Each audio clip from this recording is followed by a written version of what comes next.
In a vast city, beneath a busy road filled with vehicles and towering skyscrapers, the traffic lights along the street suddenly flickered as if they were broken. People hurriedly walked along the sidewalks. Suddenly, Kangin appeared. He had just been reincarnated here, wearing black shoes at his feet. Still bewildered about his identity, he spread both hands out and stared at them for a long while, then scanned the tall buildings and bustling traffic around him. Kangin wondered about this place. Suddenly, his eyes widened in utter astonishment. Kangin stood rooted to the spot, feet planted firmly, hands still splayed, his face a mask of confusion, his mind a jumble of questions. Where am I? After a while, Kangin looked around again. He saw his reflection in the window of a large vehicle passing by. The reflection was crisp, a handsome face, utterly bewildered. Seeing his face shocked Kangin even more because he couldn't remember anything. He stood motionless, his head full of questions. Who am I? What's my name? Before his confusion subsided, he caught sight of a logo on his sleeve. Kangin raised his hand to get a better look at the logo, eyes fixed and unblinking. It seemed he had an inkling about these clothes. Kangin raised his hand to get a better look at the logo, eyes fixed and unblinking. It seemed he had an inkling about these clothes. Then glanced at the other sleeve. Kangin wondered, is this a military uniform? He looked up at the wide sky, sunlight sparkling down, silently asking, what's my name? What am I doing? Where am I? He still stood frozen, staring at the sky, overwhelmed by panic and doubt because he couldn't remember a thing. A loud noise sent the birds in the sky scattering in panic. Kangin was surprised by his extraordinary strength, while the people around him were startled, their eyes wide with shock. After that foolish act, Kangin remained as if frozen, thinking to himself, my reflexes are way too sensitive to sound. He looked at the hand that had punched and broken the tree, wondering in amazement, but what is this strength? Suddenly a voice rang in his head, making Kangin jolt. Nice to meet you. Kangin looked around, trying to find the source of the voice but saw no one. Then the voice continued, I am a combat AI system implanted into the body. Hearing that, Kangin gasped and asked back, implanted into the body. The system replied, yes, I am inside your body. Kangin looked ahead and asked without hesitation, where are we and what year is this? The system answered based on analysis of visible banners. It appears to be the year 2024. In front of Kangin were signs like, Global Talent Development Project, Nurturing Global Leaders 2024, Warm Elementary School Sports Day 2024, Family Cultural Festival 2024, Come Visit the Taj Gan Festival 2024. The system went on, I am a military AI model from the year 2082. Kangin was stunned, refusing to believe his ears. 2082, how can that be? Kangin still stood in place as the traffic light sputtered electric arcs and then gradually went out. Smoke like something burning spread around. Kangin continued talking with the system, so you lost your memory too, like me. On the roadside, a driver, possibly noticing the broken traffic light, was humming while driving, and panicked, unable to react in time, shouted loudly, the traffic light. He hurriedly slammed on the brakes to avoid an accident. Still, the car couldn't stop in time, slammed loudly, sending the cars behind into a panic. Suddenly, the system warned Kangin. Collision risk detected. The previous car lost control and is barreling toward you. Kangin turned to look but hadn't time to react. The system kept warning, dodge now. The red car behind, having braked hard, smashed straight into the roadside barrier. Suddenly, a huge iron bar came flying out of nowhere at terrifying speed. The system sounded a red alert, warning of a dangerous object approaching. Startled, Kangin saw an iron bar hurtling down toward him from above. He reacted instantly and ducked to the side. The bar didn't change course and plunged into the abdomen of the man behind Kangin. He turned to the man, eyes wide with utter bewilderment and terror. Onlookers shouted in horror. Someone screamed. A metal rod just pierced that man's stomach. The man collapsed to the ground but wasn't dead, gasping and trembling all over. People rushed forward, shouting, call 911. A few asked anxiously, are you okay? Kangin saw text appear. A citizen has been injured. The young man beside the victim pleaded, please open your eyes. Kangin saw the words, couldn't believe his eyes, blinked rapidly and rubbed his eyes to be sure. Then he asked, I just saw red and green things. What were those? The system replied immediately. Those were overlays from the visual aid device, a feature of the AI lenses. Kangin was still shaken, looking at the wounded man and thinking to himself, lucky I dodged in time. The man lay motionless, blood streaming. Kangin thought again. An innocent civilian could die within 5 minutes. He frowned, worried about saving the injured man. He couldn't get him to a hospital within 5 minutes. Is there no way to save him? The system immediately proposed, I suggest you perform emergency surgery. Kangin asked in shock, what me? I can't do that. The system replied confidently, I can. Kangin grew more curious, how can you? The system began step-by-step instructions. First, we need to assess the patient's condition. The wounded man remained motionless. Kang In observed and said, "The patient's condition." He hesitated, his head full of questions, but in an emergency, a life matters most. With that thought, Kang In ran over to examine the patient more closely. He stared intently at the bleeding wound, eyes focused like a pro, then reported the condition to the system. The wound was very deep. It looked like major surgery would be required. Can you really do this? The system answered at once. I have identified the necessary tools. With a needle and thread, a small knife and antiseptic, the surgery can be performed. Kang In asked hurriedly, a needle and thread, a small knife and antiseptic. What kind of surgery can you do with that? The man nearby, overhearing, looked surprised at Kang In and asked, "Excuse me, can you perform first aid?" The man nearby, overhearing, looked surprised at Kang In and asked, "Excuse me, can you perform first aid?" Kang In glanced at him. The man continued, "Can I assist you?" Kang In still had doubts in his head, unsure whether to trust this AI system, but he voiced the request anyway. I need a needle and thread, a small knife and antiseptic. The man shouted, if anyone has a needle and thread, a small knife and antiseptic, please hand them over. People around responded, I have it too. The tools were quickly gathered and placed neatly nearby. A bystander asked curiously, who's that guy? Is he a doctor? Others whispered, doesn't look much like a doctor. What does he intend to do? Kang In bowed his head, listening to the crowd gossip, feeling helpless and a bit doubtful about himself, unsure what to do. Then Kang In calmed himself and whispered to the system,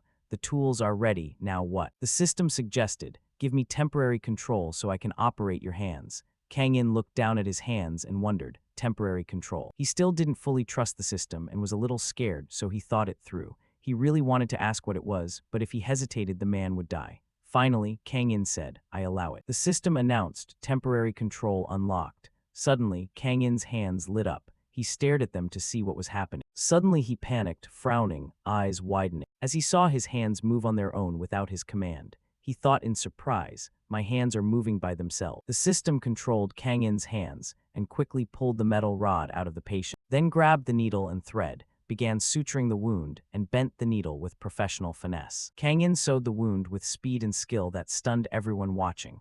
He thought, my fingers can move so nimbly and delicately, it's uncanny. The wound was gradually being stitched up. Kang In thought, at this rate, I think the surgery will succeed. But suddenly the system rang in his head. Warning, blood loss is far greater than expected, survival probability is dropped. Kang In, still sewing, panicked and asked the system, what, are you sure you can save him? The system didn't answer, falling silent and making Kang In more anxious. He hurriedly said, wait, why aren't you answering? At that moment, his hands stopped moving too. It seemed the system had ceased controlling them, while the sutures were unfinished. Kang In flinched, frowned, sweat beading on his forehead. He worried inwardly, my hands stopped moving. Hey who? The patient suddenly spewed a large gush of blood. Blood splattered onto Kang In's face, making him start and his eyes wide. The blood hitting his face left him looking more helpless than terrified. Kang In didn't know how to react. He thought, this is bad. At San Forzit University Medical Center, someone shouted, emergency patient. Another yelled, the patient is losing too much blood, prepare the OR immediately. Someone answered, understood, the patient is being operated on. Someone replied, understood, the patient is being operated on. A doctor came out of the operating room, breathing a sigh of relief.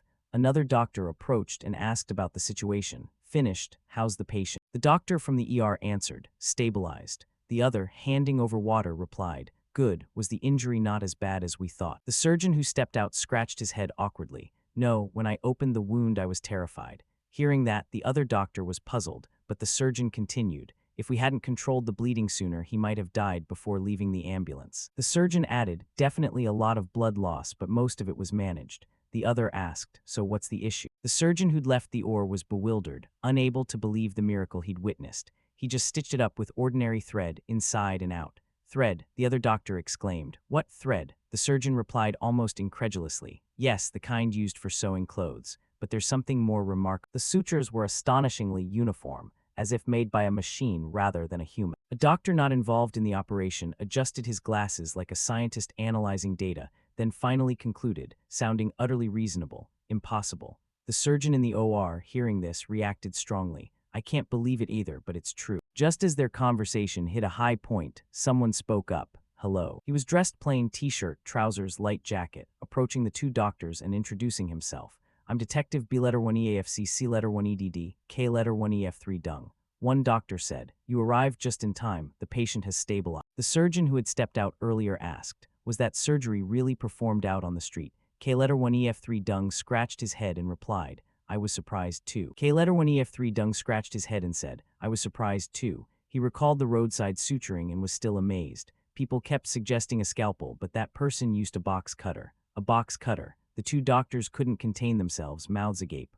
What? Seeing the doctor's reaction, K1EF3 Dung wondered, "Is it that difficult?" The doctor in green snapped, "Of course. This isn't the kind of surgery you can easily do on the street. Do you think a box cutter can operate on a human body? Is he some kind of swordmaster?" K1EF3 Dung still looked puzzled, but everyone there said so. Another doctor asked, "What about the needle? What kind of needle did he use?" K1EF3 Dung remembered and answered, "He bent a needle from a sewing kit." The two doctors thought, "That's insane." They were extremely curious and wanted to meet him immediately. "Where is the person who performed the surgery now?" K1EF3 Dung replied. "He finished and slipped away before the ambulance arrived." The three fell silent in thought, and the hospital corridor grew unusually quiet. Elsewhere in the hospital, after everything was settled, Kang In was washing the blood from his hands, muttering, "You suddenly stopped and I thought you gave up on me." The system's voice answered, "I was just calculating how to proceed with the surgery." It was Kang In. After washing his hands, he turned off the tap and asked, "So why did you lose your memory?" The system replied, "It seems my memory was reset." He asked, "Do you remember your name?" The system answered, "It has not been set." Hearing that, Kang In had an idea. "Is that so? Then I'll give you a name. Exactly what are you?" The system replied, "I'm a combat support AI implanted into a host body." Kang In pondered aloud, "Combat support AI, shortened. In combat AI." Thinking of the name, he slapped his palm down and declared, "From now on, your name is In." Kang In's eyes lit up and he asked the system, "Why aren't you saying anything?" The system immediately replied, "My name has been set to Jin. If you wish to change it, please say so and I will update it." "Should I change it to Black Dragon?" The system responded without hesitation, "No, Jin is fine." He was surprised at how quickly it answered. Thinking further, Kang In looked at his uniform and noticed an embroidered patch on his left arm reading Earth Alliance. Jin replied at once, "That's a special operations military suit, designated for Earth Alliance personnel." He hypothesized, "Suppose I'm an amnesiac agent." Kang In told Jin, "And you were created in 2082. So why are we in 2024? It answered, "There's insufficient information to determine that." He asked, "Can't you pull information from the internet?" It answered, "No. Input and output data channels have been restricted to prevent hacking risks." Hearing this, he asked, "So how do you intake data?" It answered, "I gather information through the host senses. Visual, auditory, olfactory, and tactile inputs are immediately shared with the AI. The agent analyzes data, recognizes, stores, and processes information.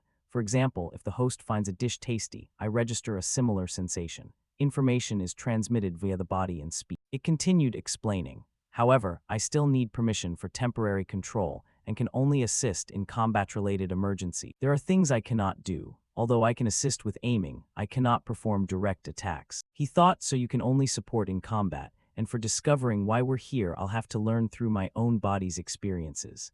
It answered, "That's right." His gaze hardened as he looked ahead. So the first mission. Kang In began to observe his surroundings. At that moment, a building successfully caught his attention. Kang In decided the first place to go would be the internet cafe. Maybe we can gather a lot of info there. Jin, surprised, host regained memory. He nonchalantly replied, "No, that's just common knowledge. The problem is we need money to get in." Then he pulled out his two empty pant pockets, not a single coin. "And I have 0 cash, need to get 10,000 gun first." He started considering a hustle. Should I sing or do something like that? He asked the system, "Can you sing for me?" It replied, "If needed in this field, I can assist." He wondered, in this field, but he shrugged and agreed, "All right, I grant temporary control." Elsewhere, he was now holding a spoon, standing still and staring at the spoon in his hand. Kang In complained, "You prepare everything so thoroughly, huh? Use the spoon as a mic. Is singing really necessary for combat?" Jin seemed confident. "It's a morale-boosting intro feature to rally troops on the battlefield." He glanced around, makes sense, but why do we have to sing here? Kang In looked toward the amateur singing group performing on stage. How can I possibly sing those people? Looking at the crowd watching the show, he fell into thought. At this point, Jin suggested, "If the host displays skills superior to those singers, it will attract attention." He imagined the expected reaction. In short, attention would be guaranteed. He said, "Hey Jin, don't overdo it. I know you're an amazing AI, but don't make me look like an idiot." The performance started and he panicked. What's wrong with you? Suddenly, an empty cardboard box fell down. He was controlled into moving silently. At that moment, Kang In focused his mind, and his singing began to rise. The instant his voice rang out, everyone around turned their eyes to him. They were surprised. The girls exclaimed happily, "Hey, that's my favorite song." He sang confidently and gave a thumbs up. "Is this the right pose?" Jin immediately replied, "Attracting the audience is necessary." The crowd kept enjoying and praising his voice. He has a great voice. But someone wondered, why does he only sing the chorus? Hearing that, Kang In startled. The system quickly explained, "I only have the part of the song I heard on the way here, so there's no intro or ending." People had filled the cardboard box with money. The minimum amount was secured. Kang In cheered happily. "Well done, let's get out of here quickly." Despite the crowd's encouragement, he ran off the scene while people shouted, "Sing more." Now Kang In carried the cardboard box full of money and called Jin. "If we come here, we'll find lots of information about the Earth Federation, our purpose, etc. But what if we don't find anything?" Jin answered, "Top priority is to infiltrate the local environment discreetly and blend in naturally. Then we must figure out how to contact command." He repeated, "Infiltrate discreetly." He walked on, feeling anxious inside. A help wanted sign on the cafe door caught his eye. Internet cafe hearing, ID and paperwork required. Preference for experienced applicants. Kang In's eyes sharpened. "I've found a discreet way to get in. They even feed their staff." The system chimed. If the host successfully infiltrates the staff room, both intel gathering and food provision are solved.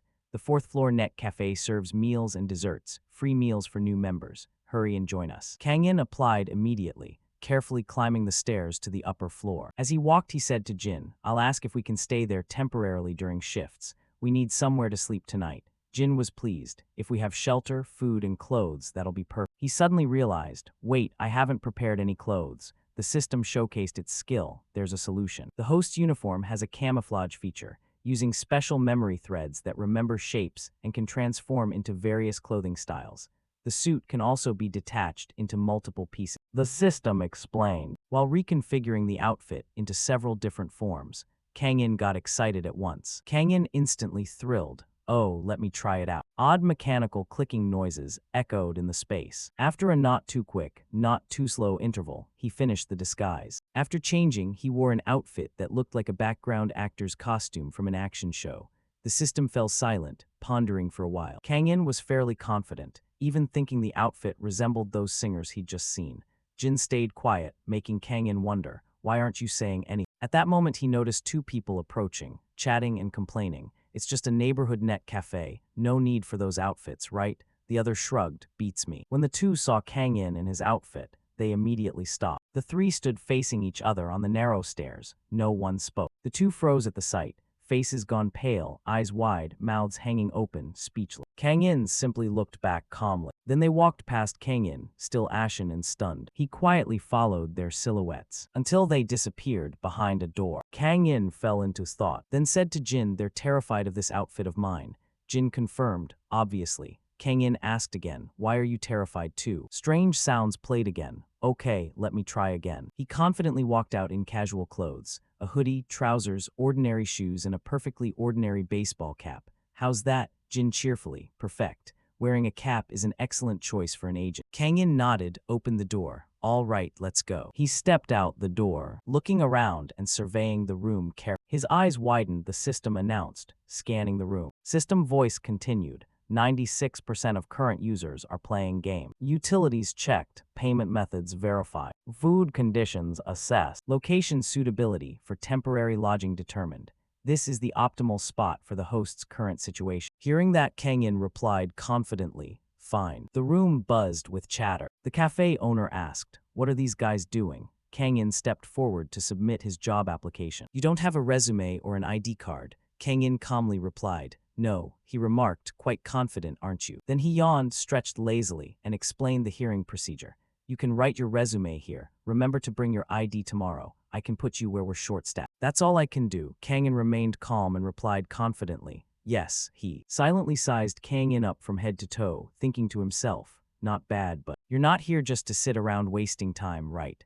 Good looking, but looks like the type who only knows how to cook instant noodle." Then he asked bluntly, "Do you know how to use the fryer? We sell food here, so you need to know how to handle it." Jin immediately told Kang In, I have field cooking skills to manage soldiers' food supply. He looked surprised and tested Kang In. Oh really? Then make some fried rice. Just then a customer came in and he switched to service mode, smiling warmly. Welcome. Another customer asked, do you have private rooms? We don't have those. Kang In nonchalantly went to find a place to show his skill. Suddenly, Kang In noticed the ingredients and kitchen utensil. The system was analyzing everything so Kang In could make a great dish. The ingredients for fried rice had been logged. He silently ordered the system. Jin, you know fried rice, right? Make it taste good.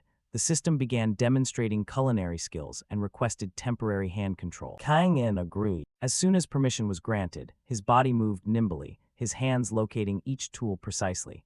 Kang In worked like a 4-star chef. He opened both refrigerator doors, inside packed with ingredients enough to cook 10 meals. Kang In recalled the arrangement of utensils and their places in the kitchen. He closed his eyes to center himself. Kang In's hand gripped the knife handle, the blade moving deftly like a magician. The knives in his hands became razor-sharp swords of magic. His body moved rhythmically, as if remembering how to make the dish. The net cafe owner heard the rhythmic chop-chop like music and turned around, curious. He was instantly shocked by the sight. Kang In's skilled hands gently dividing each scallion segment, every move precise. He was so surprised he couldn't hide it. I thought he was just stir-frying some frozen rice, but he's cooking entirely from scratch. Seeing the ingredients arranged exquisitely, neatly, and attractively, he didn't know how to describe it. When he looked at the rice frying in the pan, he was even more amazed. How is that possible? Kang In had finished cooking and presented the dish beautifully. So quickly, too. So quickly, he politely held the plate of fried rice with both hands and offered it to the owner. It's done. The net cafe owner was astonished, barely catching Kang In's movements. The net cafe owner was stunned, hardly following Kang In's motions. His face looked constipated, but then he told himself, fast or slow doesn't matter. What matters is taste. He was sure it was undercooked because it was prepared so fast. He judged silently, thinking Kang In rushed, but still lifted the first spoon to taste. Let me try. One spoonful, then another, his hand growing quicker and more even.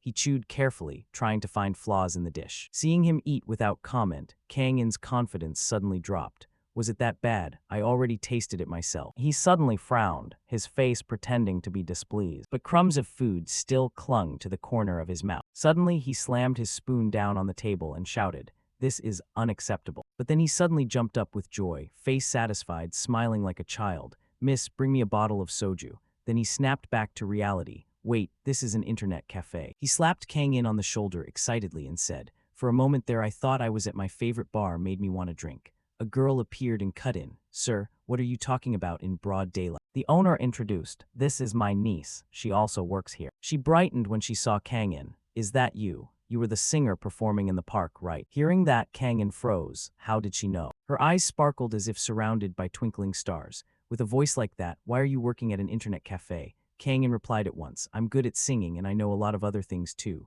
Jin immediately objected in his head. "That's me, I'm the talented one." Kang In hissed quietly, "Shut up." The girl flinched. "What?" he answered, "Not you." The owner's face suddenly softened into that of a 20-year-old woman. "I'm really happy there's a young man here who can cook. Io can't even prepare the ready-made food properly, always burns or spills it." The girl blushed, embarrassed by her uncle's words. "Uncle, please stop." The owner turned to Kang In. "When would you like to work, lunch, shift, dinner?" Kang In replied seriously, "I prefer part-time. I only want to work specific time slots and I need those hours to be flexible." He seemed a bit surprised. Kang In continued, "I noticed there's a storage room here. Could I stay there temporarily during my shifts? I plan to stay only a short while." Hearing that, he gasped, "What? You don't have a home?" Kang In answered honestly, "There are some things that are hard to explain."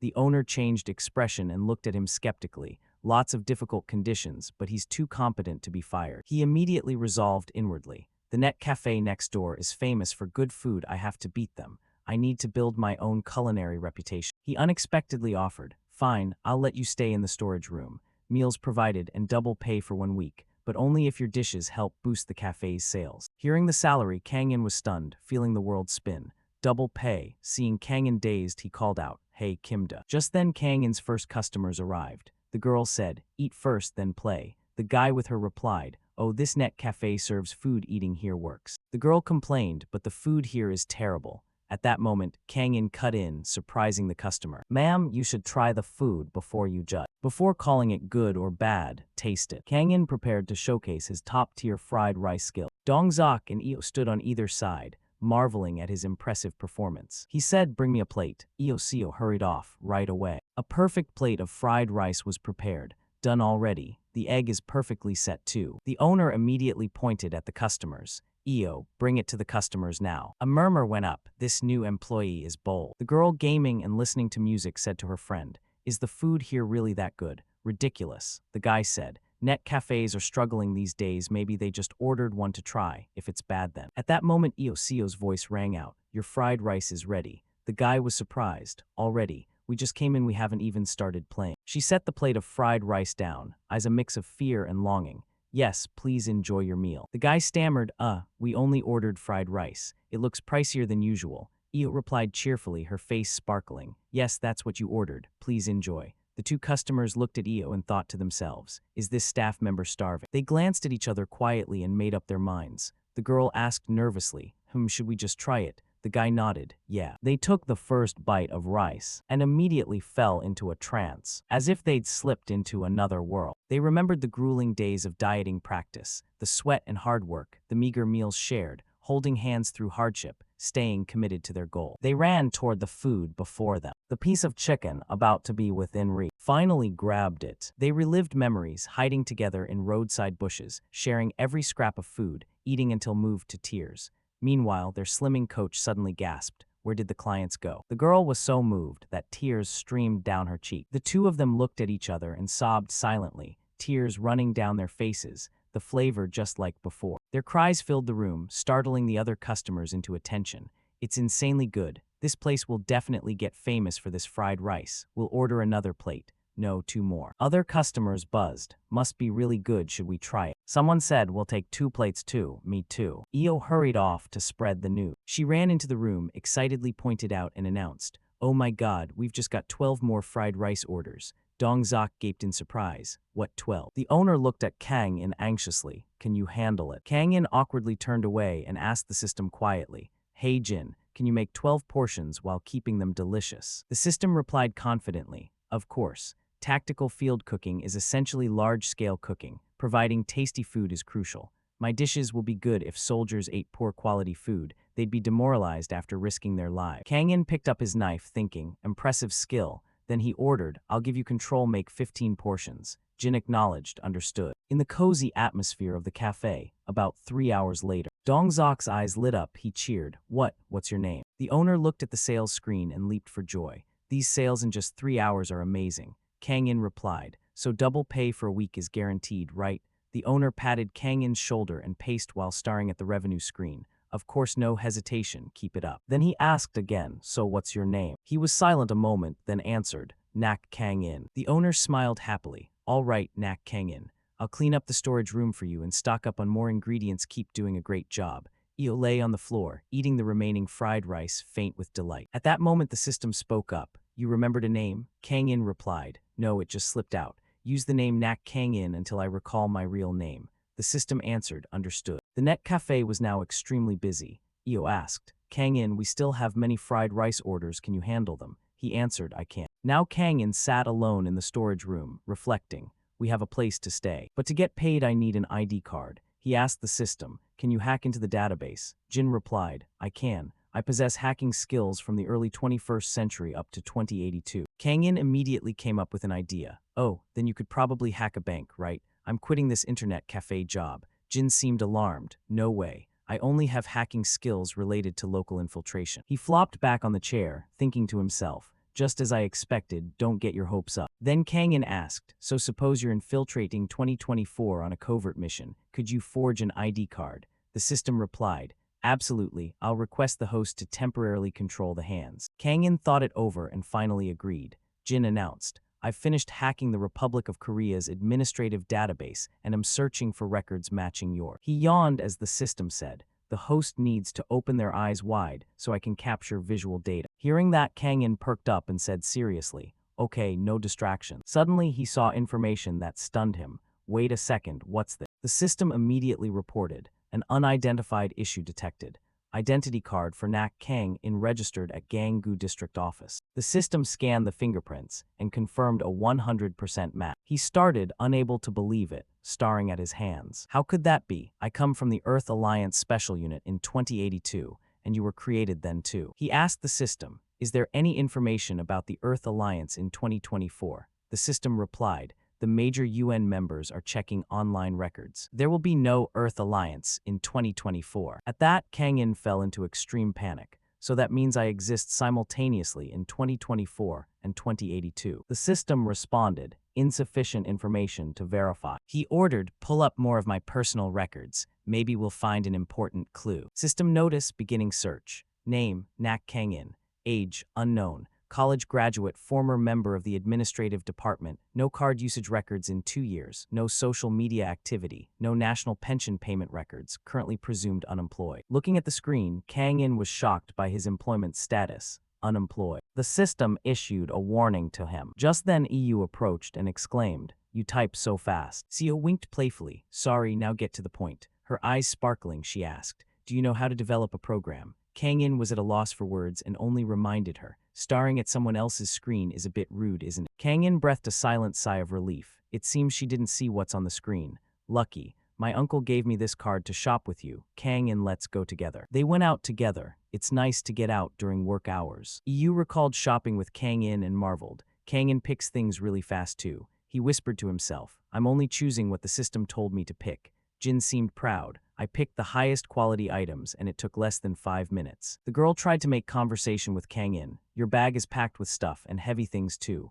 but you carry it so easily, don't you? He replied curtly, it's light. She continued, oh, you can even flip a pan of 15 servings with one hand. She praised him again, your hands are as hard as steel. Jin couldn't stand it and complained, stop flattering me. Kang In answered, I'm not. EUCO cheerfully, of course it's not literal steel, it's just a metaphor. Kang In coldly, I'm not talking to you. She regretted it and pointed at the cafe they were standing in front of. Already time to go back. Should we get coffee to talk more comfortably? He declined. That's the boss's card. She kept smiling. It's fine. He's my uncle after all. At that moment, a car and several rude men appeared, startling her so she fell into Kang In's arms. They shouted loudly, if you don't want to die, you'd better open your eyes and watch where you're going. Kang In warily looked toward them, and the system immediately triggered an alarm, warning that a hostile target had been detected. The system offered a prompt to Kang In, do you want to switch to combat mode? EUCO, unaware, felt guilty and burst into tears. I'm so sorry, I'll be more careful next time. The thugs were frightened and looked at each other in panic. Oh my god, she's really scary. One scowled while the other smiled and tried to smooth things over. My friend lost at a game all day. He's not in a good mood. Could you just go your way? EUCO, still crying, thanked him loudly. System notice. Target is moving away. Safety status maintained. Kang In's gaze was cold as he carefully watched them until they disappeared. With things settled, Kang In and EUCO stepped into the elevator together. When the elevator arrived, they stepped out together. Seeing she was still shaking, Kang In asked at once, are you all right? EUCO awkwardly. Yes, I just got startled and cried. Suddenly someone called her name loudly, EUCO. Dongzok rushed over and asked worriedly, why didn't you answer your phone? This is an emergency, she asked back, what happened? The boss held his head, face pale and exhausted. The internet just went out suddenly, it's chaos here. I called someone to fix it, but they said it would be over an hour before they arrive. Hearing this, EUCO panicked. Oh my god, what are we going to do? This is a big problem. Hearing that, Kang In's expression turned serious, his gaze sharp. It seemed he had realized something. Kang In covertly asked the system, you accessed the government database earlier, could we be being monitored by a hacker? Jin replied confidently, with 2020's security tech, they wouldn't be able to track us. Still, Kang In wasn't convinced, however, I think we should verify. Jin answered, in that case, we need to check the temporary base's server. After hearing that, Kang In immediately asked Dongzok, boss, where's the server located? He looked confused. It's next to the counter. Kang In pointed at himself. I'll take a look, maybe I can fix it. After checking, Jin reported, I didn't find any traces of ongoing monitoring, but I did detect an attempted attack. Sitting in front of the computer screen, Kang In wondered, what? How did this happen? It's just an internet cafe. Jin explained a personal data hacking program was installed. The hacking function conflicted with the security software and caused the internet outage. They may have used this room's server for testing. Kang In ordered anxiously, find out who hacked it. His typing speed increased. Jin announced, beginning trace. Target located. The hacker relayed signals through 7 servers to avoid detection. 6 are overseas, but 1 is right here. Kang In pondered the system report. They definitely chose a nearby internet cafe to test from. So distance matters, we have to go to the machine where the program was installed directly, right? System, correct. He began recalling the thugs they'd encountered at the door, wondering if they might be responsible.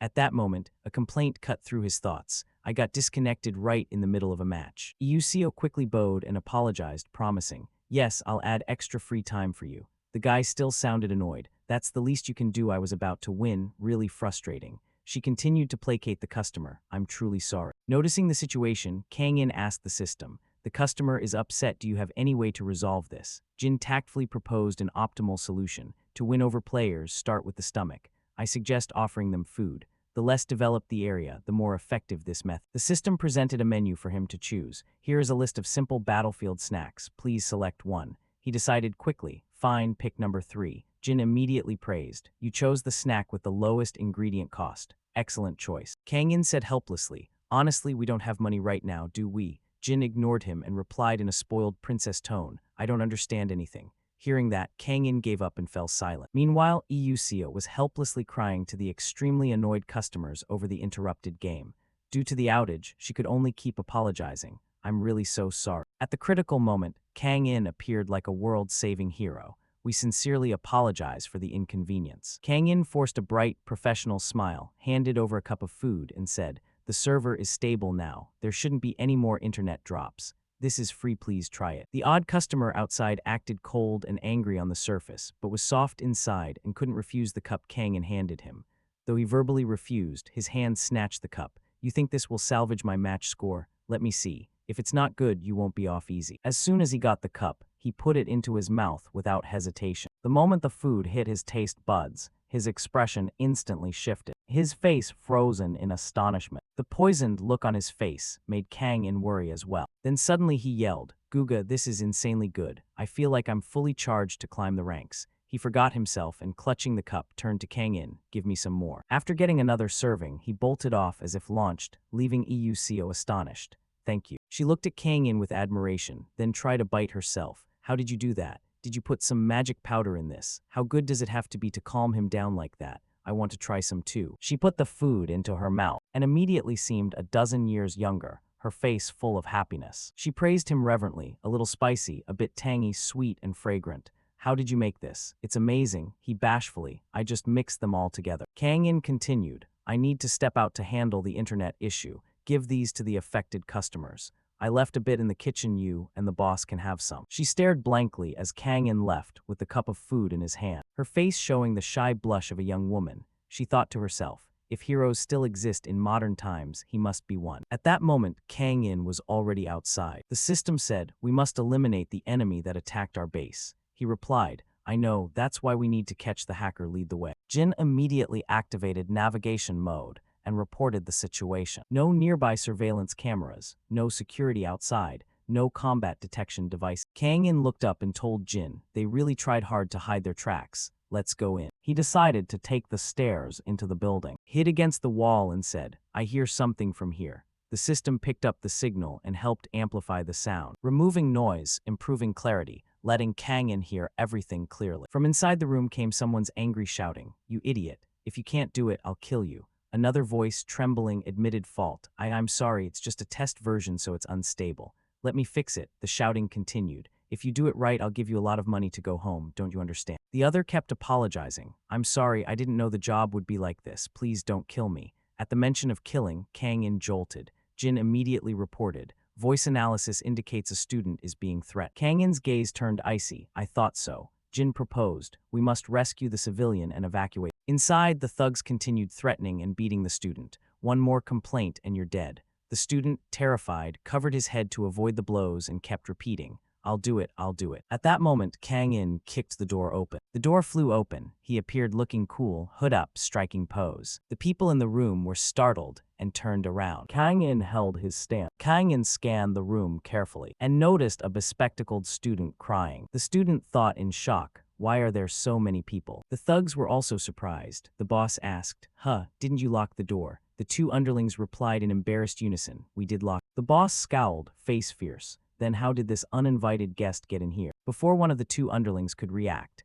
Kang In lunged forward and delivered a crushing punch to the boss's face. The boss's nose bled. He flew several meters back with no time to react. The other thug was also flat on the floor. The student in the room was in Ong-hoon, a freshman at Hankook University. I've been interested in hacking computers since I was a kid, and now I'm skilled enough that even experts come to me for advice. When I was looking for a part-time job, I received a recruitment message. Hello, Buer Hacker. If you're seeking a part-time position, I have a job to recommend. There's a company run by an acquaintance of mine, and all you'd have to do is inspect their security system. It only takes about 3 or 4 days and isn't too difficult. Pay is around 2 million gold. If you're interested, reply to this message. Zeong-hoon stared at the job post, then sprang up in a panic. A part-time job testing a company's security. Incredible. I can start tomorrow. He leaped for joy, never before so excited about a job that perfectly matched his skill. But it turned out to be a scam.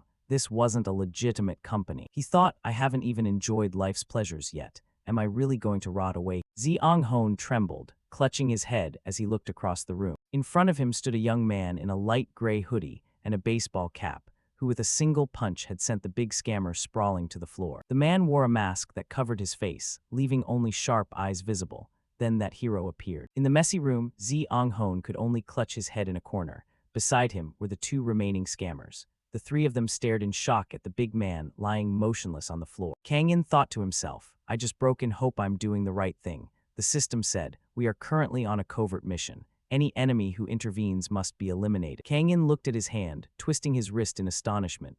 Am I strong now? I knocked down a big guy with 1 punch. The system warned, be careful. The 2 remaining scammers glared at Kang-in. The system continued, enemies ahead are armed. Predicted weapon 1, dagger in the pants pocket of the scar-faced long-haired man. Predicted weapon 2, dagger in the shirt pocket of the bald man. The scar-faced man pointed at Kang-in and shouted, who the hell are you? Where did you crawl out from? What are you doing? Kang-in calmly looked at them. Jen, no need to be scared, right? The system answered. As a special agent, the host body has been enhanced. Win probability, 100%. Kang-in, satisfied. That's good then. He then pointed at the 2 scammers. I was passing by and heard someone being beaten, so I rushed in. It's unfair for many people to beat 1 person. The 2 scammers went pale. They ground their teeth and hissed each word. What did you just call us? Octopus. System alarm. Host has provoked the enemies. Kill intent increasing. The scar-faced man drew a dagger and lunged toward the door, cursing as he ran. You bastard. Kang-in calmly calculated. Physically, I win easily. It's better to focus on attacking their morale. The scar-faced man lunged while yelling. All you got is a mouth. Before he could finish, Kang-in delivered an extremely powerful kick to his face. The guy flew up high, his head smashing into the ceiling, then dangled there suspended. The remaining man panicked, drew a dagger and charged. You little punk. Kang-in glanced, primed his ankle, then launched a modest-looking but devastatingly powerful kick, which sent the bald man flipping backward, collapsing instantly. 3 scammers, 1 hanging from the ceiling, 2 lying unconscious on the floor. Kang-in looked at his body in astonishment. My kick was so strong my movements felt like a machine. The system replied, in the recent fight the host used force 5 times that of a normal person. Kang-in, astonished. Really? I feel as light as a feather. The system continued, the host's strength has been enhanced. Zeong-hoon trembled as he watched the scene, shouting inside. Is he crazy? Maybe he's contacting someone by radio. Or did the government send him to arrest me for hacking? Even though I did a few questionable things in the past, a flood of embarrassing images came back. Hacked 5 million me's in elementary school. Hacked the bully's Instagram to change the password. Used hacking skills for other shameful stuff. He clutched his head and screamed inwardly. Why did I do that? Why? Zeong-hoon stammered. I didn't do anything bad. Kang-in glanced over. Zeong-hoon trembled and pointed at the scammers. I was just following their orders. I'm really a good person. Please let me go. Kang-in thought, is no one accusing him? The system said, there's a 90% chance he's telling the truth. He's a hack. Seeing Kang-in silent, Zeong-hoon grew more anxious. You can check the security cameras, right? Kang-in replied. Can you tell truth from lies? He hurriedly nodded. It's true. Are you still talking over radio? System analysis. I have facial expression and behavior analysis skills to assess credibility. Dilated pupils, trembling lips, flared nostrils. The closer the data, the more accurate. Kang-in nodded. That's useful. Does he look like he's lying? System conclusion. 90% he's telling the truth. Kang-in leaned down and looked straight at Zeong-hoon, saying to the system, so there's a 10% chance he's lying. System, correct. Thinking Kang-in was about to hit him, Zeong-hoon instinctively raised his hands to ward off a blow. But he suddenly heard Kang-in ask, hey, why are you here? Zeong-hoon breathed a sigh of relief and answered, I was tricked into taking a part-time security testing job and have been held here for 3 days. He went on to accuse, who would have thought those guys were bad. They forced me to do nasty things for them even after the job was done. Kang In asked, what kind of things? Ziong Hon replied, stock manipulation. Hearing that, Kang In's eyes widened in shock. Huh. He looked at the three thugs knocked out nearby, doubting. They don't look smart enough to pull that off. Ziong Hon immediately explained. They made me create a program to manipulate comments on stock forums. Those guys went to the nearby net cafe to set things up themselves. Kang In recalled earlier today when he happened to walk past the shop and saw those guys hawking customers. Thinking that over, he muttered, so they're involved in a stock manipulation scheme. There must be someone backing them. These guys are just subcontract. He calculated, since they haven't come to our temporary base, we're safe for now, but we can't let them off easily. Then he turned to Ziong Hon and said, call the police. I don't have money to make a call. Ziong Hon jumped. What? Aren't you a cop? Kang In replied, call the police and report that you were kidnapped. Ziong Hon asked anxiously, you won't get into trouble, right? Kang In hummed, sir, you're calling me sir. He squinted and pointed at his face. Do you know what I look like? Ziong Hon honestly, no, you're wearing a mask. Kang In said, I'm just a passerby who heard the beating. The one being beaten was you, so I came to rescue. Ziong Hon replied dreamily. After saying that, Kang In stood up and turned to leave. That's it. I'm going. Ziong Hon stammered, so you're leaving already. Kang In teased, should I wait here for the police? Ziong Hon blushed, that's not what I meant. Then he excitedly looked at the three scammers. I want to beat these guys too, can I? Kang In raised an eyebrow. Why ask? Just hit them. Ziong Hon hesitated. But what if they wake up? You'll protect me, right? Kang In replied coldly, they won't wake up. Right now they can't do anything. Go ahead. Hearing that, Ziong Hon's eyes lit up, really. He raised his fist high, you bastard. Then he punched the bald man's face hard. That man sprang up from inertia and got hit again. Ziong Hon kept punching a few more times to vent his anger. Under Kang In's supervision, many police cars and ambulances were parked in front of the building. Two officers, seeing the scene, froze. Wait, were these people beaten up? Inside the office, someone reported, still alive. Another officer was taking Ziong Hon's statement. What happened? Ziong Hon recounted. They've held me for 3 days, locked me up and beat me, forcing me to write a program to manipulate stock forums. If I failed, I'd be finished. But a passerby heard the commotion and came to rescue me. I'm not weak. The police, skeptical, asked, so how did it come to this? Overwork. Ziong Hon gritted his teeth. No, I couldn't do that. The passerby knocked them out. In another corner, the captain and Officer Dai Dung stood by the window observing. The captain said, these guys couldn't have come up with stock manipulation on their own. There's definitely someone behind them. Dai Dung nodded, of course. The captain watched the medics carry the 3 onto stretchers. Interrogate them as soon as they wake up. If they're drug addicts or high, we might miss important information. Dai Dung asked, but who beat them to this state? Captain, the victim says it was a passerby. He turned and asked, they're still alive, right? Dai Dung breathed a sigh of relief, just broken bones, not dead. Besides, they drew knives first. So what now? Dai Dung asked. The captain put a cigarette to his lips and pondered. Check the cameras and see who it was. This isn't big enough for arrests, but it's not something to ignore. The sky was clear blue, sunlight piercing through the cloud. A pair of feet strode down the street. System notification, camera ahead, turn right. Kang In pulled his cap low and followed the directions, asking suspiciously, are you sure that building has no cameras? System affirmed, I'm certain. We must complete the mission fully. Recalling the bald guy springing up by reflex, Kang In exclaimed, damn, I'm really surprised. I didn't expect them to react so fast even after being hit. The system explained, that's just a knee-jerk reflex, nothing special. Kang In removed his hat and mask, revealing a handsome face. He sighed, by the way, you don't have phone functions, do you? The system replied sadly, I don't have anything. Kang In stretched his muscles and sighed, saying, then I'll have to buy a smartphone. Since I'm broke, I'll probably have to buy it on installment. One day, Kang In sat on a bus, bored, propping his chin and watching the scenery slide past the window. 3 days had passed since that day. Right after rescuing that person, I went to the registered address to gather information about myself. The place was just an empty lot near Gangwon province. All that remained were rumors it had once burned down.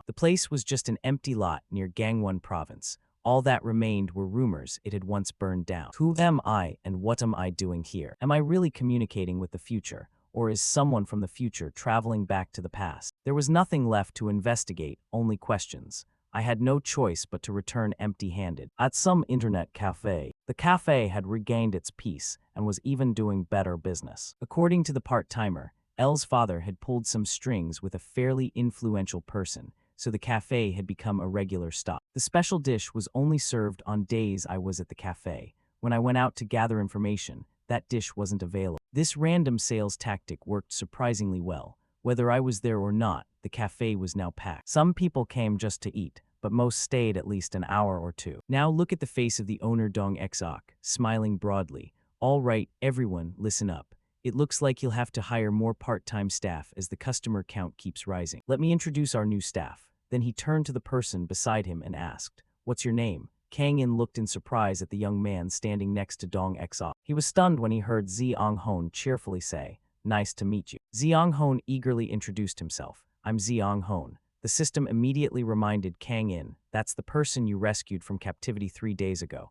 He thought helplessly, "I know." Dong Exok studied the resume in his hand, murmuring, "Let's see. Oh, you're studying information technology." Ziong Hon scratched his head awkwardly. "Yes, I've been good with computers for a while. If a computer breaks, I'm happy to fix it." After saying that, he bowed 90 degrees to everyone. "I look forward to working with you all." Dong Exok happily patted Ziong Hon on the back. "It's great to have two reliable part-timers. Hey, am I included too, boss?" While bowing, Ziong Hon thought to himself, "I applied to work here because I felt awful about the damage I once caused the internet cafe, even though I was forced to." The owner smiled and told Ziong Hon to introduce himself.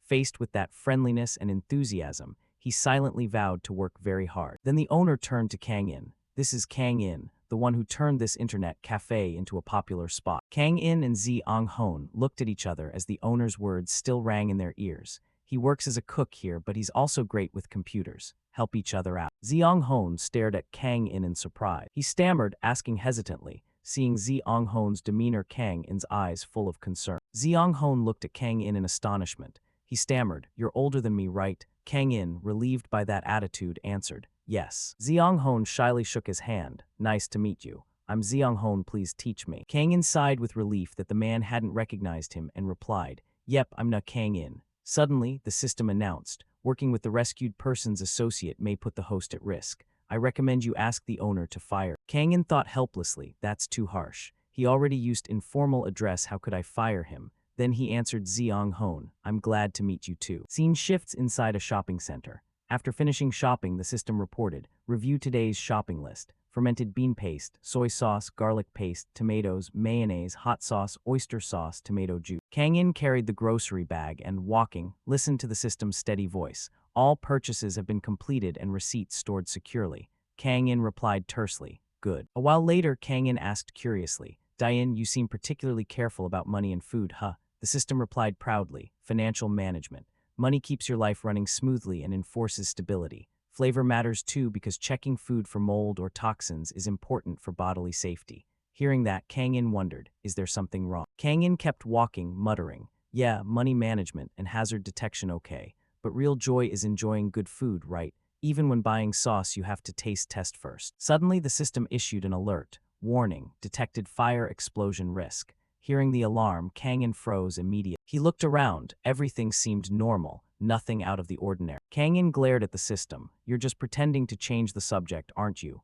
The system insisted. "Definitely not." Kang In retorted, "Lies, there's nothing here." No sooner had he finished speaking than a boom rang out. An upper floor of a nearby building exploded. Smoke and flames billowing everywhere. Kang In stared in shock at the scene before him. Shouts and cries for help echoed everywhere. "Fire, help." Looking at the blaze, Kang In thought to himself, is this really on fire? He clenched his fists. His body had been equipped with AI-assisted combat. His eyes fitted with augmented reality technology. An auxiliary module in my ear. And my legs have been strength enhanced. With a fire like this, could I defeat it in a single strike? Thinking that, Kang In clenched his fists and stepped back. His gaze full of determination. He summoned all his strength, imagining he could unleash a fire-extinguishing beam to envelop the blade. Then there was an eerie silence. A boy with a backpack, holding an ice cream, walked by and stared at Kang In as if he were deranged. The system sneered, going crazy. Kang In stuck out his hand, bewildered. "Oh, I can't do that." The system reminded him, "If you could do that, would you still be human?" Kang In looked at the roaring flames about to swallow the building and asked, "So what's the easiest way to put it out?" The system replied, "Right now, calling the fire department is the simplest option."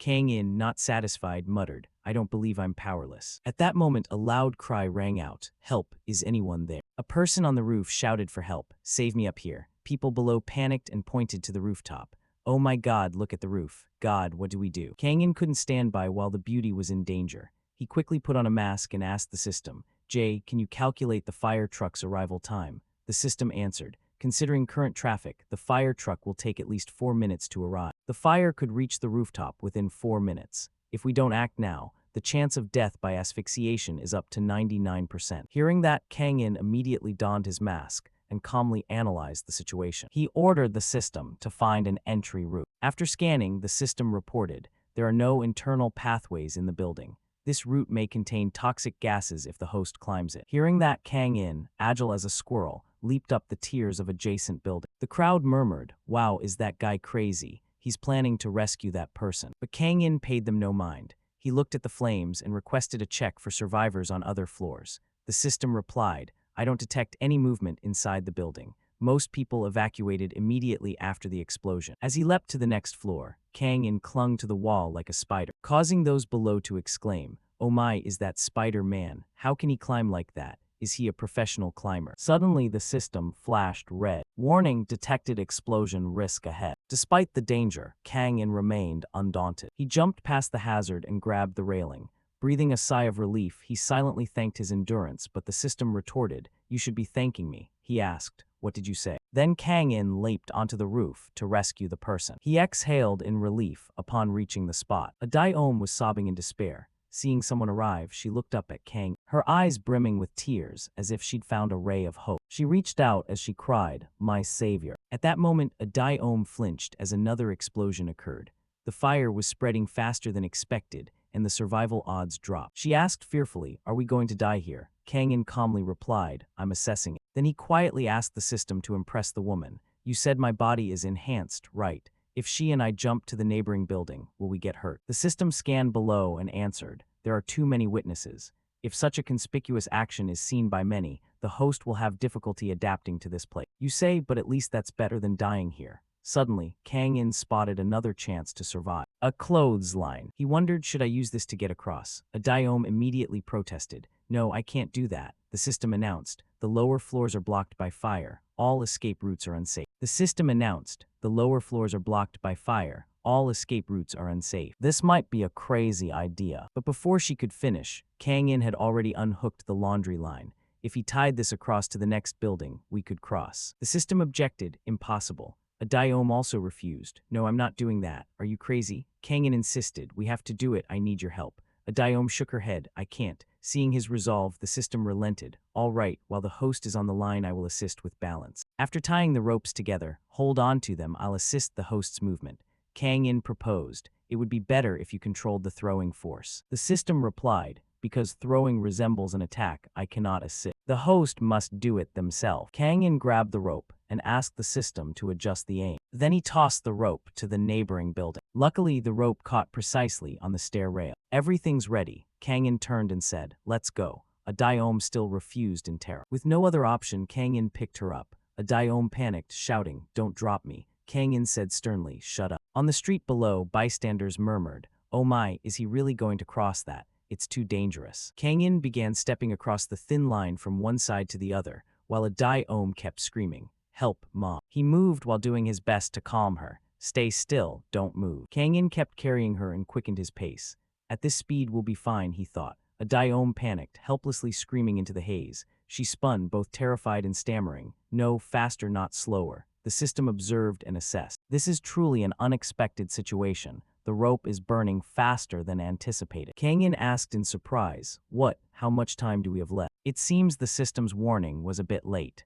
At this rate, the rope will snap before they reach the other building. Under the weight of 2 people, the rope had begun to sag, as if it were about to give way at any moment. Kang In froze, heart pounding, terrified as he realized the rope was about to break. Suddenly, the rope loosened, accompanied by a Dai-Om's piercing scream. My voice echoes through the mountains, why does no one answer? Recognizing the danger, Kang In unexpectedly hurled a Dai-Om like a stone toward the landing. Fortunately, a Dai-Om landed safely on the floor over there. But on Kang In's side, the rope snapped. Kang In fell free, heart racing, head spinning. In that free fall moment, Kang In remained calm, trying to find a solution like someone used to high-pressure situation. He glanced around, eyes darting as he searched for something to grab. Looking up, he realized the upper portion of the line was still anchored, and he strained toward the nearest building. By reflex, Kang In caught hold of a signboard and quickly scrambled up. He leapt from one building to another, causing the crowd below to gasp. Look, that guy's still alive. Is he running around the building? Kang In finally managed to leap up to the roof of the building. Luckily, he landed successfully. His whole body drenched in sweat, he panted. I thought I was a goner. Then Kang In climbed up and asked, are you okay? A Daeom, having regained her composure, cried out, a ghost. Kang In replied, bewildered, I'm still alive. Get down, it's too dangerous. She couldn't believe her eyes. How are you still alive? Didn't you fall? Are you a superhero? Kang In shrugged, something like that. A Daeom's eyes brightened. She asked curiously, why are you talking to me so familiarly? Do we know each other? He answered, you look young. She asked again, are you a fan of mine? He stared at her thinking, who is this girl? Then he turned his back and walked away, irritated and scolding the system. Daein, you've been making too many mistakes lately. You said you were part of a special strategic force, so I believed you. The system replied, I didn't know they'd use highly flammable materials on the exterior of the building. Kang In snapped, so you're saying I can't solve every problem, right? Just then, a Daeom ran after him and asked, you're the cook from the internet cafe, aren't you? He opened his eyes wide in surprise, thinking, how does she know that? At that moment, the fire department also arrived in time to put out the blaze. Scenes of Kang In rescuing a Daeom were recorded by bystanders and posted online. The story reached Dai Dung and his team, so he tied a rope to the nearest building and walked across it while carrying the person. Dai Dung commented. Someone else asked, does anyone know who he is? Dai Dung lit a cigarette and shook his head. No one knows. Then he pointed out one item. The only link is this, a plastic bag. To rescue someone, you need both hands and feet free. If you're carrying a bag, you set it down. A master tightrope walker left this behind. That's the only possibility. Inside, there's only cooking supplies. The receipt got wet and torn so it's unreadable. They searched inside and found a receipt with the shop's name still visible. Should we check the cameras? Dai Dung replied, do we really have to? This isn't a criminal investigation. If it's just an electrical fault or a gas leak, it's not our team's responsibility. Just then, Dai Dung received a call. The captain called and asked why. That's why you always delay our break time. Then the captain said urgently, we're in trouble. Dai Dung replied nonchalantly, what, we're always in trouble. The captain said gravely, this isn't an electrical issue or a gas leak. It was deliberate. I don't have full details yet, but there's one fatality on the 3rd floor. Hearing that, everyone was stunned. Damn, I thought there were no casualties. Dai Dung replied, right, understood. I'll start by looking for the person who crossed the rope. At the same time, in another part of the building, a Daeom stretched contentedly after finishing a shower. Kang In followed and seeing her asked, you survived because of me and now you want a shower. Don't you have any shame? A Daeom replied calmly, well, my house burned down in the fire. Don't you feel sorry for me? I have no parents and I live alone. Tonight I won't even have a place to sleep. Kang In coldly, I'm alone too. She snapped angrily, are you serious? Then a Daeom looked sad and pleaded softly, I mean, lonely as in truly lonely. I borrowed student loans to enroll in college and plan to work part-time to make ends meet. Now how am I supposed to live? Kang In didn't bother. You said you'd work part-time, right? Then go get a job. A Daeom's eyes welled with tears. How can I do that right now? Kang In turned away unconcerned, but a Daeom kept pleading. Oh right, is your internet cafe still hearing? He turned his back to leave, but she grabbed his sleeve and wouldn't let go. But you're hearing there too, aren't you? Help me get in, please. Kang In replied, go ask my boss, I'm just a part-timer myself. She suggested, how about we apply together? Like a burr on his heel, a Daeom trailed behind Kang In. He said bluntly, I already said no. But still curious, he asked, how did you recognize me? A Daeom answered playfully, I always come to that internet cafe, that's where I work. Kang In, still puzzled, asked about her job. A Daeom explained, I'm a cute game streamer, pretty popular. When I go live, a lot of people watch and I interact with them. A sweet sponsor even gave me 5,000 guns. Thanks sponsor, thanks Jay for the 5,000 guns. She smiled brightly then complained, please stop playing that game, I'm losing because of my rival.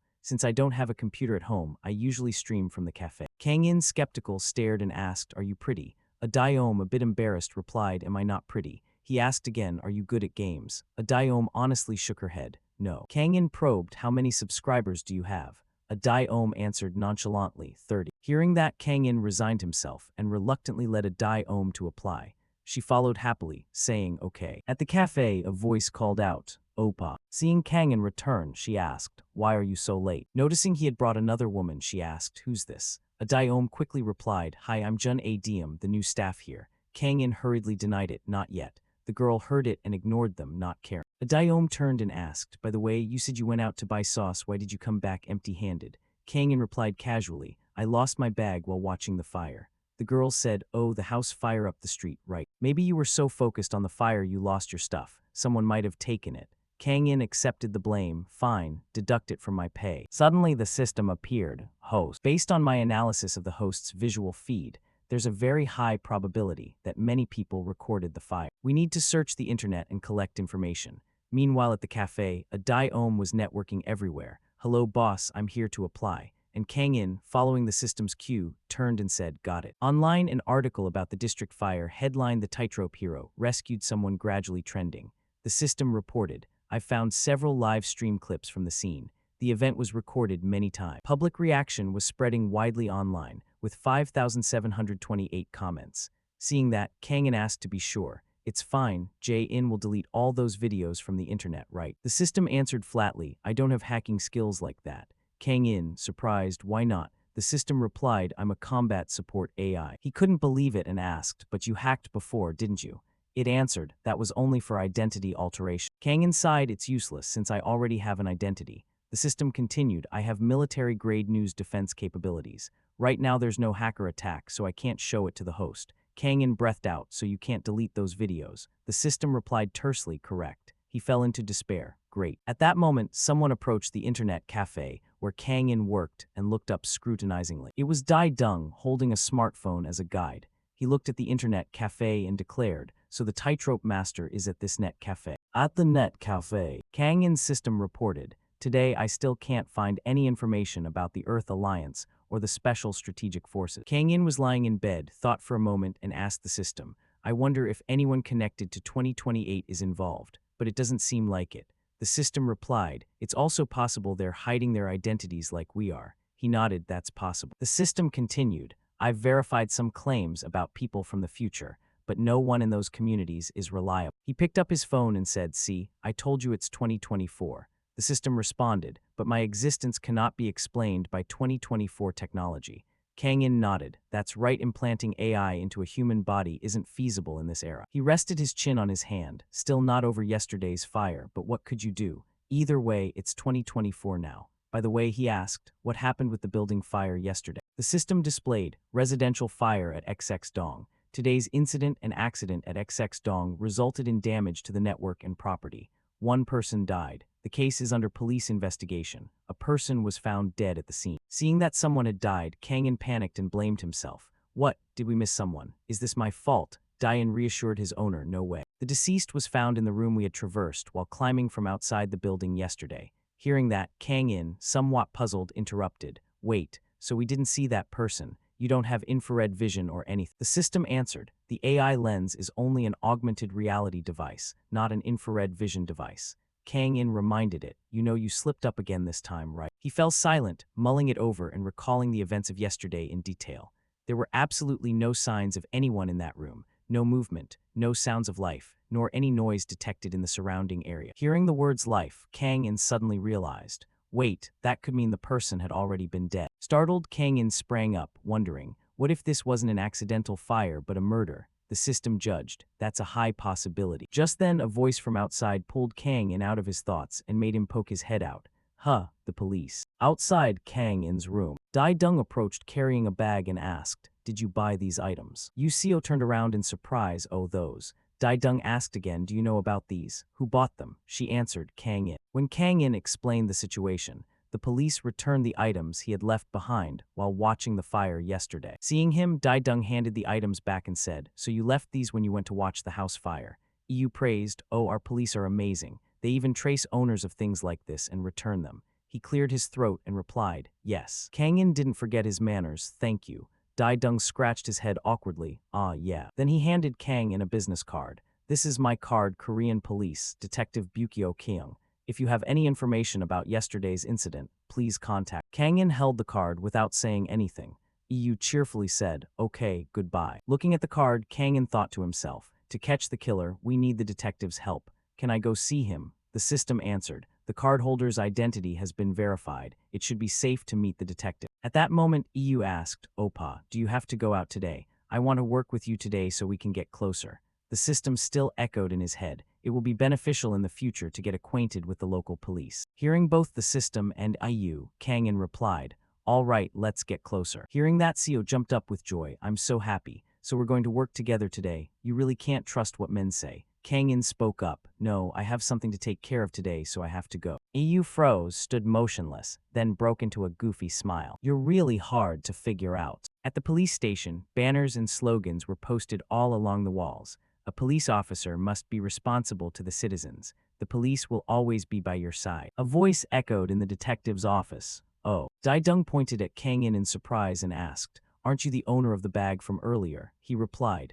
Yes, that's me. Thinking Kang-in had come to say thanks, Daidong replied politely, Oh, you didn't have to do that. We just return lost items to their owners. After a moment, sensing something was off, Daidong asked, You came here empty-handed. Kang-in answered calmly, I didn't come for that. He was surprised. Oh, you didn't come for that. Then why? Kang-in recounted what he knew. About yesterday's fire, I think it was an assassination. No sooner had he finished than Daidong gasped. What? He sighed, tired from pressure from his captain and now from this young man. Well, since someone died, it's certainly suspicious. We're still investigating. Kang-in continued. There's a chance this was a murder. Daidong asked further, Do you have any evidence? Since this is only a hypothesis, it will be hard to investigate. Kang-in replied, I didn't see anyone moving in the room when I climbed the building. Hearing that, Daidong calmly took a sip of his coffee and said, Oh, right. His brain hadn't loaded it earlier, but now Daidong realized and shouted, What? He asked, causing Kang-in to smugly give a thumbs up. Daidong asked, So you're the tightrope walker? Daidong gaped, Why didn't you say so earlier? Kang-in casually replied, You didn't ask. Hearing that, Daidong immediately thought highly of him, impressive. Then he asked with interest, How did you do that? You climbed like Spider-Man, even carrying someone on the rope, then walked along the wall.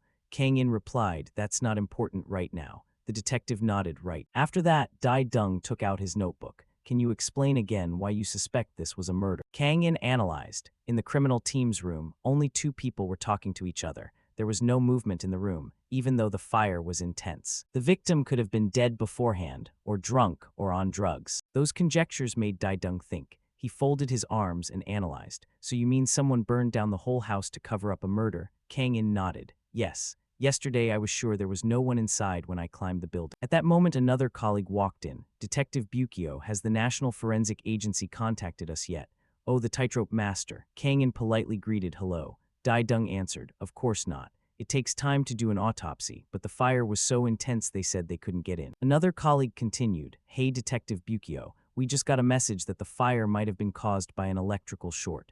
To be sure, did anyone check the cameras? She replied, There are no cameras in that area. Seeing things weren't simple, Daidong, hair disheveled, blurted out, Really? So what now? Should we sketch a composite? At that point, they had to rely on the system. Kang-in quietly called, Hey, do you remember the faces of the people you saw yesterday? The system replied, Yes, I've stored all the images collected before the fire. I'll replay them. He nodded, Yeah. Then the system projected the recorded images onto the table. Kang-in watched the video intently. The more he watched, the more astonished he became. After watching closely, he finally spoke. Yesterday, I saw 4 people walk out of the building. We've got a lead. Daidong, surprised, said, Oh, really? Based on the video the system played, Kang-in recounted. The first person walked out of the alley near that building, holding a phone in his right hand and talking.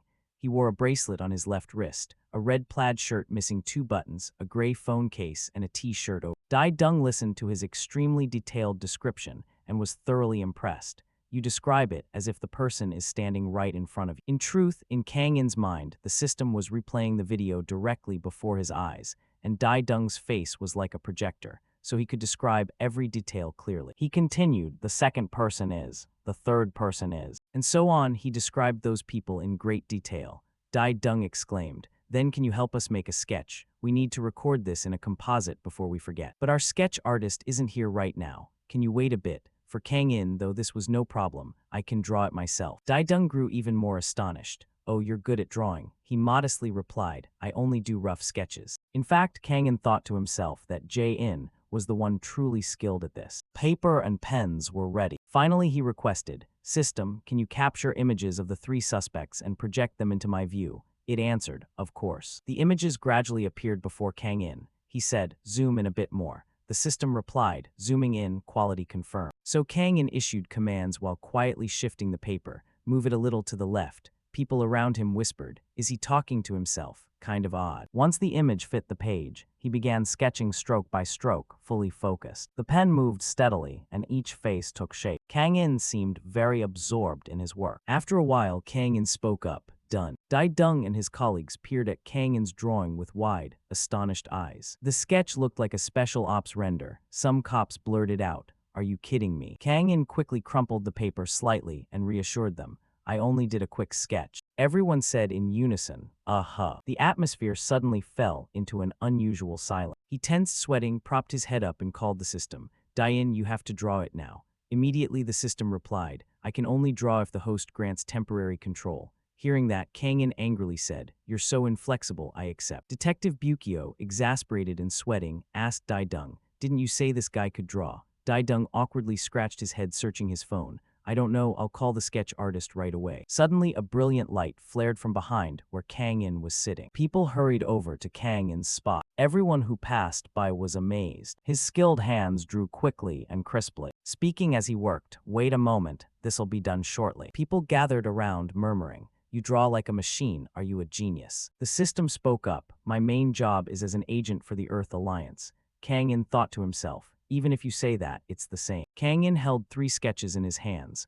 Only 3 people left the alley before the fire started. If the arsonist fled, it's very likely one of these 3. Everyone collectively gasped in amazement, and the team leader immediately commanded, "Quickly verify their identities now. Investigate them immediately." Everyone enthusiastically complied. The next day at the diner, laughter could be heard from outside. A dish was placed on the table. Its color and flavor were so excellent everyone praised it. Yi, after tasting it, exclaimed excitedly, "Kang In Opa's malatang is absolutely delicious." Kang In brought out more food. "Have some more." Adaome's eyes sparkled as she pointed. "Amazing." Ziong Hon slurped and sniffled. "It's so good I'm about to cry." At that moment, EU asked, "Oh, I heard the house fire at Adaome's place the other day was arson." Adaome, shocked, gasped, "Huh, it wasn't an accident." Ziong Hon immediately pulled out his phone. "Yes, the news just said they've arrested the suspect." "Really?" Behind the counter, Kang In also listened and heard they found drugs on the suspect. Kang In thought about the drugs from when he went to the police station until now. Hasn't even been a full day, and they've already investigated so quick. He glanced down at his hands, thinking it was all thanks to Jin's ability. Suddenly his phone rang, and he picked up. On the line was Detective Ba Ki. Dai Dung reported, "Oh, Na Kang In, I wanted to let you know that thanks to you we caught the suspect." He continued, "2 people in the photo are locals, but the other isn't from the area. It turns out he was a friend of the victim. We're still investigating the motive. But in any case, we found drugs in this man's wallet." Hearing that, Kang In replied, "Yes, I heard that already. It seems he came to borrow money to buy drugs, and when he couldn't get any, he killed the homeowner. Want to hear something even crazier? We quickly tracked down the drug dealers and arrested them at the scene. And guess who was there? Do you know actor Na Dong Ren? It was him. Right now the entertainment world is in chaos." Hearing that, Kang In wondered who that was. Then while cleaning the kitchen he answered, "This is getting more chaotic by the minute." Dai Dung sighed. "Yeah, looks like I won't be getting a day off this time. But thanks to your sketch, we were able to speed up the investigation 100-fold. I'm wondering if we can release that sketch to the public." Suddenly Kang In's system warned that the press could compromise his special agent mission. He thought to himself that he didn't need to go into full hiding. Then he replied on the line, "As long as you don't say I drew it, that's fine." He spoke loud enough that other patrons noticed. Dai Dung asked, "Oh, refusing to reveal your identity. Like a hero, huh?" Kang In just kept his head down and said, "I'm just doing what needs to be done." He laughed. "Wow, okay, I'll remember that. I have to hang up now, thanks again." He turned back and saw the 3 others' eyes wide and shining as they asked, "What is it? What happened? Opa, what did you draw for Detective Ba Ki?" Kang In answered nonchalantly, "I drew a fat bug." Hearing that, the 3 burst out laughing, clutching their stomachs and jumping around. The sketch must have been terrible if he told them not to mention it. He wiped his spoon and said again, "Think whatever you want." Suddenly, a loud scream made everyone turn around in alarm. In the noodle eating area, someone had spilled their food, and the person next to them angrily stood up and yelled, "You spilled the noodles. You spilled them earlier too. You were the one shooting, weren't you?" Yiseo looked annoyed and sighed. "They spilled noodles again." Ziang Hon bustled and ordered, "Dookie, get ready to clean up."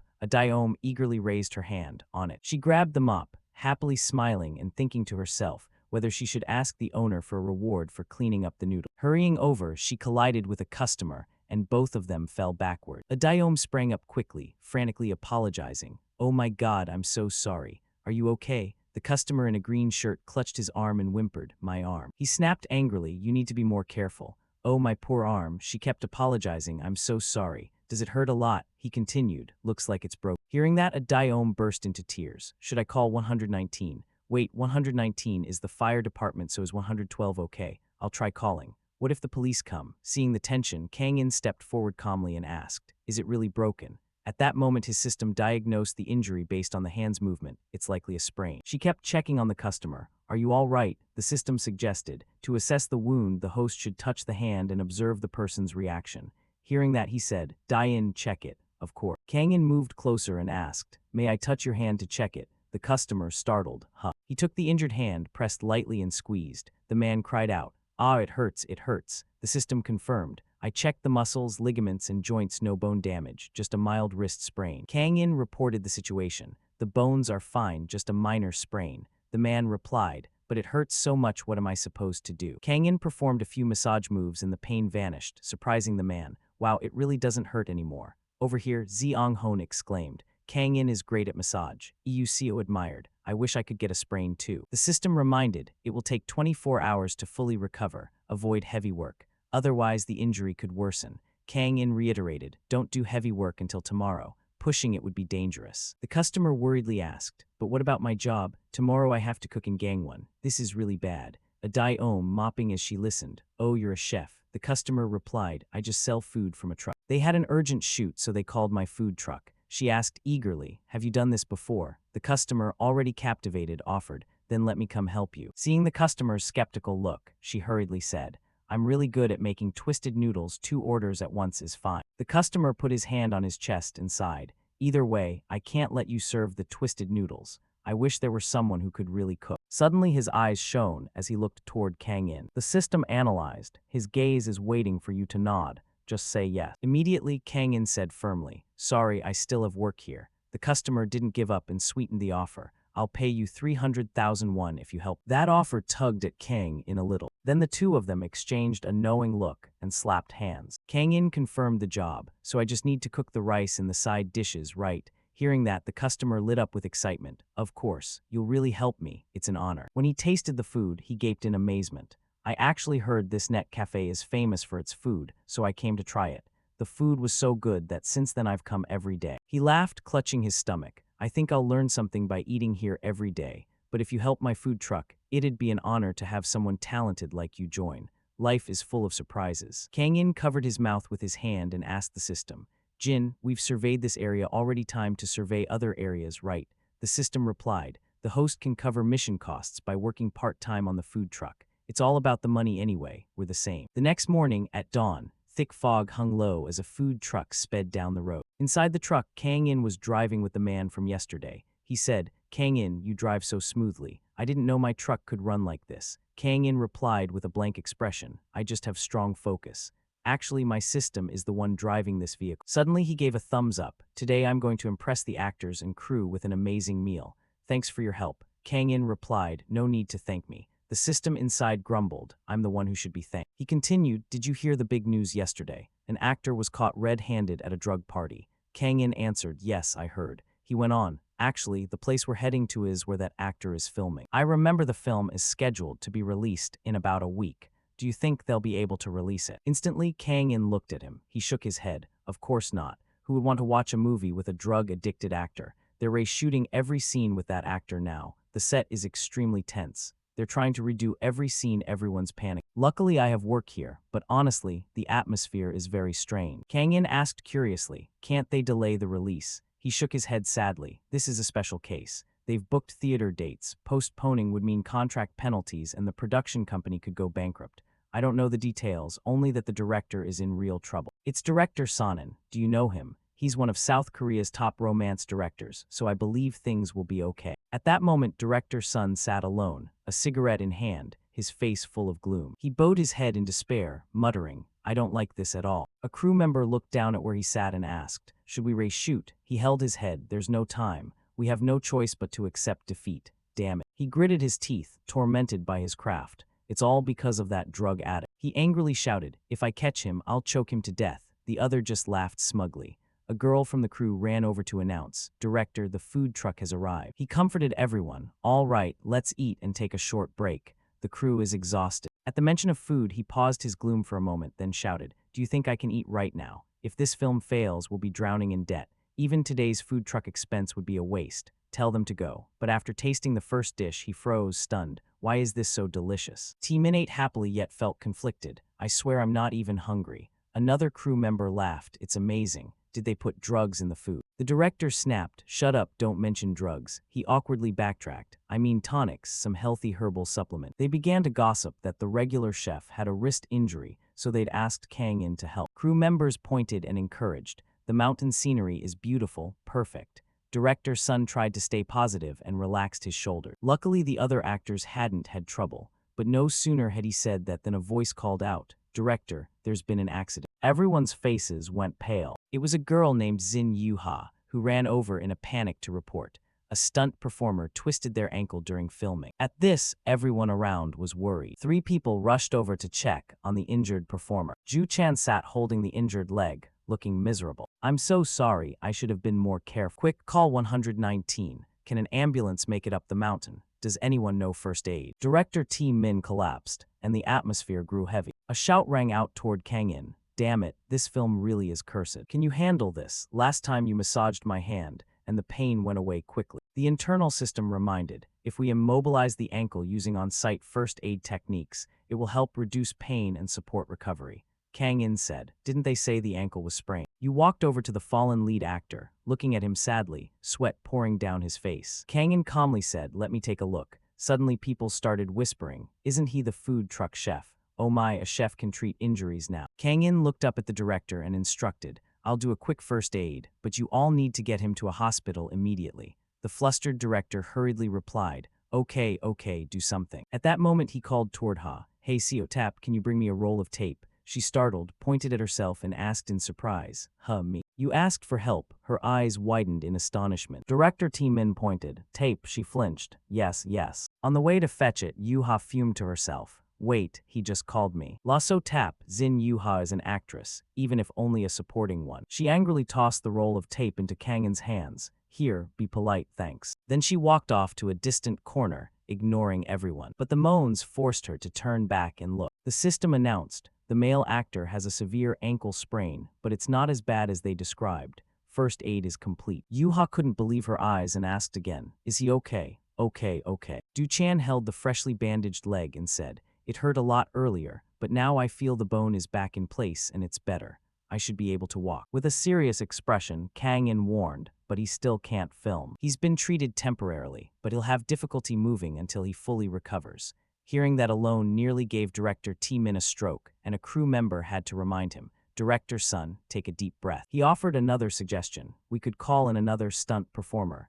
Min hesitated, clutching his head as if about to faint. How are we supposed to find someone with Kim Du Chan's build and face out here in the mountain? Suddenly he shouted, "And we'd have to rehearse too. Damn it, if we miss the release date, we'll all be in the red." Another crew member laughed helplessly, then let Du Chan do the action scenes himself. Kim Du Chan, the lead actor, smiled and raised his hand. "If needed, I'll do it." The crew worried again, but what if Du Chan gets injured too? Min collapsed and lamented, "He's clumsy. If his ankle gets hurt too, we're finished." "Director, the conditions are brutal. If Du Chan is injured, this film is over." He asked again, "So should we pick someone from the crew as a stunt double? We can hide their face with masks and sunglasses. Could that work? Anyone willing to try?" The director begged as if praying, "God, why are you punishing me like this? Lord, I'll pay double or triple, just please let someone stand in right now." At that moment, there was no one else to step in but Kang In. Sunlight seemed to brighten the whole sky as he declared, "The one sent from heaven has arrived." He struck a confident pose. "I'm kidding, but I actually think I can do it."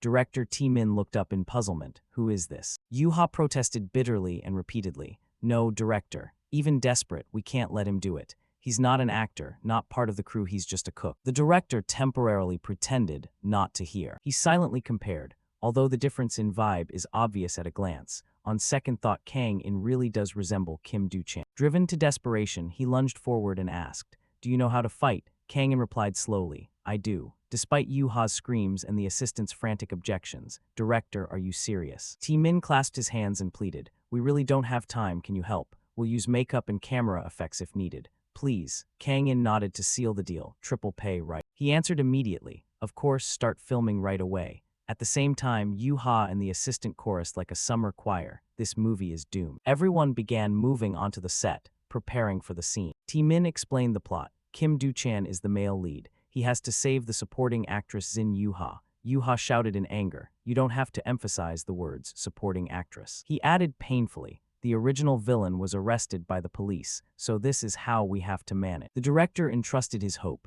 "Consult with the co-actors and rehearse a bit. I'll step outside to give you time to prepare." Kang In took the script and replied, "Okay." The stunt performers gave instructions. "This scene needs hand movement, hanging, a strike to the jaw, then a hit to the knee, right?" Kang In asked curiously, "Would it be strange if every action was pre-planned?" The supporting actor answered, "True, but this is the simplest way. We've rehearsed according to the script, so we can't change moves on the spot." The internal system spoke up. "Filming shouldn't be acted that way. I have camera skills to guide training." Kang In thought, how do things like that even exist? The system kept babbling. "This method requires more realistic movement." Kang In proposed a shocking idea according to the script. Kang In suggested, "Instead, why don't the three of you actually attack me?" His strange idea left the three supporting actors wide-eyed and open-mouthed. "What?" Kang In continued to explain. "The scene will play out better if you attack as if you really want to fight me. I'll handle it properly, so on camera it'll look much more realistic." The three exchanged worried looks, about to refuse. While Yuha's attitude was obvious, that only works if the moving shot goes smoothly.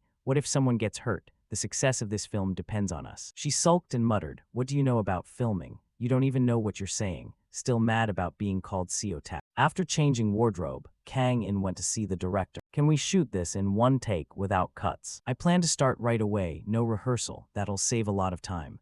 The director asked skeptically, "If you can do it in one take that'd be great, but can you?" Kang In radiated confidence. "Trust me, the power of triple pay." The system reminded, "My name is Jeninjin, not triple pay." He ignored that reminder, turned his back and said, "We'll shoot straight through, no interruptions." Min stood frozen, staring at Kang In's inscrutable dark silhouette. A gut instinct told him, this person is very reliable. He shouted loudly to start the scene and get ready to act. Yuha got into character and acted, "Save me." The trio of supporting actors played thugs, sneering menacingly, "We'll rough you up. Yeah, we'll show you what hell is. Hand over everything you've got, you brat. Yeah, hand it all over." As they sneered, Kang In launched a miraculous kick that blew the door wide open. They saw him leap down from above, terrified. "What the hell? How did this guy find us? His jumping ability is insane." The leader shouted an order, "Get up." Another guy lunged to attack. Kang In calmly waited for system guidance. "I will guide the host to avoid dangerous punches," marking the trajectories of incoming attacks in his vision. It guides like Google Maps. A supporting actor suddenly lunged too,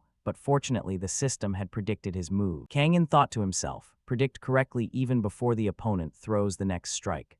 The system continued to command, "Jump." The system even indicated that this camera angle would look great on film. The supporting actor was shocked.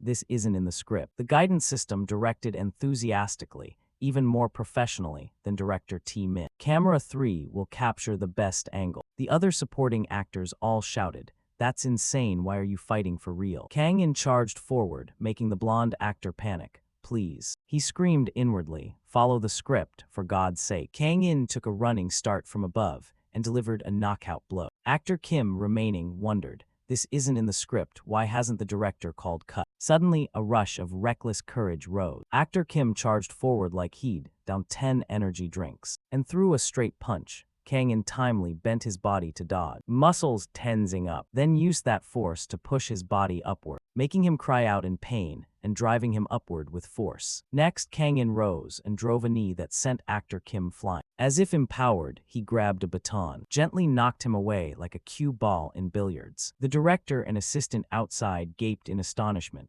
Luckily, not a single fly flew in. Even during the scene, Yuha couldn't contain her emotion. Do-chan and the crew were equally stunned. After the lopsided fight, the supporting actors lay battered on the ground. After the fight, Kang In left a strong impression on everyone's minds. Kang In stepped close to Yuha. Her face was bruised and pale. The two looked quite a striking pair on camera. He began his line, "I'm here to save you." Yuha hesitated for a moment, then spoke. Her face ashen, You're going to let me live, right?" Kang In thought this wasn't in the script. The assistant shouted loudly, "Cut." The director slammed the board down and ran over in a panic. "No, I told you to fake it, not hit for real. Is anyone hurt?" After the drug incident, do we have to go to the hospital again? The director held his head and lamented, blaming fate. I must be blind to film this. What are we doing? A beaten supporting actor sat up with a thud. We should stop this. Min froze and stood up. But then all three supporting actors, now admiring, surrounded Kang In. How did you do that? I'm shocked. I got hit and didn't feel a thing. This is my first time experiencing anything like this. They chattered nonstop, even as the director approached. At first I panicked thinking it was real, but how did you do that? The director was still in disbelief. They say he wasn't hitting for real. At that moment, the assistant stormed over, pointed at Kang In and demanded, I told you to fake it, so why did you hit for real? I said act like you're fighting, not throw them around or break their bones. He continued, what about the people who got hit? The three supporting actors answered in unison, but we're totally fine. The assistant kept shouting as if in shock. Yeah, they're perfectly fine. Then he suddenly snapped back. What collapse? How are you all okay? The assistant didn't understand how they could be unharmed. The three supporting actors, though puzzled, explained. We don't know either, but one thing's certain. The blonde actor described it. It felt like there was a cushion or something supporting my back, like sliding away instead of being struck. The assistant still couldn't believe it, about to press the issue when Kang In confirmed. Exactly. He slowly described it like sliding sideways, like skiing down a slope. The assistant grew even more puzzled. What does that mean? The stubborn assistant asked. Kang In, asked actor Kim. When you were hit in the knee, your body was flung upward, right? Were you injured? Actor Kim scratched his head and replied gratefully. That, I didn't actually get hit. He just grazed my knee. He even caught me when I fell. The assistant broke into a cold sweat. He did that when. Still stubborn, no way. The camera recorded you being hit. How could you be fine? At that moment, the director patted the assistant's shoulder, as if to stop him. He looked blissful like a girl in love. Just call it a trick. Min folded his arms, laughed loudly, acting knowledgeable. I knew it all along. That's why I didn't call cut. Let him put on airs, no one believes him anyway. The director remembered the main task. Come on, let's review the footage and see if it's okay. The assistant replied helplessly, fine. Everyone gathered at the monitor. They all unexpectedly praised it. The final product was perfect. Even the expression of being grabbed was captured clearly. Du Chan's eyes sparkled. Every shot is great, just like the director wanted. The cameraman honestly said. Actually, rather than say I filmed it well, it's more that the actor calculated the position of each camera and moved at the exact angles. He continued, I was just monitoring the cameras. Every camera angle was perfect. Du Chan couldn't believe it. No way. Are you saying that person calculated every camera angle from start to finish? Kang In at that moment looked back as if searching for something. He asked, Director, is my part done? Min beamed. Of course it's done. I'm very impressed. He was content as if seeing Hollywood glory shining on Kang In.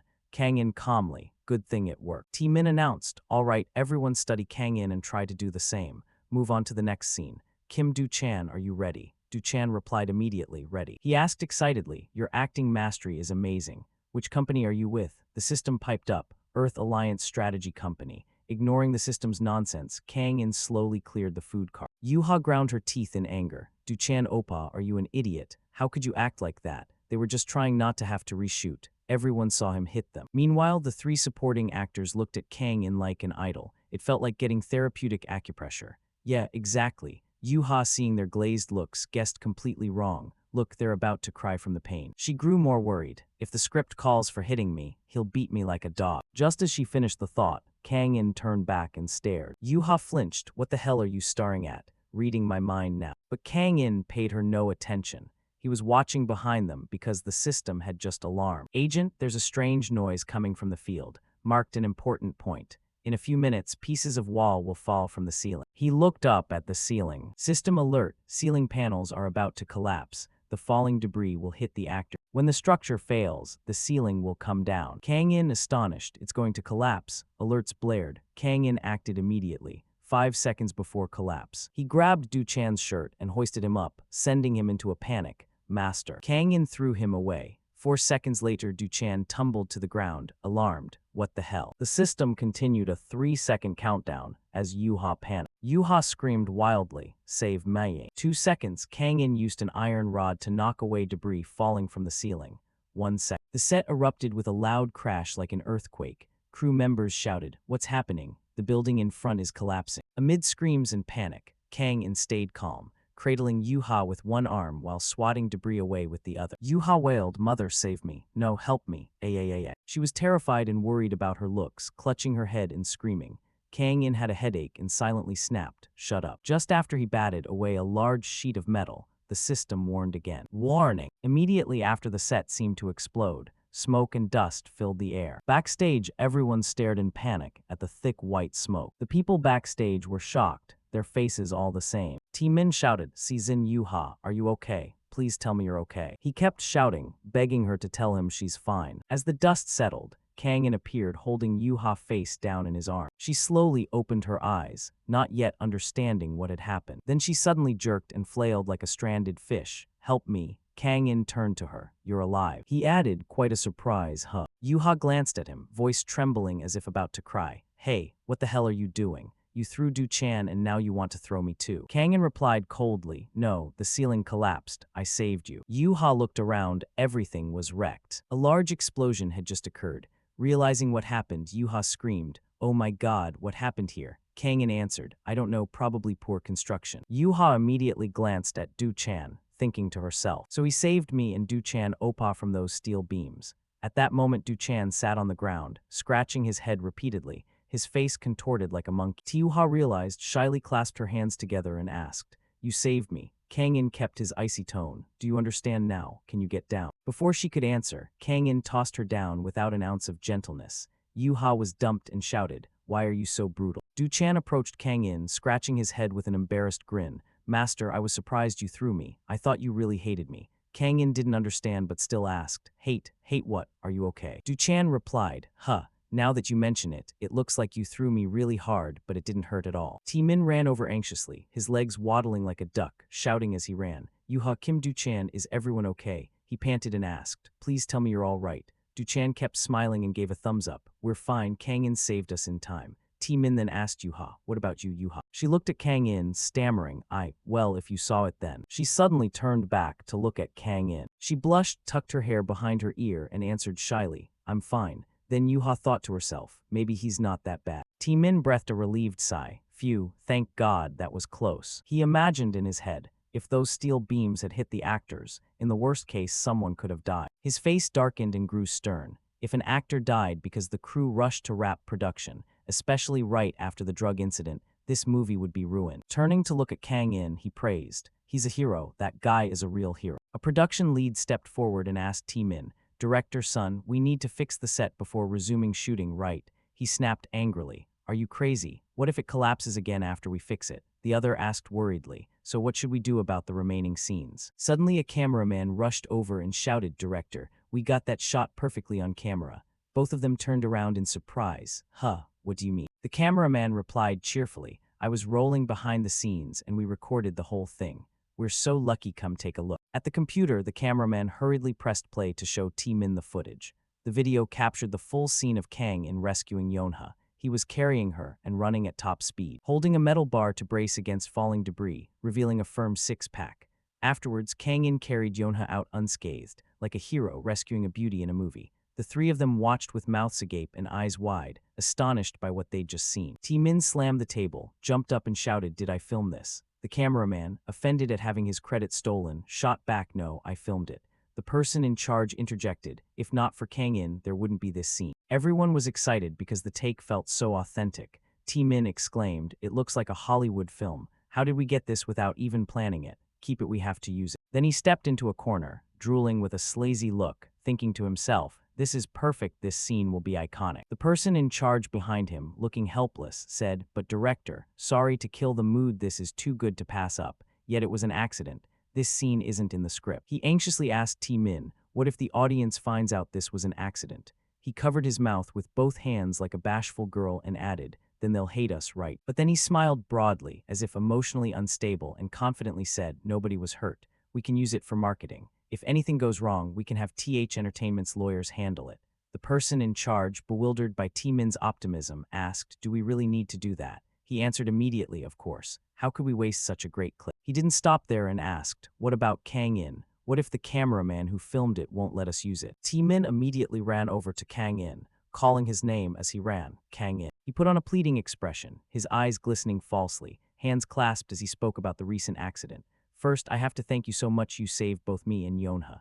Du-chan stood behind, crying because he wasn't being mentioned. Director, I almost died too. The system then reminded Kang-in, rescuing civilians is a core mission of the Earth Alliance. The Earth Alliance and natural robots prioritize citizen safety. Kang-in closed his eyes and replied with compassion, I just did what had to be done. T-Min, moved to meet his savior, praised him. You really are a hero. Then he put on a cute act, puckered his lips and said, about the footage of you saving us, we accidentally captured it and it's really great. Can we use it in the film? We'll even put your name in the credits. Hearing that, Kang-in thought for a moment, while the system warned, if an agent's face is exposed to the public, it could affect future missions. T-Min suddenly upped the offer. Of course, we'll compensate you extra. The moment the system heard money, its attitude immediately changed. Luckily, the host's face had been obscured, so it wasn't a major issue. Kang-in shook hands with T-Min and calmly said, go ahead and use it. He happily said aloud, thank you so much. Yonha's manager, noticing her pale expression, asked, Yonha, are you okay? You've seemed really distracted. She stammered in response, I'm fine. Then she sneakily glanced in another direction, her gaze fixed intently on Kang-in. Yonha noticed a large tear in his shirt from when he rescued her from the earlier accident. She hurried over to where Kang-in was standing and shyly asked, are you hurt? Your back is torn. Kang-in answered calmly, I'm fine, it's just a rip in my shirt. Suddenly, Yonha's cheeks flushed red. She silently admired Kang-in. He nearly took a huge metal bar to the body, yet still saved both her and Du-chan Oppa without a single scratch. He's amazing. Yonha, still blushing, looked up and whispered, thank you. Kang-in casually replied, helping staff is my job. Hearing that, Yonha pinched her cheek in annoyance and snapped, I'm not staff, I'm an actress. He kept a calm expression and said, just kidding. Yonha muttered in irritation under her breath, clearly annoyed. Kang-in put his hat back on and told T-Min, my work here is done. I'm heading back to the food truck. T-Min beamed and replied, oh okay, thank you so much, even though you're so busy. After Kang-in turned away, T-Min kept praising him. The food from that truck is so good. He looks young but is really talented. Yonha half closed her eyes, pretending not to care but still asked, do you know where he usually sells food? The person in charge answered, they say he works at an internet cafe. She was surprised, at an internet cafe? T-Min also exclaimed, that's absurd. Why would someone that talented be working at an internet cafe? Yonha hurriedly asked, so is he only helping us today? He replied cheerfully, no, he'll stay a few more days. I asked him to help tomorrow and the day after. Hearing that, Yonha was so delighted she laughed out loud, clapped, and said, with Kang-in's help, this will be the best action film ever. Excited about year-end awards, she suddenly asked, but director, isn't our film supposed to be a romantic comedy? The script cover even says, a bright morning, it's a romance. The director answered, genre doesn't matter. If we cut all the scenes with that junkie and replace them with action scenes, we can solve our immediate problem. He asked for opinions. What does everyone think about switching to an action genre? The assistant director groaned, oh man, we're running out of time. I'll hire a stunt director right away. The director insisted, why hire someone? Why waste effort on something pointless? He asked again, you saw Kang-in calculating every movement in real time and finishing the shoot on schedule, right? The assistant replied, yes, that's right. The director posed the question, time is what we need most, and who else can solve that for us besides Kang-in? The assistant hesitated, but he's not an actor, it would be awkward to ask. Director T-Min persuaded, it doesn't have to be an actor. Is that so important? Don't you see he's even better than Kim Du-chan used to be? Actor Du-chan, criticized, covered his face and cried in frustration like a child denied a fair turn. It's so unfair. The assistant frowned and scratched his face. But what about the food truck? I heard Kang-in replace the chef because the other guy was injured. The director complained, you're such a nuisance. He cracked his knuckles and made up his mind. Enough talk, I'll handle that myself. Leave it to me. Saying that, he ran off after Kang-in like the wind. Kang-in, wait up. The assistant thought to himself, is this going to be okay for him? Kang-in had stepped outside by then, walking and thinking, this place looks fine yet could collapse unexpectedly like that. He turned his head, looked around, and analyzed. Right in the middle of filming, exactly when the actor was standing, not more not less, something seems very suspicious. The system produced results with images. After analyzing the data, this damage was likely prearranged. The building's structure was intentionally altered before the collapse. Kang-in murmured, you think so too? Could someone have modified the building's structure beforehand? The system continued analyzing. The actress's position had many metal bars falling behind Yonha. Anyone could predict her location just by reading the script. Kang-in agreed with this inference, saying maybe someone targeted the actress or even wanted the film to fail. While he was thinking, a calling voice and heavy breathing sounded from behind Kang-in. Director T-Min ran at full speed over, shouting as he ran, can we talk for a moment? Kang In, surprised, asked, "What else is there to talk about?" The director stepped forward and grabbed Kang In's hand. Teary-eyed as if clutching a straw for salvation, "Please save my film." Director Sun Tae-min excitedly explained the film's difficult situation, but Kang In was unimpressed and indifferent. He only paid attention to the system's message. The area's geography closely matches old data. The information value is very low. After hearing the director's story, Kang In refused. "I have work at CEO, so I can't stay here." The director rejoiced as if he'd struck gold. "CEO is perfect. Starting tomorrow, we'll move all shooting to CE." Kang In still shook his head. "I have other commitments. I can't be on set all day." Director Tae-min tried to persuade him. "Don't worry, just come for key takes like today. It won't take long, just one shoot." The system also objected. "That's not efficient. We must complete the mission at the temporary base." The director leaned in and whispered to Kang In, "We'll make sure you get paid. The production company isn't trying to save money right now." Hearing that, the system immediately changed tone. "If there's a large sum, I think we should accept."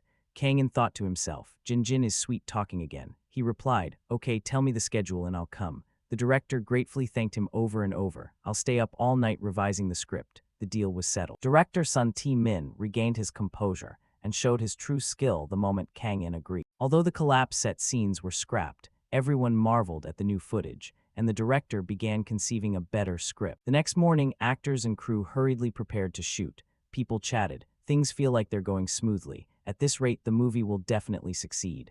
By afternoon, thanks to Kang In's effect, the set's atmosphere had become calmer and more professional. Outside the set, a white car raced up and skidded to a dramatic stop. Entertainment manager Kim jumped out of the car and ran toward the set as if propelled. While the director clutched his head rewriting the script, manager Kim burst in shouting, "Director Sun Tae-min." The director turned and asked, "Manager Kim, what are you doing here?" Manager Kim shouted back, "What are you doing here? Please help us." He grabbed the director's jacket and shook him, panicked and anxious. "If we release the film as is, we'll only face a torrent of criticism. The film will fail and we'll be in big trouble." He poured out the current situation. "You know, we can't delay the release, right? The company has guaranteed major theaters. If the film fails, no one can clean up the fallout." The director put a hand over Manager Kim's mouth and confidently declared, "Manager Kim, trust me, I'll handle all of this." In the heated moment, Manager Kim remained uneasy and snapped, "Don't joke around. How do you plan to fix the film? Be explicit so I can report to higher-ups." The director uncapped his pen and explained, "I'm going to change the film's genre. Starting today, this movie will be romantic and action." Manager Kim flew into a rage and grabbed the director by the collar. "What? Have you lost your mind?" Manager Kim was agitated and worried. "Are you insane? We only have 1 week left to finish shooting and editing. How can you want to change the genre now?" Contrary to Manager Kim's expression, the director was calm and reassured him, "Don't worry. We're still within the schedule. I'll show you in a bit." As he spoke, someone suddenly slammed the door open and entered. The director snapped irritably, "Who is it?" He barked when he saw the person enter the set, the door slamming shut and dust billowing everywhere. Seeing the newcomer, Manager Kim flinched and took a deep breath. He bowed his head and greeted the man in the black suit. "Boss, I didn't expect you'd come in person." The man said nothing. He only shot the director a sharp, glowering look. That look startled the director. "Huh, is that Lee Tae-ho, the CEO of Tho Entertain, Lee Tae-ho?" Director Tae-min scrambled to his feet. Lee Tae-ho stepped forward and said in a low voice, "I didn't want to come either, but I could not come when an accident like this happened on set." He glanced toward the area where the incident occurred and saw metal bars still strewn across the ground. He surveyed the accident scene. Lee Tae-ho's face darkened further. A serious accident had occurred, leaving the entire set in ruins. There was no reason I shouldn't inspect it personally. Lee Tae-ho's face darkened further. A serious accident had occurred, leaving the entire set in ruins. There was no reason I shouldn't inspect it personally. Manager Kim trembled and replied, "Yes. As you know, we've been very busy because of that junkies incident." The CEO's cold glare and furious presence silenced the room. "How long are you going to keep blaming him?" Manager Kim stammered apologies. "I'm sorry, I'm so sorry." Suddenly, small footsteps sounded. A cute little girl appeared. "Daddy, are you angry?" Lee Tae-ho's daughter, child actress Lee Min, stepped in. Seeing his daughter, Lee Tae-ho's demeanor changed instantly. "Min, you heard me raise my voice and came in, didn't you?" He sat down and gently took her in his arms. "Daddy isn't angry. It's just noisy in here, so I had to speak louder." The girl smiled. "That's good then." Director Tae-min stepped forward to greet her. "Min Dai is here. Hello to our little princess." The girl cheerfully replied, "Hello, director." He praised, "The CEO's daughter is truly adorable." Lee Tae-ho stood, less tense but still serious. He asked the director, "Can you finish all the remaining shooting and editing within 1 week?" Give me a clear answer. Director T Min answered confidently. Of course, I guarantee it will be even better than the original. Min Dai then went to greet the actors. Yonha enthusiastically. Hi Min. Du Chan cheerfully. Hello Min. The girl replied and corrected them. No, you should call me sister. Yonha laughed. Okay, sister, got it. Lee Ti-ho nodded, folding his arms. Good, just as I expected, a seasoned director will handle it well.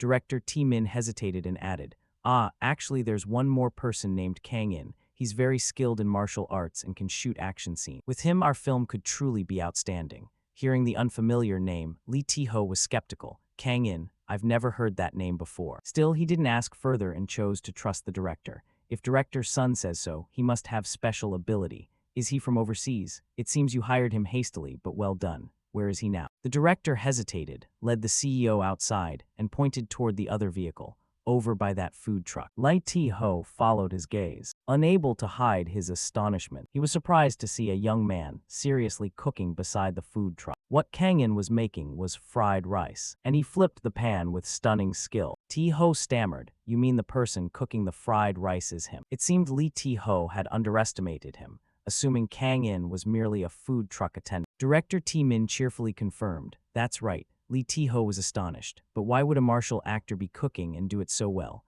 Contrary to his doubt, T Min excitedly explained, it's because that's his food truck. Lee Ti-ho was stunned. What? Then he frowned, so director Sun T Min. You mean you not only had Kang In perform martial arts, but also let him take part in the lead actor Kim Do-chan's action scenes? T Min failed to notice his boss's anger and replied cheerfully, yes, his build is quite similar to Kim Do-chan. Seeing Lee Ti-ho grow angry, T Min began to worry. Lee Ti-ho growled, in this urgent situation, you put an amateur in as an actor to save budget. T Min panicked, what are you saying saving budget? Lee Ti-ho retorted, are you cutting costs because you think this film will fail? T Min immediately shouted, no, that's not it. Once you see the results, you'll understand. Lee Ti-ho scoffed, how cheap of you. He demanded the director take full responsibility and ordered all production expenses returned in full, not a penny short. T Min ran after him, shouting, Director Lee, you misunderstand. Lee Ti-ho ignored the director's explanation. He turned to his aide, Manager Kim, bring all the receipts and verify every detail. Manager Kim hurriedly replied, yes, yes. At that moment, Min Dai cheered happily. It's so delicious. Her eyes sparkled like a star as she asked curiously, what is this dish, mister? Seeing Min Dai happy, Kang In replied, it's called mixed armpit flag rice. Min Dai giggled, beaming. Mixed armpit flag rice, what a strange name, but it's really good. Kang In felt happy that someone liked his cooking. He said, I made a lot, eat as much as you like. Hearing that, Min Dai was delighted but suddenly remembered her mother's warning. Right, I can't eat too much, Mom said I'll gain weight. Kang In gently reassured her, gaining a little won't hurt. Min Dai flipped her hair confidently. No, I have to watch my figure, I'm the lead actress in this film. Kang In asked in surprise, you're the lead actress? The girl replied joyfully, I'm a child actress, but even for a small role, if it's my role then I'm the lead.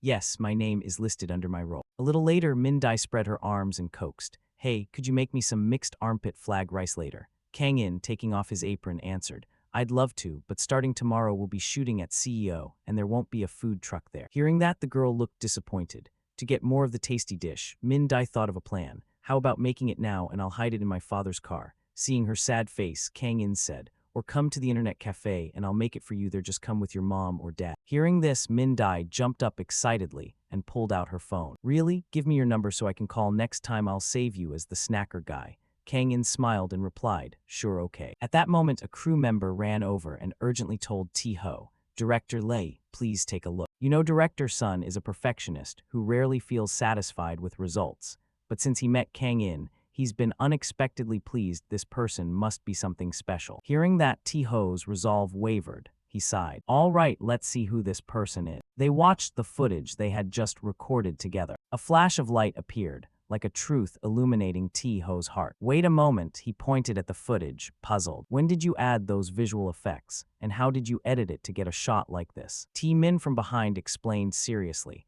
There was no time to edit. This is the raw video, completely unedited. I didn't do this alone. T Min added, the actor calculated the camera angles himself and moved accordingly. Ti-ho asked in astonishment, you mean the guy selling food from that truck? T Min gave a thumbs up, that's right. Ti-ho was amazed. You mean that person can shoot a scene without VFX, without retakes, and even anticipate where the lights would fall? T Min answered, Yes, the film was on the verge of collapse, but Kang In saved us at the worst moment. At a loss for words, T-Ho sighed. It seems I owe Director Sun an apology for my earlier remark. He said gloomily, I'm sorry for the misunderstanding. T-Min smiled easily. I'm glad you understand now. If you still don't get it after watching this video, I think there's something wrong with your eyes. T-Ho nodded, then went to find Kang In. I have to thank that guy. T-Min said, go ahead, go. At that moment, Kang In was busy cooking. T-Ho approached, a little awkward. Hello, this dish is really good. Kang In handed him a cup of food. I just finished it, please have some. T-Ho took it but said, no, I didn't come for the food. I'm Lee T-Ho, director of the company that invested in this film. It seems you saved the whole crew, so I'm here to thank you. Kang In replied sheepishly, I was just doing my job and mostly for the money. T-Ho responded, you have amazing martial skills. But what's this? Kang In explained, it's a kind of dry cracker, try it. T-Ho looked at the cup of crackers, puzzled, dry crackers. My company already has many snacks like this, so I'm not usually a fan, but I suppose I should try it because it's from Kang In. After tasting it, T-Ho immediately changed expression, tears of joy streaming down his face. This is unbelievable, salty and sweet, fragrant too. It tastes like ban kitch but not greasy. This flavor is miraculous. He ate while crying with emotion. My daughter will definitely love this. Kang In recalled. Min Dai came here and tried a bit already. T-Ho wiped his tears and said, really, I hope my daughter thanked you properly. It's so good it brought me to tears. Min, come eat with daddy. But there was no response from Min Dai. T-Ho began to worry. Where's the girl? Kang In also grew anxious, not knowing where she had gone. He asked the system, Jimin, where's Min? The system scanned the area and reported, I cannot find her. Kang In searched for Min Dai, wondering, could she be inside the building? The system replied, there are no signs that Min is nearby. Suddenly Kang In's phone rang. It was Min Dai calling. He exclaimed happily, she's on the line. T-Ho breathed a sigh of relief, utterly exhausted. He froze, you have my daughter's number. Kang In replied, she took my number to order snacks later. T-Ho surprised, what? Just then Kang In answered the call. Hello. Strange noises came from the other end of the line. T-Ho wondered, why is Kang In silent like that? Suddenly Kang In frowned in anger. T-Ho asked, why do you look like that? Kang In immediately pulled off his mask and turned to leave. He dialed another number and asked the Genjin system, what's the chance Min dropped her phone and it's broken? The system answered, that is not possible. The earlier sound was too unusual. Kang In tried calling Lim Min back but failed. He said coldly, analyze the previous audio. The system immediately replayed the audio and reported, analysis result. The air sound was emitted from a soft object that was wrapped, plastic being pressed by metal. There is an echo in a confined space. Kang In closed his eyes and focused on sensing the sound. Soft object, plastic, metal, confined space. Soft object, plastic, metal, confined space. He opened his eyes, scanned the parking lot, and suddenly stopped at a car, a vehicle. Inside the kidnapper's car, one of them shouted, you idiot. Who the hell kidnaps someone and lets them keep their phone? Min was gagged, trembling in fear. The man in the front seat answered, I didn't know she had a phone. I ripped it away quick, it should be fine. The guy with glasses behind grabbed his hair and barked, why'd you smash it? If they can't call, they'll suspect us right away. He mumbled, I'm sorry. The glasses wearer glanced at Min and growled, who was she calling? The other guy checked the screen, it's the snacker guy. The glasses wearer yelled, what? The kid's calling for snacks. Should we give her some? The kidnapper van silently pulled out of the lot. The glasses wearer urged, never mind. Drive fast, don't get seen. T-Ho asked anxiously, Kang In, what's going on? Since my daughter called, you've been strangely tense. The system analyzed 2 items on the ground, a handbag and a box of popcorn. Kang In strode forward and picked them up. The system continued. Both items belong to Lim Min. There are popcorn crumbs leading toward a car. Kang In's gaze turned instantly cold. Without hesitation, he sprinted straight toward the car. T-Ho saw it and panicked. Hey, Kang In. He ran over, picked up the handbag, and froze. This is the girl's bag. His heart tightened. He watched Kang In run, trembling as he thought, could it be the kidnapper's vehicle? The driver panicked. Boss, someone's running toward the car. The glasses wearer shouted, what kind of idiot is that? Hit the gas. The vehicle roared and shot past right in front of Kang In. System alert, they've seen you. They're hostile. Kang In replied coldly, I know. The system scanned the area quickly, detected a warning sign. It can be used as a weapon. Wasting no time, Kang In pulled the whole signpost out of the ground. The signpost lifted clear from the ground. Then Kang In lunged after the car. A man glanced in the rear view and shouted, he's chasing us. The glasses wearer sneered, is he crazy? Does he think he can catch a car by running? But immediately his face went pale. Step on it, step on it. Min-dai turned her head to look, tears welled in her eyes. She thought, the snack seller, Dad, Mom. A kidnapper suddenly shouted, Boss, he's gone. The glasses wearer laughed loudly. He's exhausted, but Min-dai sensed something. She bowed her head silent. Kang-in launched into the air from the car's roof, landing on the roof like a cat. The kidnappers screamed, what the hell? He get up there. Kang-in's presence on the roof made the kidnappers shriek in terror. Kang-in spun the signpost in his hand and drove it hard through the car's roof, terrifying all the kidnappers. The driver screamed and swerved wildly. The glasses wearer roared, drive, now, turn the wind so he falls off. But Kang-in maintained perfect balance on the roof. The system ordered, aim at the hood. Kang-in immediately targeted the weak point. Pierce that spot. The engine will die. Without hesitation, he hefted the signpost up. He gripped the iron bar tightly in his hands and drove the tip down into the spot he'd aimed at. Smash! The sign pierced the engine bay. The vehicle jolted and died completely. Kang-in stood proudly in front of the hood like a war god. The driver, trembling, pointed at that cold, killer face, the madman. The glasses wearer frantically grabbed the driver's shoulder and shouted, he's loose, hit the gas. The driver replied, on it. He immediately stomped the accelerator. The car lurched forward violently, flinging Kang-in far away. Min-dai witnessed everything, her eyes welling with tears. The bystanders around, seeing the scene, panicked and cried out, Min-dai, na Kang-in. Kang-in was hurled off, but he rolled, tumbled once, and landed on the ground extremely light. A voice from the system echoed in his head,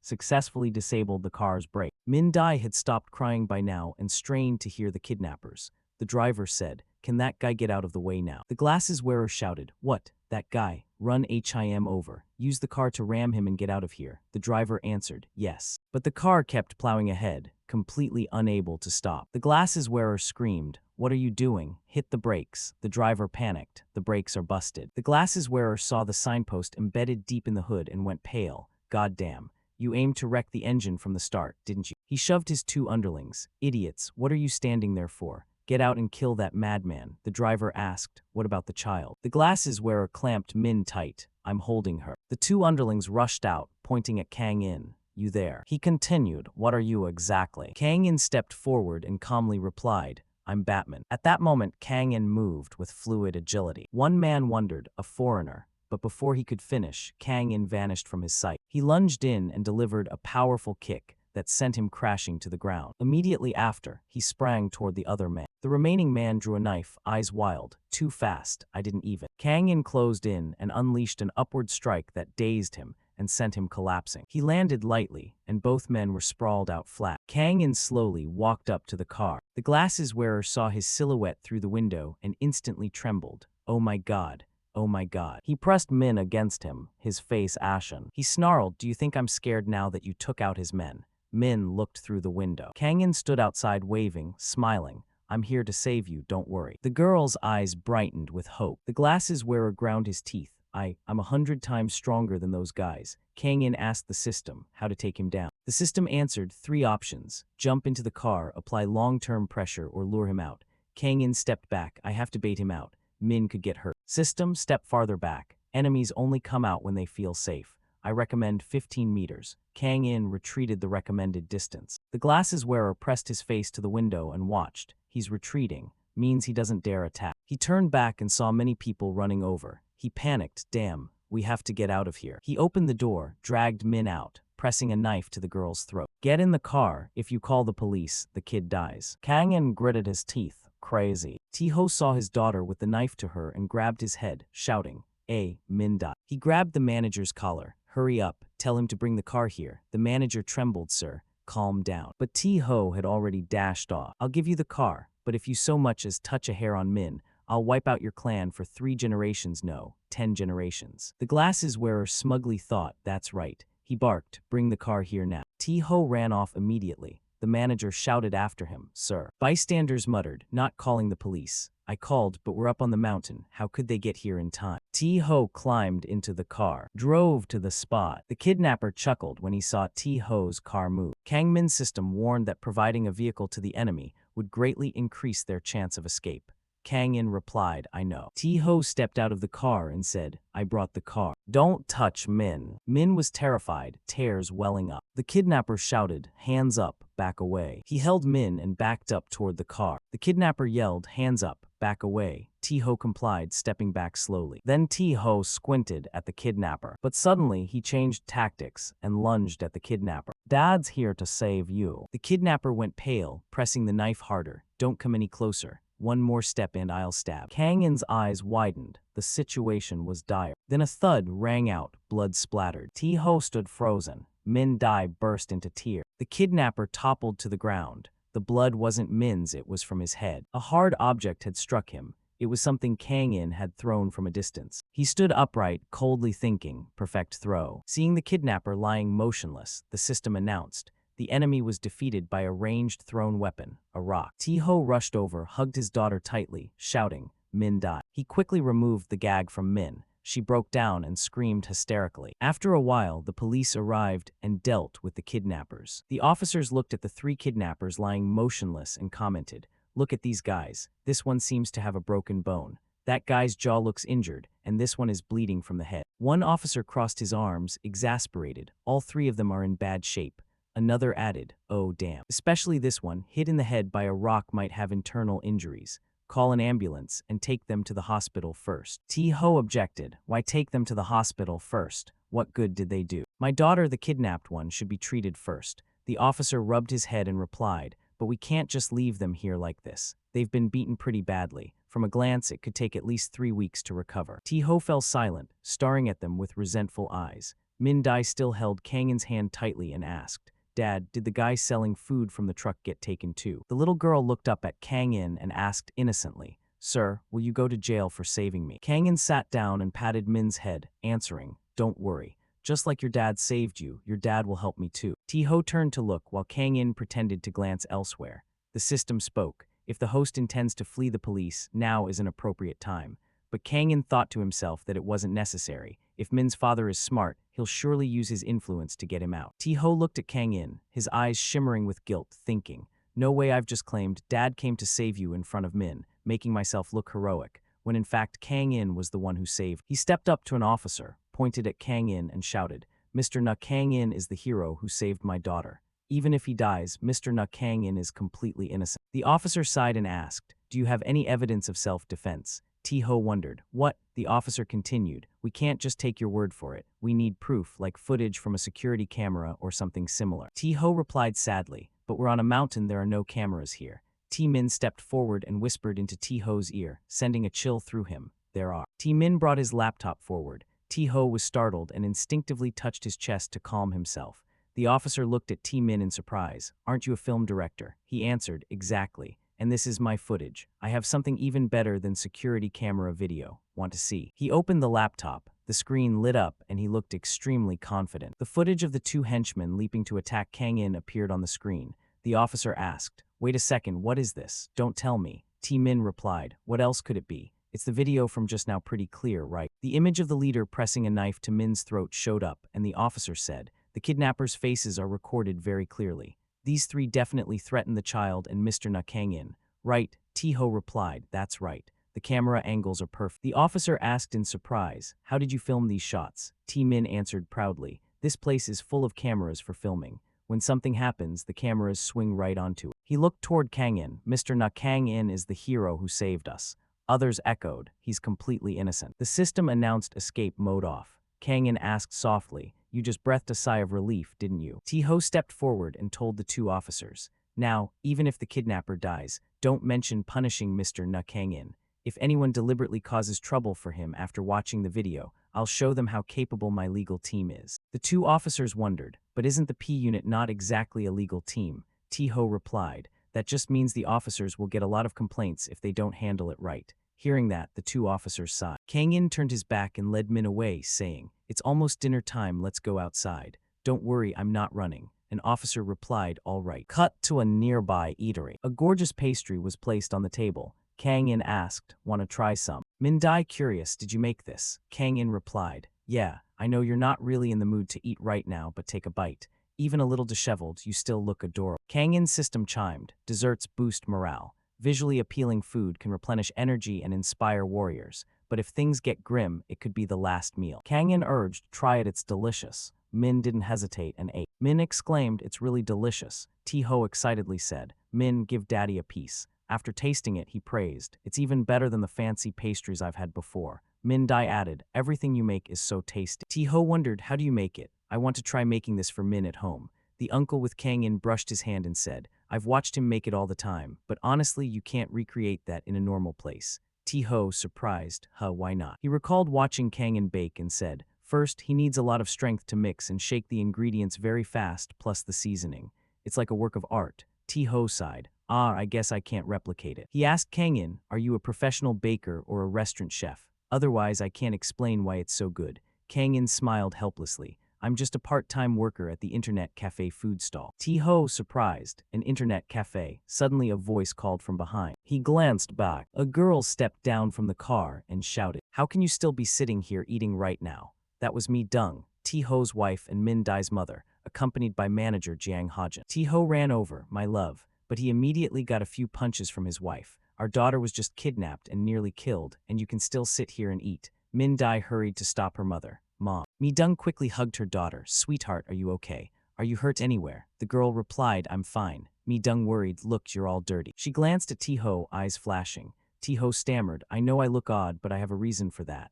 Mi Dung snapped, get over here. You're dead meat today. T-Ho pleaded, I'm sorry. Kang In and T-Min stood and watched. T-Min cheerfully said, seems like today we've seen every side of the boss. Hajin ran up to hold Mi Dung back. Ma'am, calm down. Mi Dung replied, how can I calm down? Could you stay calm if it were you? Hin whispered, there are a lot of people watching. Mi Dung froze, what? Hin pushed up his glasses. Let me handle it, no need for police or witnesses.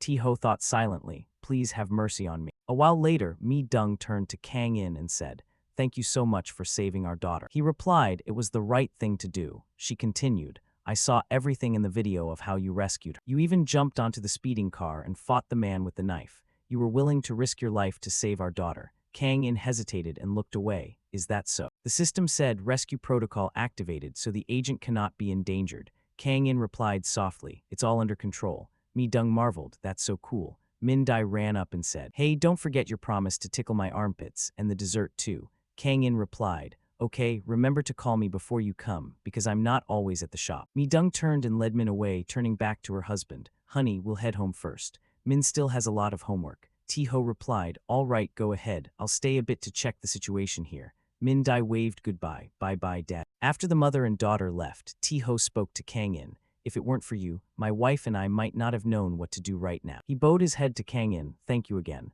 Kang In scratched his head and said, it's nothing. T-Ho added, I'll treat you to a fancy meal sometime. Kang In smiled, thinking accepting the offer now would be advantageous, then replied, sounds good. Yu-Ha, standing behind Kang In, called out, Chairman Lai T-Ho, come over here for a moment. He moved that way and whispered, what's going on? Yu-Ha tilted her head and said, hey. Kang In turned to look at her and continued, excuse me, from what I've seen today, you can cook, perform action scenes, and even take down kidnappers. The rumor that you work at an internet cafe isn't a lie, is it? Kang In replied, it's not fake. She pulled out her phone, really. No way, where's that cafe? Give me the address and the phone number. Kang In took the phone, dialed the number, handed it back to her and said, save it as Nong In. Yu-Ha happily took the phone, thanks so much. Seeing Kang In turn away, she hurried to explain, don't get me wrong, I wasn't trying to ask for your number. It's just that the internet cafe is so famous, I wanted to try it once. Kang In replied, then save it. He turned back to look at her with a cold gaze, thinking to himself, anyway, I don't even know her number, just another customer.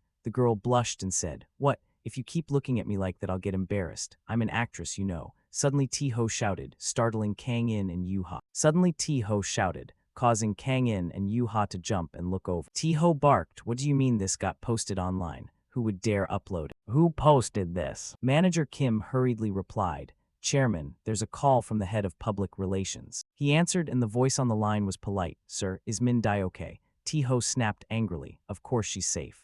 A hero rescued her, but for now, take down every video immediately. There's no time to lose. The shocking news came from the head of public relations. It's hard to stop because it's spreading fast across social media and the internet. T-Ho, face dark, held his forehead. Then find the leaker. The head of public relations replied, yes, I'll do my best. They hung up and the tremor passed. The film director shouted, who is it? Confess and I'll spare you. Manager Kim tried to intervene but to little effect. Calm down, director son. Then came T-Min's furious scream. Cut to a moving car, a woman picked up the phone. Hello, what's up? The voice on the other end stammered. Me done. This beautiful woman is T-Ho's wife. Beside her, Min was still frightened, clutching her mother's arm. She asked, what mess did you make this time? T-Ho replied, frightened, it's nothing. Listen, don't be mad, what's the matter? The rescue video of Min was leaked. It's all over the internet. We can't take it down in time. T-Ho's wife replied nonchalantly. Oh, that. The more Mi-Dung acted casual, the more worried T-Ho became, sweat pouring down his face.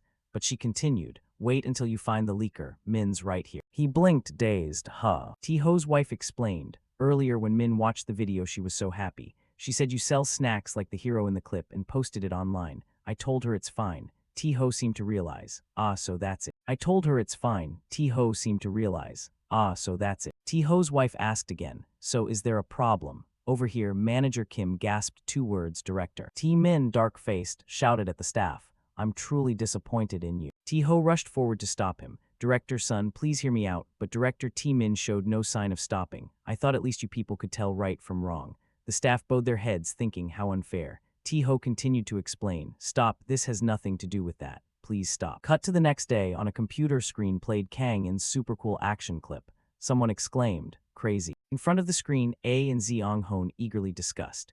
E wondered, is this a promo for an upcoming film? Zeong-Hoon, mop in hand, immediately gossiped. Of course it is, otherwise how could it be done? Today's meal was great. A Daeom agreed. Right, if someone jumped into a moving car like that, they'd definitely die. I saw it on a science YouTube channel, isn't that obvious? Yuseo excitedly. A Daeom, when this film comes out, let's go watch it together. A Daeom happily. I want to go too. Zeong-Hoon eagerly chimed in. Can I come along? Spotting the guy in the video looked familiar. A Daeom said. By the way, sis, doesn't this guy look like Kang In? Yuseo seriously replayed the clip. The quality's too low to see clearly, but the build looks similar.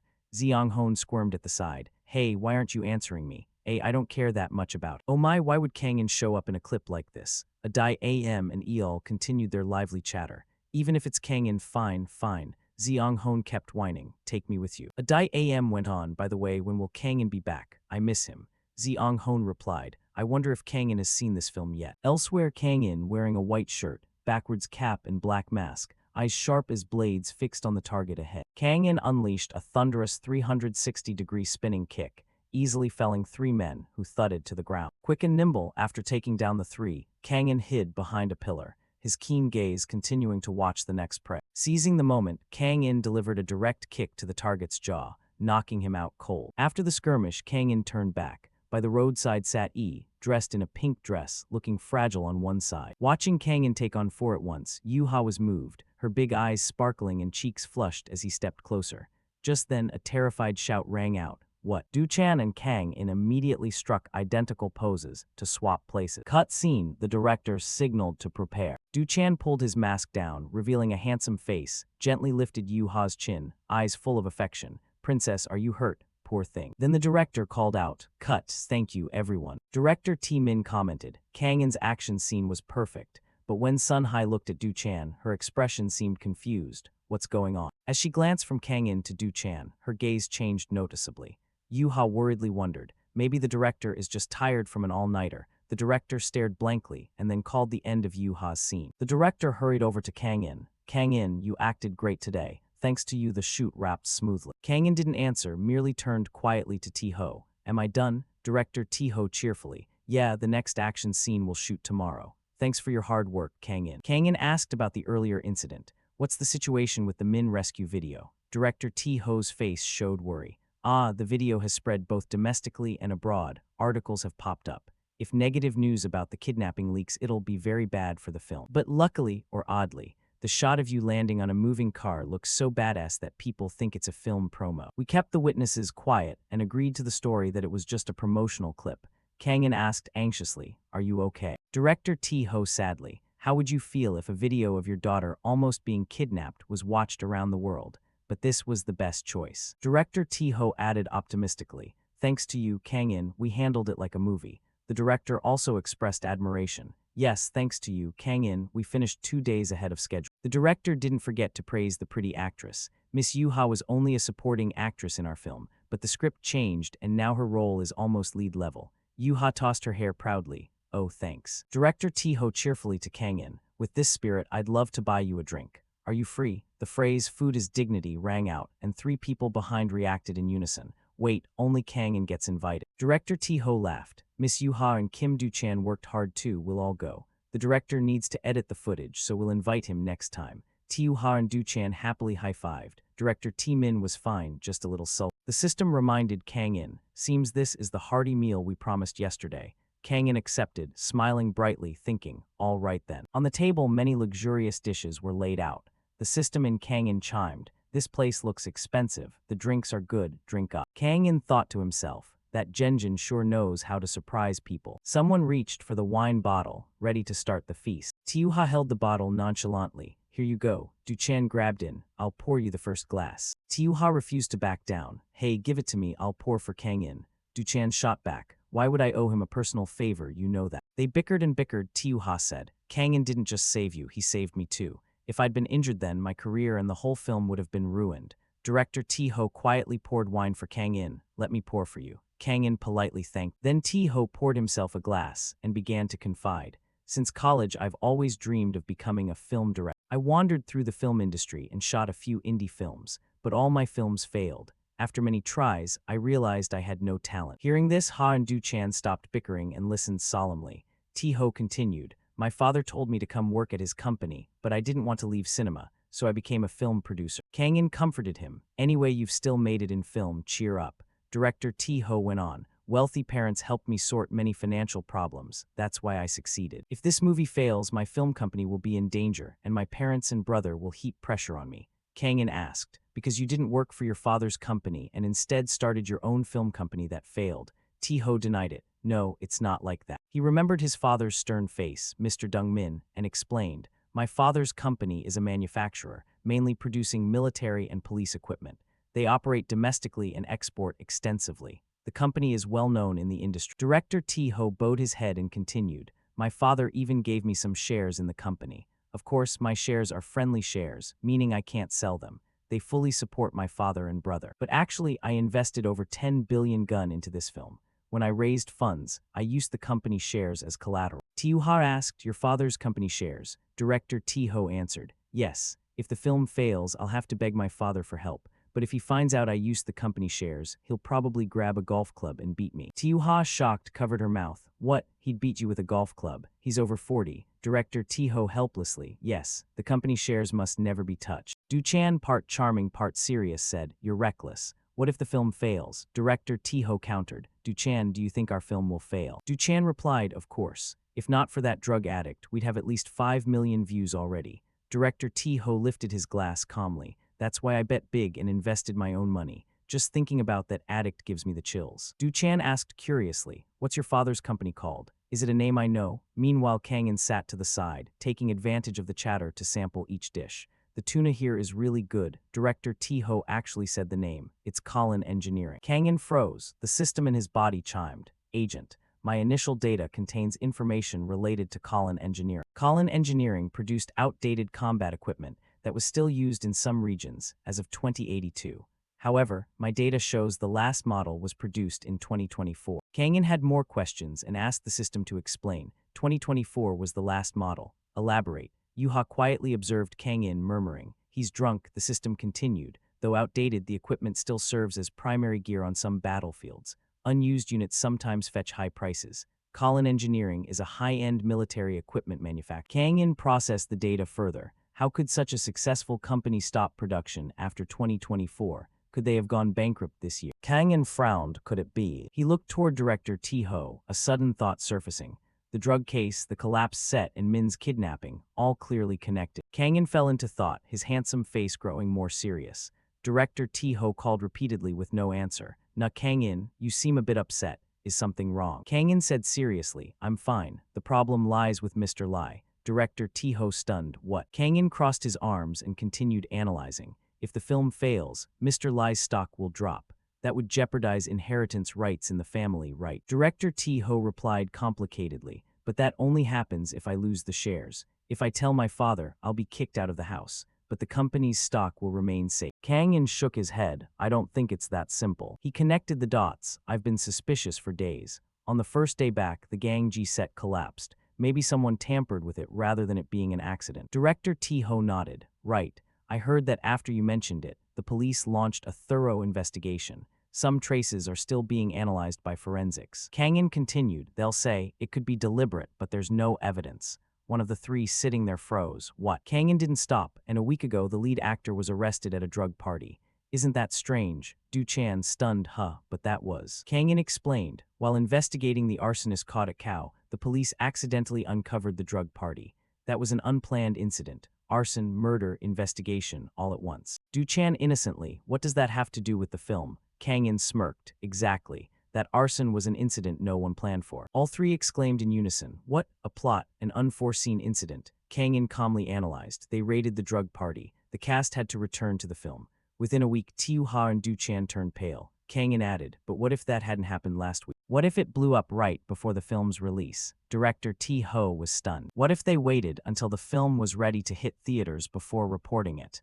Then, Du-chan and Yu-ha trembled. The film would never make it to theaters, or it'd be pulled immediately. Kang-in turned to director T-ho. When the film fails, the plan is for you to ask your father for help, right? Director T-ho broke into a cold sweat. Yes. He said he'd lend money to protect the share. Kang-in concluded his thought. If this is someone's plan, then after the film fails, your father's company would also become a target. Colin Engineering would be in a position where it couldn't help Mr. Lie's film company. The only thought in director T-ho's mind was an irredeemable situation. Director T-ho hurriedly said, even if that happens, I'll pull every string I have. Even if I have to sell the company, my father's shares will stay safe. Before he finished, Kang-in cut in. What if Min was kidnapped that day? Immediately, director T-ho went pale with fear. Kang-in gritted his teeth and continued. I wonder if Mr. Lie could keep his focus on his share. Complex thoughts kept popping into the director's head. He was sweating cold. Not only would he lose over 10 billion gun if the film didn't screen, but if his daughter were kidnapped again, it would be way too easy for him to be distracted and ignore the studio's collapse. If the bonds got tangled, even Colin Engineering stock could disappear instantly. Du-chan opposite him was also flustered. So why did those people kidnap Min? Kang-in replied patiently. Because if Mr. Lie is distracted, targeting Colin's stock becomes much easier. Director T-ho panicked. But I didn't intend to come to the set that day. I was supposed to be at my daughter's photo shoot. Kang-in replied. Did you go to the set after hearing it had collapsed on the first day back? Director T-ho stammered, recalling that he had rushed to the scene immediately. Yes. Kang-in affirmed. They knew Mr. Lie would come to Min that day. They planned it that way. Tiu-ha slammed the table in anger and lunged at Kang-in. So someone tried to sabotage the film to strike at me. Kang-in answered. Maybe they aimed to create an incident rather than hurt Yu-ha. If someone gets hurt, chaos ensues. Even if no one is hurt, that chaos still happens, making Min's kidnapping easier. They might have thought it's a foolproof plan in any case. Catching on to something, Yu-ha clenched her fists and said passionately. So if we investigate starting from the kidnapper, we might find who's behind this. Kang-in grabbed another bite, chewing as he said, do you think it'll be easy to find them? Cut to the police station. The three kidnappers have been caught and are being questioned. An angry cop barked, those bastards know nothing. All they can say is All three had various cuts and bruises across their faces.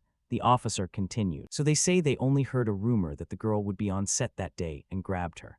Another cop standing by answered. Yeah, her dad is a billionaire and loves his daughter, so they thought ransom would be easy money. The investigator at the computer added, and because this is a mountain area with no surveillance, they figured they'd get away with it. Seriously. The other cop annoyed, then who told them that rumor? The furious cop took off his hat. No one remembers clearly, they just said they heard it at some bar. The station erupted into chaos. Which bar? Investigate it now, but there are no cameras there either. I'm going insane. Kang-in smirked. Of course, this is the scenario if the film failed. He casually ate another bite, saying, treat it like an interesting story. Yu-ha pondered, I'm completely hooked. Even Du-chan admired, not only are you good at action, you're good at writing too. Unlike director T-ho, who was in a panic, Du-chan and Yu-ha began bickering. I want to be the male lead in your film.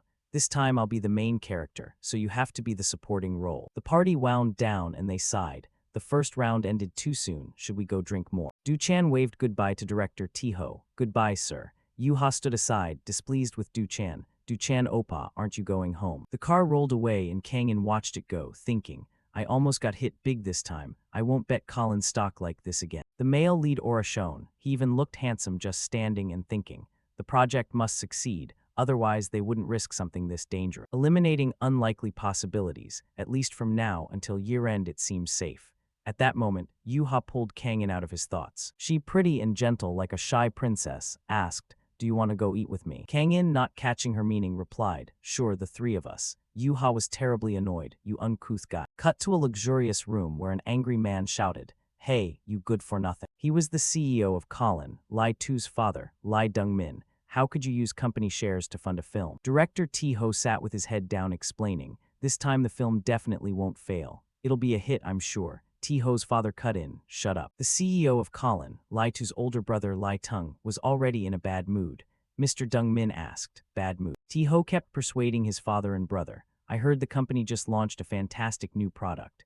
Export negotiations are going well." T-Ho's brother clasped his hands and said, "That's why there's talk of attempts to infiltrate rival markets. They say someone is trying to destabilize the company to ruin overseas bids. Our stock is very solid, so it seems they gave up." "What?" That remark made everyone present gasp in alarm. Suddenly T-Ho sprang up, shouting, "Then could one of those people have initiated Min Dai's kidnapping?" Mr. Dong-min held his head. T-Sung reminded, "Hey, isn't this your moment to speak up?" T-Dung continued, "One of those companies might have acted, but brokers aiming to take over and resell our company are even more suspicious." Mr. Dong-min sighed in his chair. "First, let's clarify everything. Are you sure this time the film won't fail?" T-Ho quietly reassured himself. "Of course, father." Director T-Ho proudly, "It's even better than the original." Mr. Dong-min, astonished, "Really? Thanks to that actor who saved you before." Director T-Ho explained, "Yes, like Na Kang-in, he can shoot the film faster. The matter with Min is the same. Today's turn of events is thanks to Na Kang-in sharing the story." T-Dung sneered, "Just good at parroting what actors say."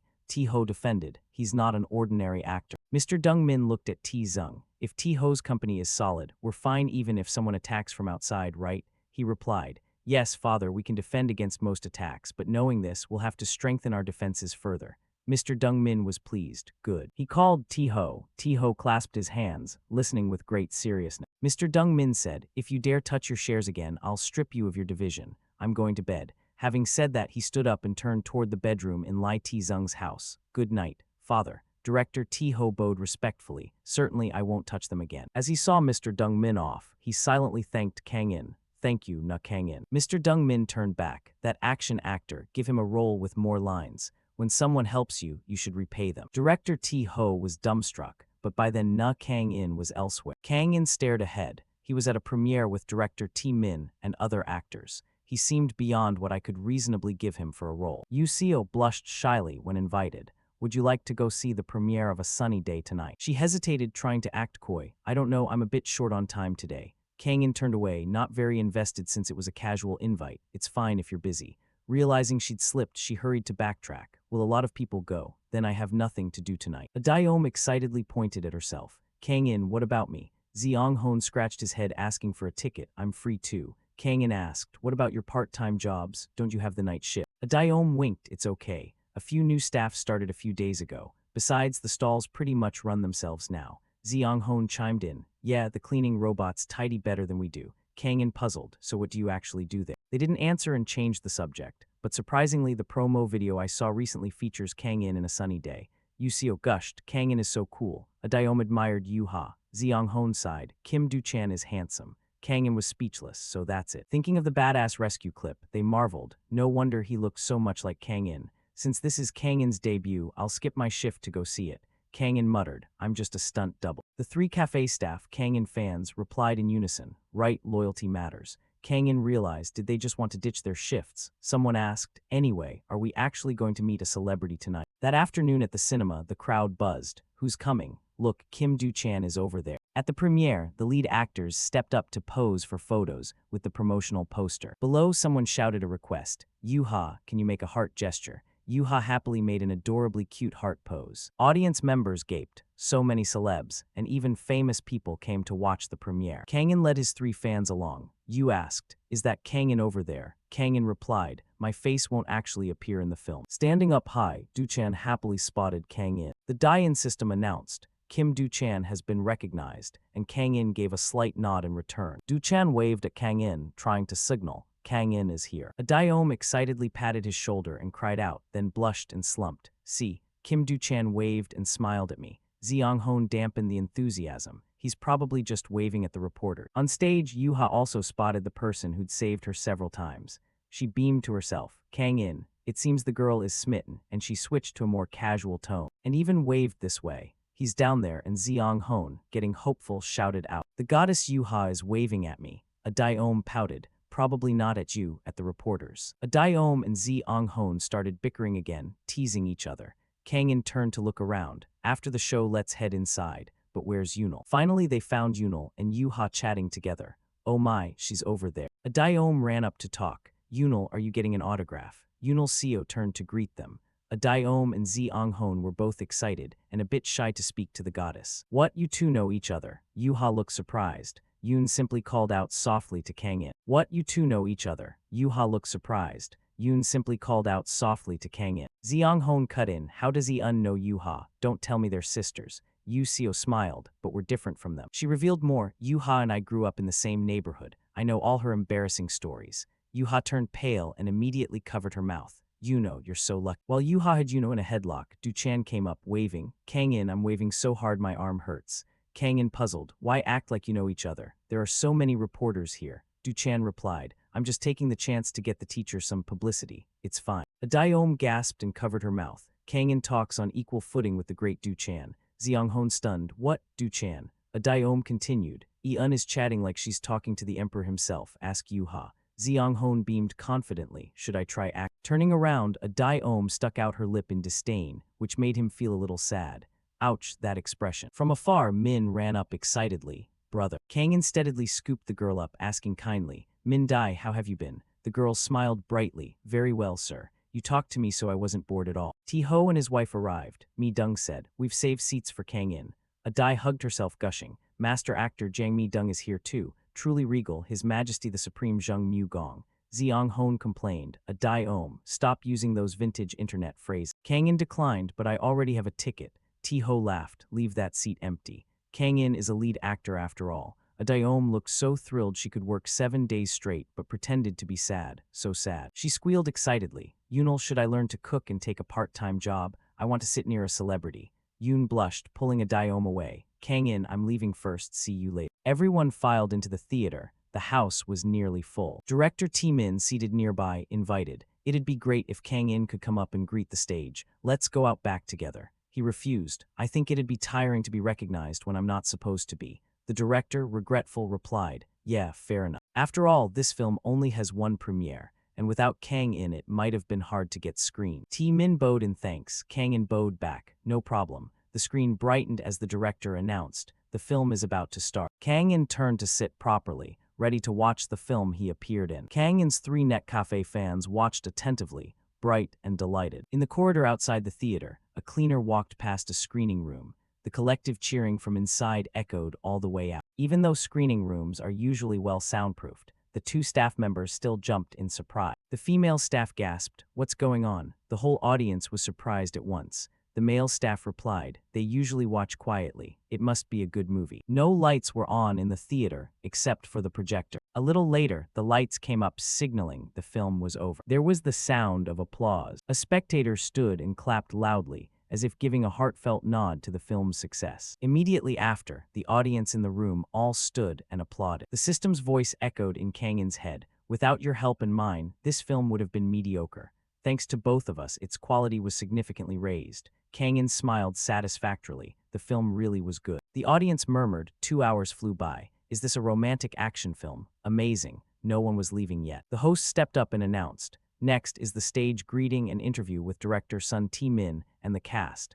Please give them a big round of applause when they come on stage. On stage, the director thanked everyone. Thank you for coming to see the film. He decided to be honest. Actually, I have one confession to make to the audience about this work. Director Taemin said, the collapsing set was actually a real accident. The room buzzed. What? He admitted. If people knew, some might say that no matter how important the film is, it shouldn't be like that. Below, the trio of Netcafe staff were also surprised. The director's voice continued, but I assure you we didn't deliberately cause the collapse for the film. We only used accident footage with everyone's consent. Kang-in also sat seriously, listening to the director's heartfelt words. Fortunately, no one was hurt. If someone had been injured, we would never have used it. Though had warned you before that public opinion might turn sour, but that's something the company's P team will handle. You nodded thoughtfully. I told you so. A reporter raised a hand and asked, I'm Kim from New Paper. I have a question for Ms. Zin Yuha. Are you getting any treatment after that incident? In the film you looked really shocked. Did you suffer any psychological harm?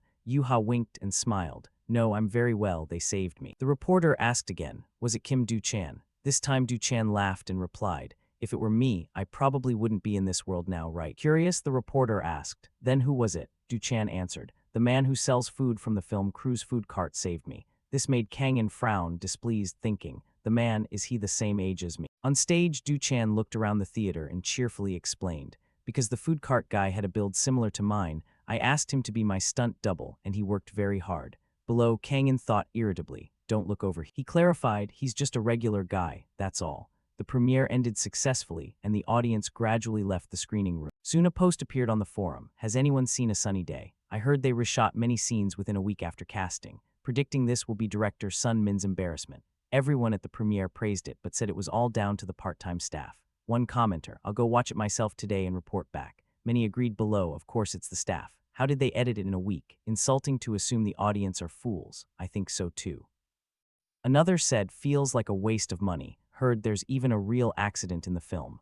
Goodbye. But not long after, a new post appeared. I take back all my earlier arrogant words. Now I'm recommending this film to everyone I meet. It's become my favorite for action scenes. I thought it was truly a 4D experience. Immersion and impact were fantastic. I never thought director Sun T could make action so well. I tried not to cry but still teared up during the romantic scenes. I thought the person next to me saw me. So embarrassing. Director Sun T-min is a god of cinema.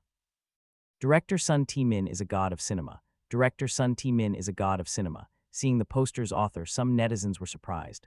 This person usually only leaves complaints. What's happened? Is this a trick to get us to spend money? Another agreed, I just watched it too. This review is legit. You must see it. It'll make your dry heart wet. This is a holy movie. Director Sun Min is a god of cinema. 2 days later, a Daeom pulled out the movie charts to show off. Kang-in, look, our movie is ranked #1. Kang-in wasn't that interested in rankings. While he wiped a pan, he paid more attention to how she spoke. Why do you call it our movie? A Daeom laughed loudly. Because you're like family to me. Whatever my family makes is mine too. Kang-in soberly asked, since when are we siblings? A Daeom coquettishly, oh come on Kang-in. She asked again, why don't you become an actor? You'd be great. He replied, one film is enough for me. A Daeom lamented, what a shame, I thought I might meet a celebrity again. Kang-in said curtly, I'm busy with other work, you wouldn't believe it. Aren't you always free? Not at all. A Daeom put her hands on her hips and asked, really? So besides being a net cafe cook, what else do you do? Kang-in looked at her seriously and answered in a joking tone, special missions for the Earth Alliance. A Daeom was stunned for a moment by his seriousness. A little later someone in the net cafe replied,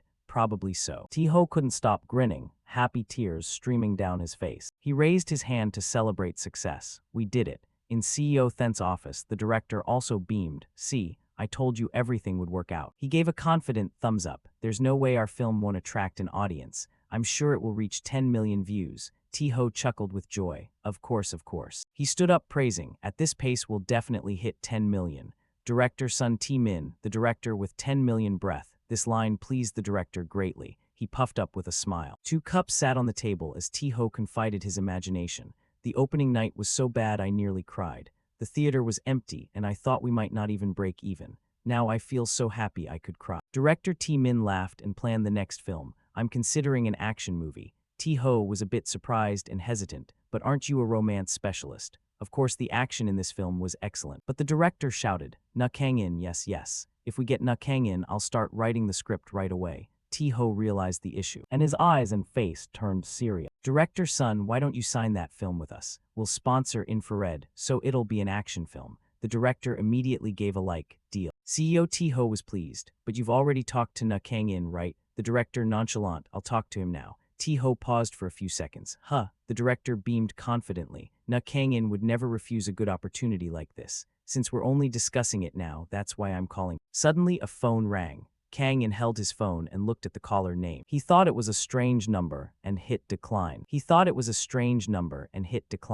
We are bringing 2 special guests from A Beautiful Tomorrow. Inside the studio, friendly voices greeted. Hello, I'm Kim Du-chan. Nice to see you all again, I'm Yuha. The MC held the question script and began. A Beautiful Tomorrow is really popular, isn't it? Don't you agree? Du Chan replied, yes, I've had many interview requests and ad offers. I'm very grateful. The host congratulated, that's wonderful. She pressed for more in the interview. Yuha, I heard the set collapsed. That surprised me. May I ask, was the collapse filmed? Yuha scratched her head and laughed. Yes, but there was a very reliable person there, so I wasn't in any danger. The stunt double did his best to protect me from harm. He laughed, amazed. Du Chan, simple and honest, laughed sheepishly. He said, I was thrown clear by him just before the accident. It isn't in the film because I flew out too fast. Opposite him, Yuha frowned slightly, thinking, don't say it like that, people might get the wrong idea. The MC exclaimed, that stunt double is amazing. It seems he calculated everything and reacted in no time.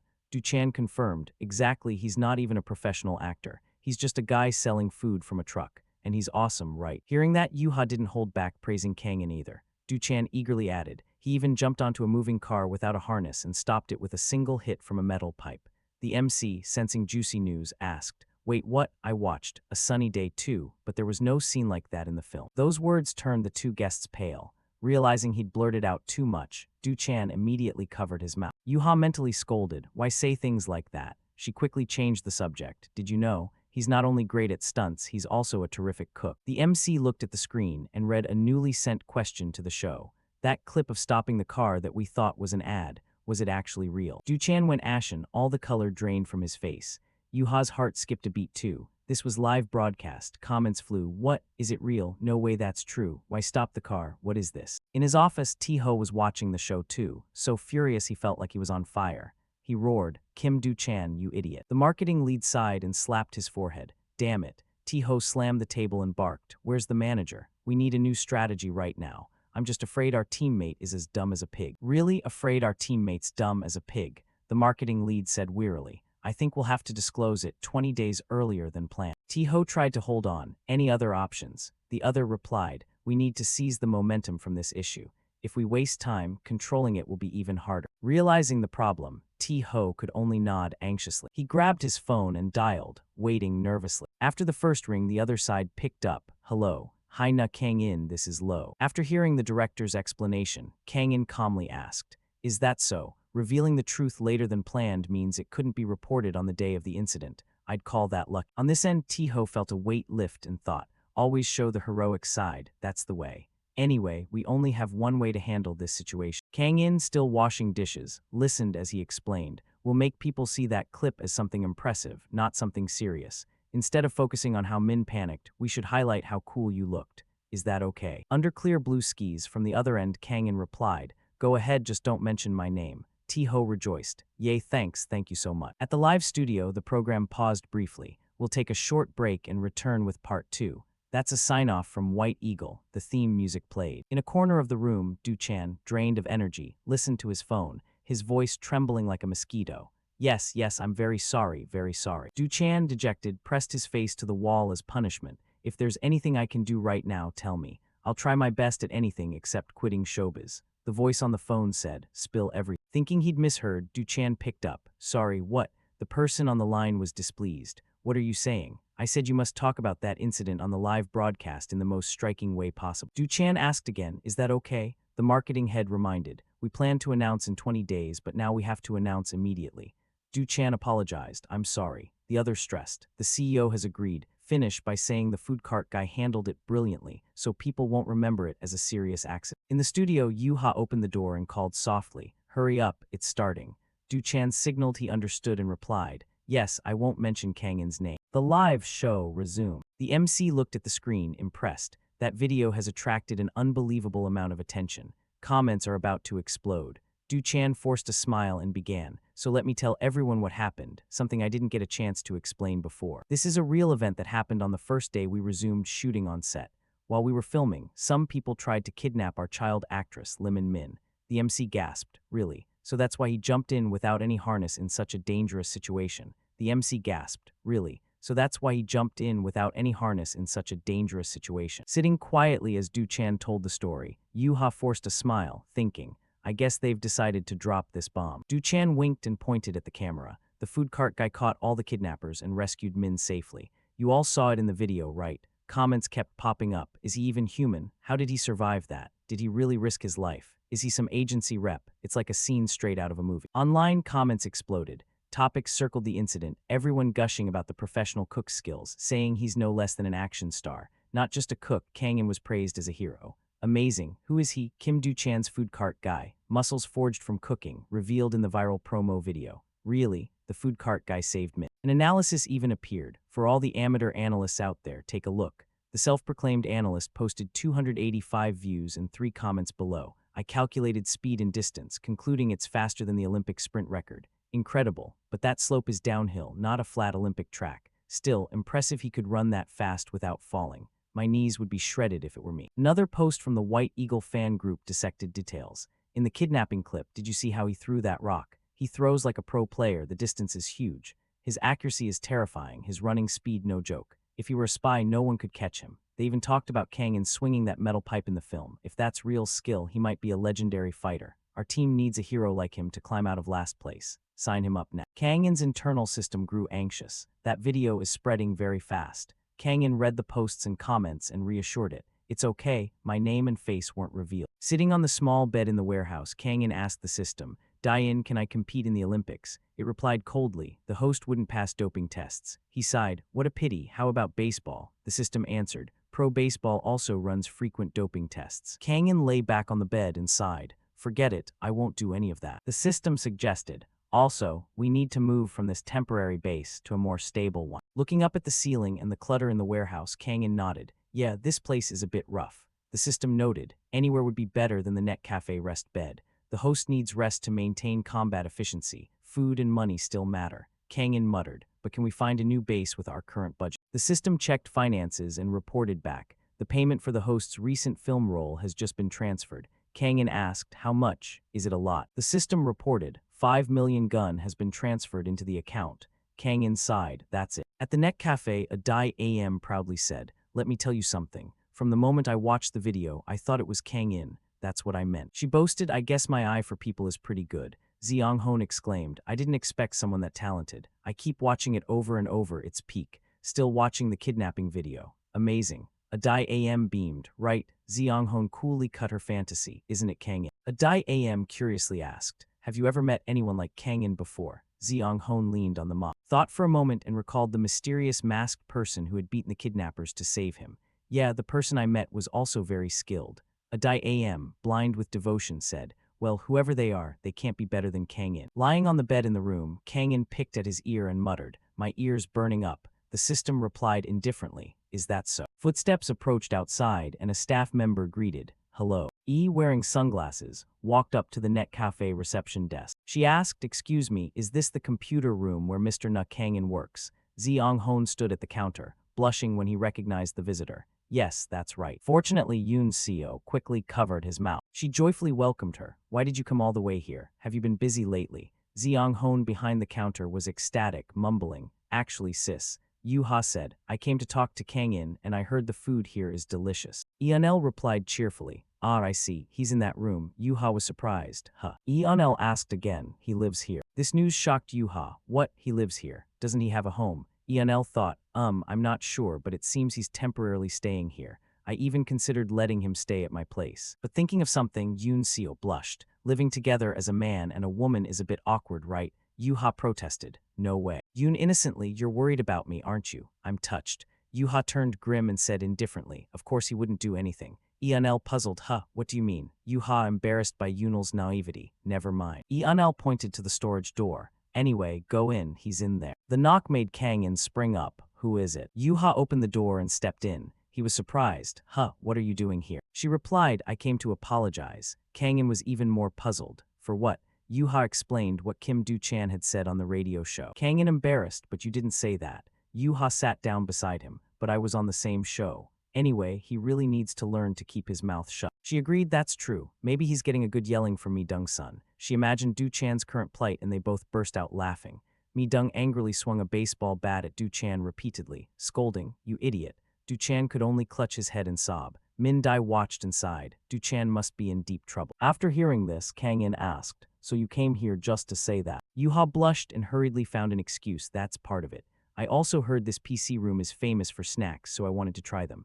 Kangin just listened silently, then stood up and said, I'm not serving food today, I have to go. Yuha surprised, where are you going? Kangin looked around and said, As you can see, this place isn't great. I'm looking for a place to live. She wondered, oh right, you're staying here. Why are you living here? Someone like you. Kangin answered curtly and coldly, I have my reasons. Yuha felt stunned. What? Kangin thought to himself that explaining would be troublesome, so he let it go. His cold face and terse answers made Yuha even more curious. Truly a mysterious man. She told herself, then confidently demanded to tag along. Then let me come with you. It's good to have someone help choose. Kangin refused. I can go alone. But in the end, she still got to go along. They entered an apartment. The apartment was simple and rather small. Yuha gasped, huh? Kangin looked around. Fridge, sink, old air conditioner. Everything was adequate but very warm. Yuha was shocked. This studio apartment is S studio. You already got paid, right? Kangin replied, that's right. She grew more bewildered. Then why choose S studio? I can't understand why someone as talented as you lived in a net cafe and now chooses S studio.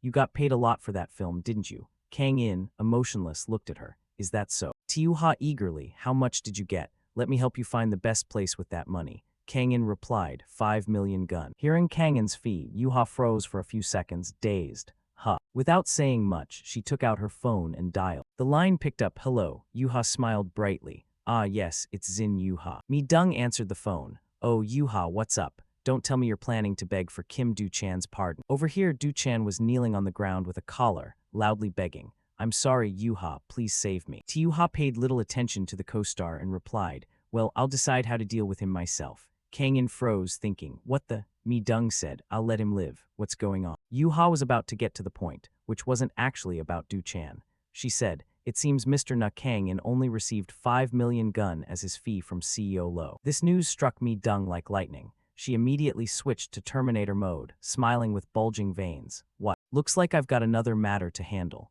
Yuha explained, I just figured Kangin wouldn't say anything, so I reported it for him. Don't get the wrong idea. Mi-dung softened, understanding. Got it, he saved the film and more importantly, he's my daughter's benefactor.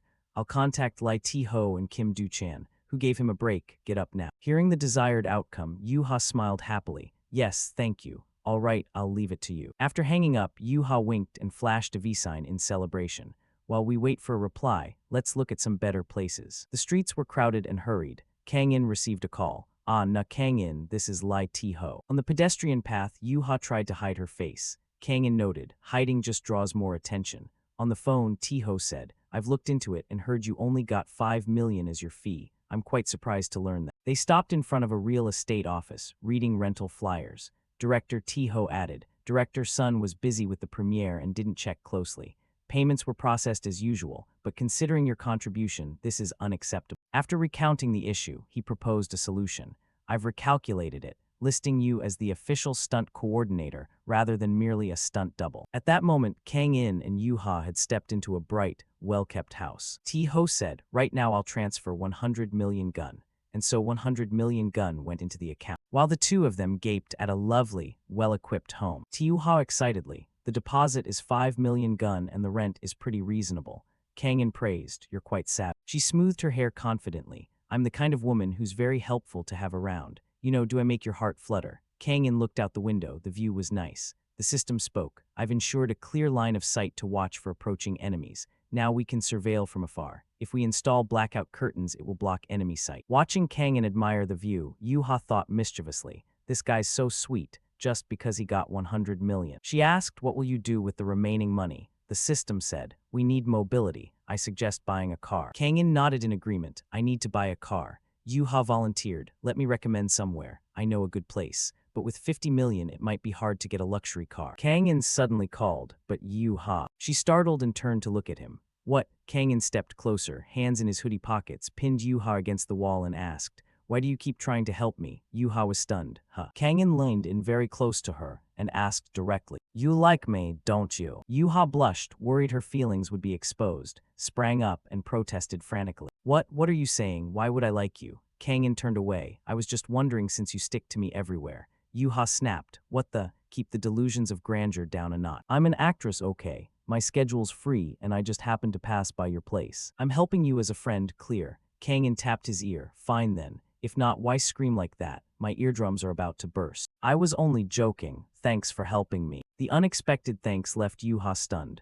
Oh, how embarrassing. I didn't help you just to hear something like that. The system chimed in. Please send thanks to me as well, not just Zin Yuha. Kangin barked, shut up. Yuha surprised, what, did you edit my line? Weren't you going to thank me? Yuha slowly confessed. Actually about that day, if that metal bar had hit me, I could have been seriously hurt or worse. You were the one who saved me. Kangin listened silent. Yuha lowered her head and played with her hair, voice dropping. Because of that accident, I might not be alive now. To be honest, I thought I was fine. But when I got home, the house was pitch black with no sign of light. When I'm alone, I started to notice everything. I was afraid of the darkness in my own home. The two-story house always in darkness, waiting for its owner to return each night. Coming back to that dark house, I always think of that moment and my heart races. Since then, the lightless house has made me very anxious. Some nights I curl up under the blanket and can't sleep. The accident keeps replaying in my dream. So being near you makes me feel safer. If you agree, can I come by often? But Kangin seemed uninterested, making Yuha snap. Hey, are you listening? Kangin stretched by the window. The view here is really nice. Cut to an old parking lot. The two stood in front of an old car. Yuha worried. Are you really going to buy this with the remaining money? There are plenty of used cars in good condition. Why this crappy one? Kangin warned. That's rude to the seller. She sheepishly, sorry. The seller scratched his head awkwardly. You're right. Actually, everyone told me to junk it because repairs cost more than it's worth. Yuha advised, Oppa, there are much nicer cars, don't buy this. Kangin ignored her and asked the seller, can I inspect the parts? Seller agreed, go ahead. Kangin opened the hood and gazed thoughtfully at the worn engine. Asked the system, can you fix this? The system replied, of course, I even have battlefield vehicle repair manual. Kangin surprised, even for an old car like this. You're from 2082, so this must be ancient. The system replied, don't worry, I have documentation for cars from 100 years ago. Just fix the electrical and power systems and it'll be fine. Kangin looked pleased and closed the hood. I like this. Kangin seemed pleased, closed the hood. I like this. The seller was surprised too. You really want to buy it. The engine's bad, it could die anytime, I'm not responsible. Kangin calmly, I know, sell it to me cheap. The seller shrugged, fine by me, but don't come blaming me. Yuha held her head from the back. This can't be real. Cut to the men's restroom. Kangin asked the system, Jin, is it safe to repair the car in the apartment lot? The system replied, doing it here would make the neighbors suspicious. Kangin washed his hands and thought, then we need to rent somewhere else. The system reported, I found a recently closed scrap metal workshop that would be perfect. Kangin, surprised, how do you know? The system reported, I found a recently closed scrap metal workshop that's very suitable. Kangin, surprised, how do you know? The system showed a flyer stuck to a utility pole as the car passed. I collected the info while accompanying the account holder. Good, take the parts and do the repairs there, Kangin praised. At the remote scrapyard, a tow truck delivered the car Kangin had just bought. He greeted the driver. Thanks a lot, man. Kangin carried a toolbox inside. Yuha followed and asked, where is this? Why did you bring this junk car here? Kangin corrected her. Don't call it junk, it's my baby. This place is remote and deserted. Yuha, scared and whiny. Did you sign up for a horror film without telling me? Is that why you brought me here? Kangin punched in a code to open the door, replied, no, not that. The lock clicked open. The rusty metal door slid back with a creak. Inside was actually quite bright and tidy. Kangin stepped into the workshop and dumped the gear he'd brought onto a table. Yuha curiously asked, so what's this, are you? Watching Kangin arrange the tools, she confirmed, you plan to fix this car here? Kangin replied briefly, yeah. If you can't help, just sit nearby and keep me company. Do you know how to fix cars? Don't you need a mechanic's certificate or some license? The system answered quietly, heard only by Kangin, I have repair manuals better than any permit. Kangin fished for an excuse. YouTube teaches everything. The system competed. I have documents far better than YouTube. Yuha couldn't believe it. Are you kidding me? Kangin coolly. Disassembly is just assembly in reverse. Yuha worried, what if the car explodes? Are you trying to get back the life you saved? Kangin shot back. Why do you assume you'll come along? She was left speechless and angry. Looking at the metal cutter on the table, she returned to her original question. But what is this place? Kangin answered curtly. It's a metal fabrication shop. The owner retired, so I rented it for a year. We've been together all day and you didn't know this. Yuha surprised. Since when did you decide to rent it? For a whole year. Kangin didn't answer and opened the engine hood. Slipped on gloves to start the repairs. He glanced at the girl standing behind him. Yuha, unsure why she was being stared at. What? Kangin nonchalant, you still here? Why have you been tailing me all day? Yuha stunned. What? Who's tailing whom? You're the one who brought me here. Kangin froze for a few seconds, then asked again. Me. Yuha lost her words, irritated, turned to leave. Fine, I'm going. Don't stop me, even if you're bored, it's not my problem.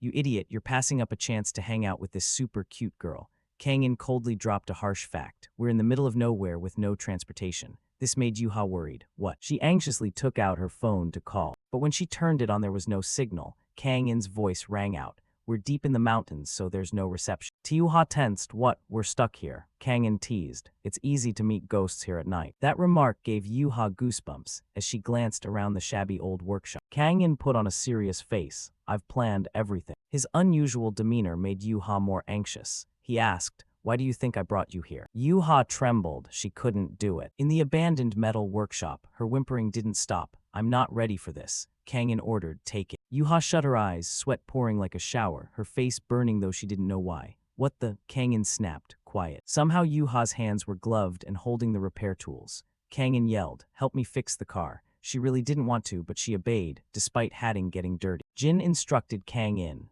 first, remove the armor in the specified order. Yuha said, you're just stalling to keep me here, you could do it yourself. Kang In replied, very funny idea. She propped her chin on her hand and asked, but shouldn't you number the parts when disassembling? In case it's easy to take apart but hard to put back together. He confidently, don't worry, I remember all the steps. Jin ignored, immediately chimed, I'm the one who remembers all the steps. Yuha gushed in admiration, really? Your memory is amazing. Jin praised himself too, my memory is amazing.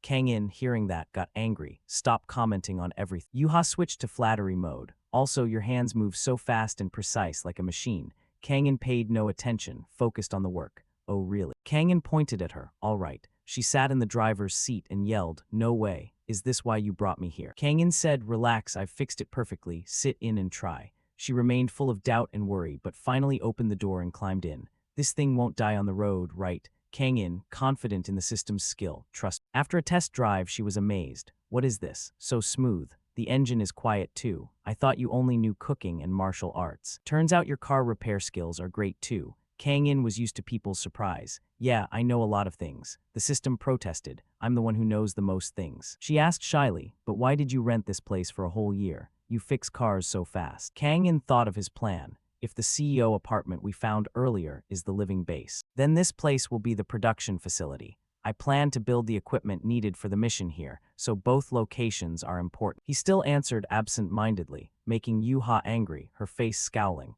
You don't need to explain detail. So where are we going now? Kang In replied, I'll take you home since you don't have a car to get here anyway. Yuha asked in surprise. Really, I have something I want to ask. Do you know how to install a smart lighting system that can be controlled by a phone? Could you install it at my place? Kang In replied coldly, have your parents get it done. She said shyly, my home is pretty far from here, and my brother doesn't know anything about it.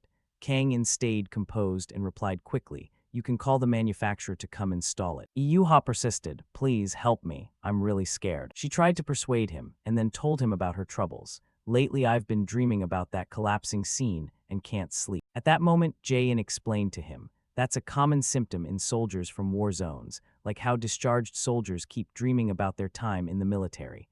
It could be a form of PTSD, post-traumatic stress disorder. Kang In suddenly said something that puzzled Yuha.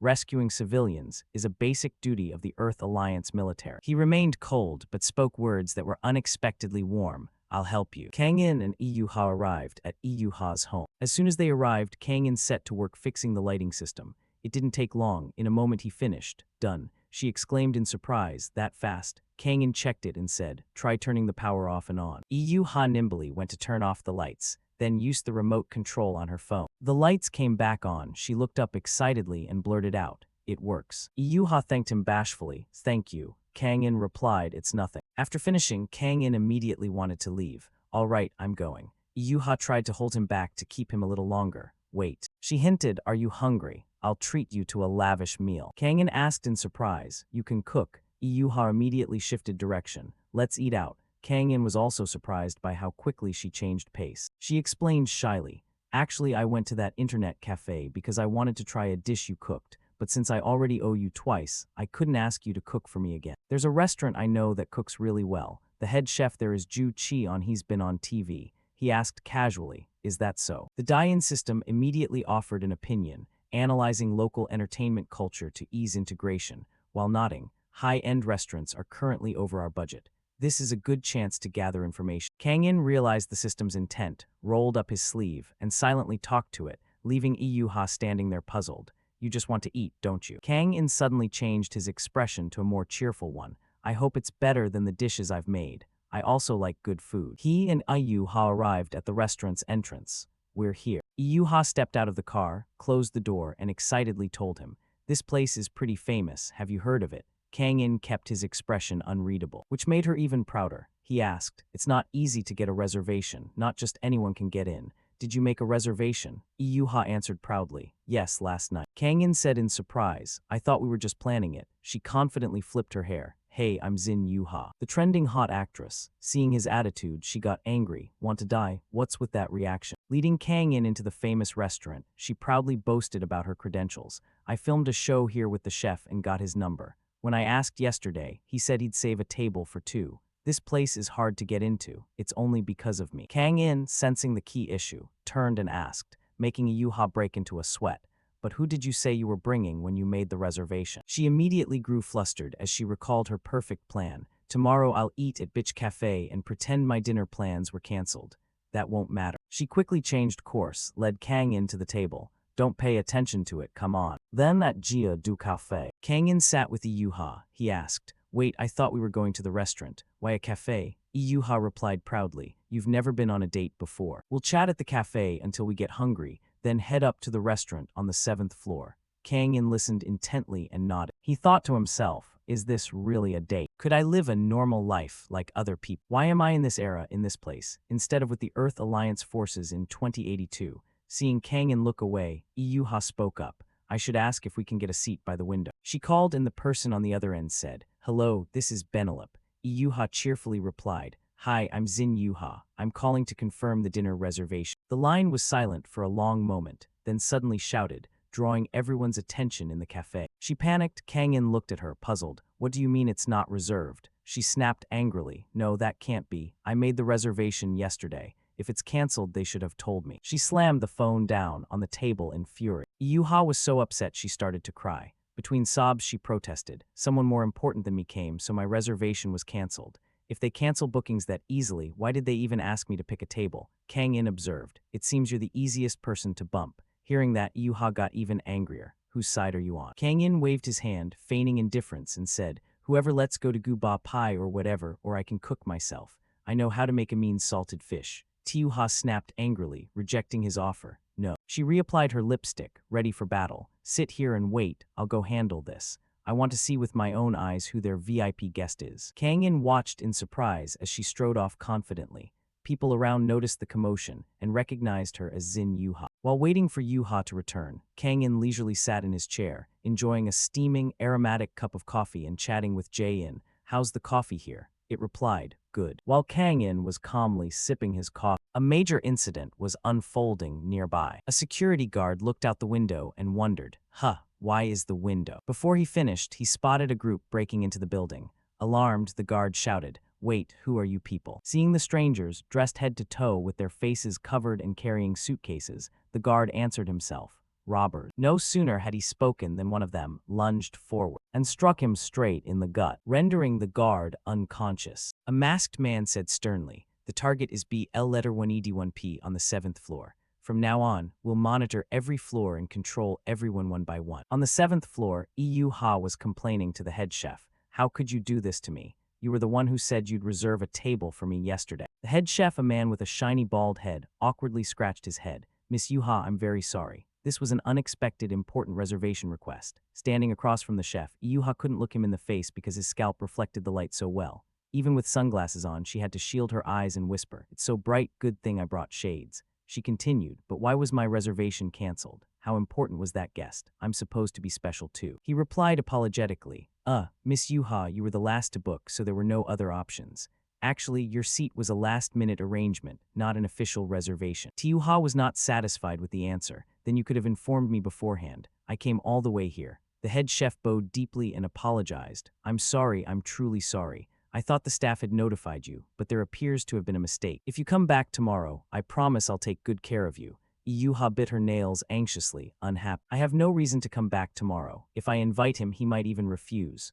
The head chef asked curiously, who is this person? She replied coldly, never mind. Meanwhile, inside the Ben Lop restaurant, at a two-person table by the window, a man was on the phone. You told me to book here. I nearly couldn't get a reservation last night. Now you can't make it. On the other end was T Zung, who explained, I'm almost there, but there's an urgent issue at the company, so I have to turn back. I really can't do anything about it. The man snapped, so you expect me to eat here alone? T Zung suggested calling his wife. The other replied, she's tied up with her schedule. The call ended. The man was T Ho, who sighed tiredly. Eating alone isn't my thing. Suddenly, he spotted a familiar figure talking with Chef Gu Chi on outside. He stepped out. Oh, Zin Yuha. Yuha gasped. Oh my, CEO lied to. T Ho asked, you're here alone? Yuha snapped. No, I came with Kang In, but my reservation was cancelled. Chef Gu Chion said sadly, I'm very sorry to hear that. T Ho proposed, how about this? Yuha raised an eyebrow. What do you mean? T Ho smiled brightly. Not only was my booking cancelled, I was worried I'd have to eat alone.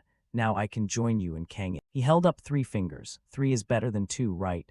Yuha, irritated by his cheerful face, thought to herself, 2 is still better than 3. She asked the chef, but is that okay? The chef nodded, of course. After all, this was your booking, Ms. Ha. Hearing that, she asked again, what's going on? Gu Chion, realizing he'd misspoken, quickly covered, it's nothing. Back at the cafe, Kang In sipped his coffee. The system commented, the coffee here is quite good. Kang In set the cup down and murmured, maybe you should run a chemical analysis to see what's different from the internet cafe's coffee. The system said, data entry can only be done via the agent's body. He complained, my tongue isn't sensitive enough to tell. The system replied, then shut up and drink. Kang In scowled, that's not exactly what I meant. The system mocked, don't be sarcastic, I know. Kang In checked his phone and saw Yuha's message. Wait, I'll handle this quickly and be right back. Kang In replied with 2 messages. It's fine, go ahead. Instead, let's have soup. But he got no response. The system asked, host, do you really prefer beef soup over dishes at a fancy restaurant? Kang In put his hands behind his head. No, I'm just being polite. The system taunted. I didn't know you were that polite. Kang In snapped, you must be malfunctioning. Don't pretend you don't understand. Looking at his watch, Kang In wondered, why is Yuha taking so long? It's been 20 minutes. He suddenly grew serious when the system warned, host, an anomaly has been detected. Kang In frowned. What? People around began fussing over their phones and laptops. The system announced, no signal. The internet has been cut. What, you too? Kang In asked. The system continued analyzing. All smartphones near the host have lost signal. Anything else? The rolling shutter on the first floor is closing. I'm analyzing ambient noise to predict the fire door status. Just then, at the entrance, the rolling shutter closed completely. Kang In ordered, listen to what's happening on the ground floor. The system used Kang In's auditory input and reproduced 4 different voices saying aloud, what? Why is the shutter closing? Is there a fire? But why aren't we hearing alarms? Is it malfunctioning? Kang In stood up. I have to go down and check. The system immediately warned. Armed individuals detected on the 2nd floor. Kang In jolted. Through his sight, he saw 3 masked figures approaching the cafe. Armed detected suppressed gunfire. Guns in Korea. He set his face. The enemy will arrive in 10 seconds. Host must retreat. Kang In looked around. I only have 1 exit. Where to go? Break the window and jump out. Kang In glanced at the window skeptically. You're telling me how to die quickly, right? The system replied matter-of-factly. You are on the 2nd floor. Meanwhile, on the 7th floor, the masked robbers had appeared. One of them kicked the door hard, raised a silenced gun, and fired several shots. A bullet shattered the liquor rack, causing everyone to scream in panic. They've got guns. The curtains were pulled down immediately. One of them put the gun to his mouth. SHH silence. Anyone who screams will be shot. Move into the corner. Everyone went pale, raised their hands, and moved. Director T Ho trembled. What's happening? Is this for real? They looked at the head chef, who was shaking like a leaf. He nervously swallowed. Is this real? Yuha stammered. CEO Lai. What should we do? Stay calm. Do as they say, T Ho said. Everyone moved in unison to one side. As they moved, Yuha whispered, but Kang In, he's also in this building, isn't he? Then she calmly took out her phone. That's right. If I call, he'll come to rescue us. A robber pressed a gun to her head. Hey, are you blind? Phone signals are blocked. You trying to call the police? Yuha, shaking, threw her phone and flailed. No, of course not. What's the police number again? Mute it and get over there. Yuha and T Ho ran off immediately. In the corner, Yuha trembled and prayed. Kang In will come. Right. T Ho said seriously. No matter how strong he is, everyone is equal before a gun barrel. If I were him, I'd find a way to get out of here now. On the 2nd floor, Kang In stood in front of the window, silent. After a few seconds, he asked, break the door and run. He muttered, rescuing civilians is a basic duty of the Earth Alliance. He turned his gaze resolute. Retreat is not an option. The 3 masked men burst in, brandishing guns and shouting, don't move, hands up. But the people in the cafe showed no fear at all. They looked at the robbers as if watching a show, filming, surprise livestream. Is someone about to confess their love? The robber was furious. He fired straight at the pastry case. Crack. People panicked and screamed. Oh my god, it's a real gun. Shut up, hands up, the robber roared. Kang In studied the gun. A 9mm semi-automatic pistol with a high-performance suppressor attached. Subsonic round. Not ordinary robbers, the system said. Opponents are heavily armed. The host is unarmed. Firepower gap is too large, must withdraw from the area. Kang In raised his hands as the robbers demanded, but whispered, retreating is not a tactical decision. I have other reasons. Kang In looked up at the masked men, causing chaos. His gaze pointed toward the 7th floor, the direction where Iyuha was being held. In the corner, Iyuha whispered to T-Ho, he'll come up here. Right, if he comes up he'll get shot immediately. So, what will happen to us? T-Ho looked at the line of people being controlled by the robbers, his expression heavy. The masked men split tasks. One guarded Scarrett, another stood watch with a gun. They paid no attention to the others. Clearly that woman was their target. Seeing Scarrett, Iyuha frowned. No one in her circle looked like that, so she asked T-Ho, who is she? Some foreign minister or something. T-Ho introduced. Scarrett Kelly, CEO and head of research at Omegate, a very famous American military tech company. Iyuha asked excitedly, like that bitten apple company or that search glass company. T-Ho broke into a sweat. No, Omegate develops military weapons. He added, my father, Lee Dong-min, is CEO of a company that makes military and police equipment. My older brother, Lee Tae-dung, is a director. When my brother learned Scarrett Kelly was dining here today, he asked me to book a table in advance. My company, though entertainment, is well known in the entertainment industry, so I contacted Chef Gilchin to reserve a table. All T-Ho could think, my brother didn't come, and I'm being kidnapped. Iyuha spoke up. If that woman is the target, then this is a dispute between arms dealers, right? So why are we being detained like this? The two spoke too loudly, irritating the masked men. One aimed his gun and shouted, hey, you two, shut up, make another sound and see what happens. At the click of a round chambering, the two flinched and went silent. The barrel was pressed to Scarrett's face. The masked man snarled, give me the access code and I'll spare you. He kept up the threats, but Scarrett remained chillingly calm. She asked directly, how much were you paid for this job? I'll pay double, no one gets hurt. End it here. The masked man laughed with contempt. Double? I refuse. This isn't a job for pocket change. Scarrett did not back down either. I refuse as well. Even if you torture me, I won't give you the access code. The masked man ground his teeth and shifted the gun to someone else. Let's see how long you can stand. A gunshot rang out. Everyone screamed in terror. He sneered, there's plenty more. I can kill them one by one. Scarrett frowned. On the 2nd floor, Kang In was analyzing sound. I detected 2 unusual noises from above. Could be shots from a suppressed weapon, and glass breaking. He frowned. The first shot was a warning. What was the second for? The system replied, the broken glass creates a threatening effect. The 7th floor is intimidating the hostages. Suddenly, a woman screamed. The masked men seemed jumpy. At any little noise, they pointed their guns up. A woman sat down to soothe a crying child. The child screamed again, Mommy. A masked man barked, shut up.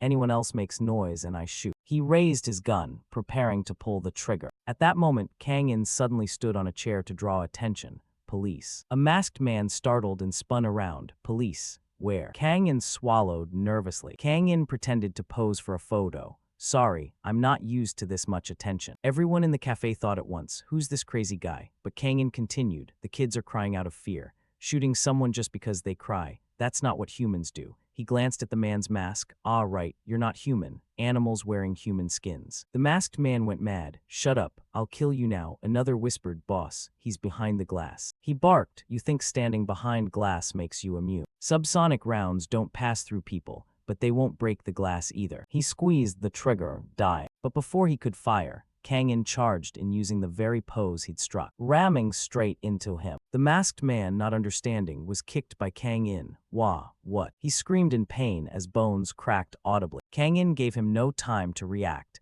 and continued a flurry of follow-up moves. Another man panicked and opened fire. Shoot HIM. But the cafe's glass was bulletproof. The subsonic rounds couldn't penetrate. Kang In slipped aside to dodge the burst, then sprang up. Kang In ducked behind a table to avoid the bullets. The rounds whizzed but hit nothing. The masked man could only curse in frustration. Damn, he dodged. Suddenly, Kang In shoved 2 tables hard, sending them barreling toward the masked men, who couldn't react in time and screamed in pain. Taking advantage, Kang In unleashed a series of kicks, flattening the masked men, who lay groaning in pain. One masked man tried to force himself up, trembling as he aimed his gun at Kang In and yelled in anger, "You crazy bastard, die." Kang In glanced at him, just as a shot was fired, streaking straight toward him. The system sounded, displaying the bullet's predicted trajectory, allowing Kang In to dodge in time. Everyone stared at Kang In astonishment. The bullet skimmed his arm, tearing his shirt but causing no injury. Kang In flipped and sprang up. The masked man gaped in shocked disbelief. One of them fired continuously at Kang In,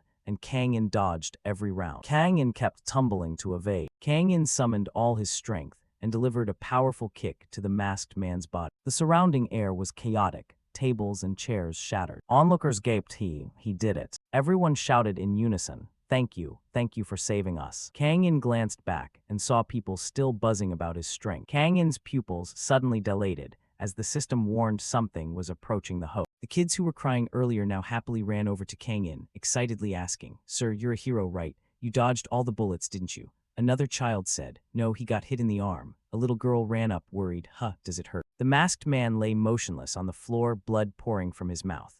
That scene was not good for the children's mental well-being, so Kang In quickly used his hand to cover the wound. A red pair of underwear appeared. At the same time, he grabbed the red underwear's waistband on the masked man and pulled it up over his head. Everyone stared in bafflement. The stretchy underwear pulled up over his head, and the kids looked at Kang In and asked, "Sir, what are you doing?" Kang In smiled reassuringly. "It's okay, don't worry. Your arm doesn't hurt." The masked man in pain could only mutter curses. "It hurts so bad, damn it." Kang In checked the pile of weapons on the floor. 3 9 semi-automatic pistols, 3.5 magazines. How did they get this many guns through security without being detected? He assessed silently. There might be another group waiting outside. Escaping through the windows would be very dangerous, especially for civilians.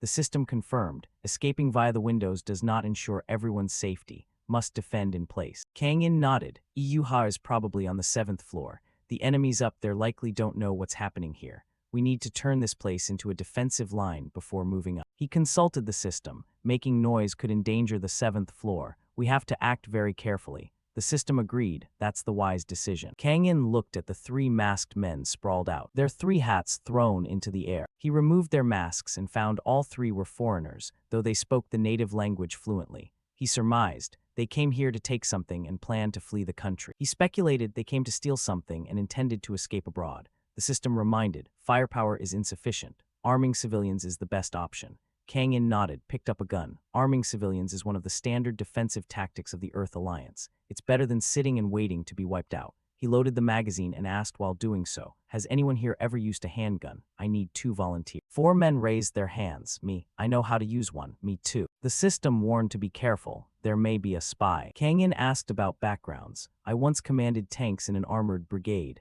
I was discharged as a lieutenant." Kang In observed carefully and chose the 2 in navy and olive. "I'll entrust this to you 2. The other 2 asked, "Why pick us?" Kang In calmly explained, "Neither of you have children. Terrorists won't let a spy go with kids, so you're safe." Those not chosen sulked, consoling themselves. Kang In instructed, "I'll check the other areas. You 2 guard this area. Do not hand guns to anyone except the police, and don't let anyone in unless identity is confirmed." The 2 shouted in unison, "We'll defend this place with our lives. There may be snipers outside, so don't attempt a reckless escape." The 2 listened seriously and complied. "Understood." Kang In held the radio in his hand and said, "I need to take the radio from this rabbit-masked guy." He examined it closely and realized it wasn't a military radio, but showed signs of modification.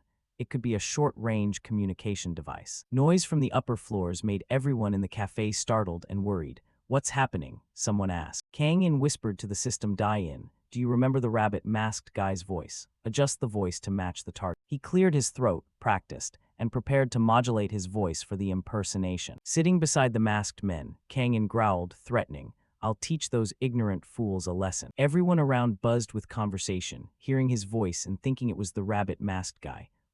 What's going on? That voice sounds exactly like him, still as hurried as ever." Kang In signaled for silence and spoke into the radio. "We need to make them think there are more than 3 of us here. I'll go upstairs for a bit." The other side replied, "Okay." At that moment, Kang In stood up and asked the women, "Does anyone have a handheld mirror?" A short-haired woman blushed and handed Kang In a mirror. "Oh, I have one." He smiled and thanked her, making her even more embarrassed. As he walked, Kang In told the system, "They've even disabled the elevator. these guys are really dangerous. He began walking up the stairs because the elevator was out of service. A voice rang up from below where Kang In stood. How can you control those people when you tell me to bring more people upstairs than us? He readied combat mode, suspecting enemy presence. Kang In stood still, focusing his eyes and ears to listen. See, these aren't professionals. I'll go up first to check. Another voice answered. It sounded like two masked men arguing on the second floor, one angry, the other confused. In the first floor lobby, the two clearly didn't know whether their teammates were amateurs or pros, which showed they weren't a long-term cooperative group but assembled just for this mission. Kang In thought to himself, there's definitely someone important behind this, the same kind of reason Zin Yuha's placement was cancelled. Kang In gently stepped down the stairs, and at the same time a figure was coming up from below. From the footsteps he located the opponent and suddenly leapt up, launching a punch at the masked man. The man had no time to react, only managing a pained cry before collapsing right on the stairs. Kang In quickly ran down to the lower floor. He opened a door and used the borrowed mirror to check behind him. In the mirror, he saw a man walking and humming. It was the building's security guard. But the guard couldn't escape Kang In's punch either. He took a full hit and lay on his back, not yet understanding what had happened. The guard lay motionless. The system asked, why does the host think they're enemies? Kang In replied, they're using modified radios like the guys on the second floor. That voice earlier was his. The system noted if the host's strike hadn't been precise, the opponent wouldn't be unconscious. He whispered, want praise? Fine, you're excellent. The system proudly, I am a modern combat support AI, perfectly integrated with the host. Back in the cafe, people looked toward the knocked-out victims. In alarm, he already took down 2 people. Kang In replied calmly, it's fine. Someone asked, by the way, who is this person? There's no rope here. Kang In explained, that's the building's guard. He was attacked and knocked out. Leave him there, he'll come to on his own. 2 others discussed, so is there no one left on the ground floor? Let's run outside. Kang In warned, don't rush. They may have set traps or positioned people out there. I tried pressing the alarm button in the security room, but it did nothing. They've disabled it. That's why I'm going up to the control room to handle things step by step. The 2 answered in unison. Okay, awesome. Kang In used the mirror to check the hallway outside, hearing no movement on the 3rd floor. The system reported, all the rooms here are offices, and since it's the weekend, no one should be here. Arriving at the 4th floor offices, there was also no sound. Only a spark snapped from behind the door. Carefully opening the door, Kang In saw inside the space flash, with stuttering arcs of electricity in the dim room. System report, I have located the control room. Inside the control room, everything was a mess. Chairs overturned, equipment smashed, completely wrecked. Kang In observed and realized they had sabotaged the system, so the surveillance cameras and phones could not be restored. Even the internet lines were cut off, crippling the building's eyes and ears. These guys were no amateurs. The 1st floor is the lobby, the 2nd floor the cafe. They only deployed armed forces to the 2nd floor, leaving other areas unguarded. Their target wasn't Yuha, and they didn't expect someone like him to show up, Kang In judged. The system replied, of course Zin Yuha holds no strategic value. Kang In laughed, hey, Yuha is just a supporting actor, you know that. Outside, the atmosphere remained very quiet. Night fell and it looked peaceful, but in truth it felt suffocating. A man in a hat and cloak sat in the observation chair. He anxiously watched the police car that had just arrived. He was restless, unable to sit still. Why are the police here? Communications were completely cut. How did anyone call the police? He immediately contacted his accomplices. We have visitors, a patrol car. He observed 2 officers inside the vehicle. The person on the other end asked, what? He reported, there are police on the 2nd floor. At this point, Kang In already had their radio. A voice asked over the radio, did anyone in the cafe call out? Are the police there? Hearing that, Kang In smiled with satisfaction at the new information. He thanked silently, then immediately changed his voice to the 2nd floor commander, communicating with the robbers over the radio, impersonating one of them. In fact, the robbers thought they were talking to real accomplices on the 2nd floor, but the one replying was Kang In. While taking control here, a few people had called or texted out. The other end might have assumed an incident and reported it when contact was abruptly lost. The robbers on the floors considered, then asked, ground floor, respond, but the remaining radio was also in Kang In's hands. System alert, intruders are using different channels for each floor. Kang In whispered, you heard the voice coming up from the ground floor, right? The system helped him alter his voice to impersonate someone on the 1st floor. Kang In spoke on the radio. This is the 1st floor, there are victims upstairs. 7th floor here. I hear the police are outside and aware of the situation. The robber replied, tell them the building is under renovation and all visitors have been asked to leave. The doors are locked because the security system is upgrading. Kang In answered briefly. Copy. The man on the other end asked, what? Kang In replied, nothing, confirmed. At this point they were quite confident in their plan, believing that even if the police arrived, without a search warrant they couldn't enter the building. By the time they had a warrant, the robbers would be gone. A robber pointed his gun at the victims, including Scarrett. Now about the access code, let's continue, he threatened. Scarrett asked nervously, who are you people really? The masked boss replied, if it were easy to know, I wouldn't be wearing a mask. Anyone who sees my face must die. Do you want to see it? Scarrett shook his head in fear. No, I'm not curious at all. He said coldly, at least you know to value your life. If you want to live, give me the access code, say it now while we still wear our masks and you and this woman are still alive. Scarrett broke out in a sweat, trying to hide his fear, looking away. At that moment a girl below, tied up, spoke. Scarrett, I'm okay, don't tell them anything, no matter what happens. She was Scarrett's secretary, Kelly Jessica. Scarrett pressed his lips together, embarrassed and unsure what to do. After a moment's thought, she spoke up too, confessing everything to protect her secretary. That's the 3-step access code I told you. Now release us. He leveled the gun and threatened, verify it first. Scarrett panicked. What? She flinched, worried that contact had been lost. The robber said, my men outside aren't just for show. If that code is fake, your friend dies. Scarrett began to panic, trembling and stammering. Wait, check it. A verification tone crackled over the radio. Scarrett kept breaking out in sweat. Access denied. Hearing that, the robber immediately pulled the trigger. Scarrett panicked. Secretary Jessica collapsed on the floor in a pool of blood. The horrifying scene unfolding before him left Scarrett stunned and struggling to breathe. He went pale and cried out, while the robber sneered in satisfaction.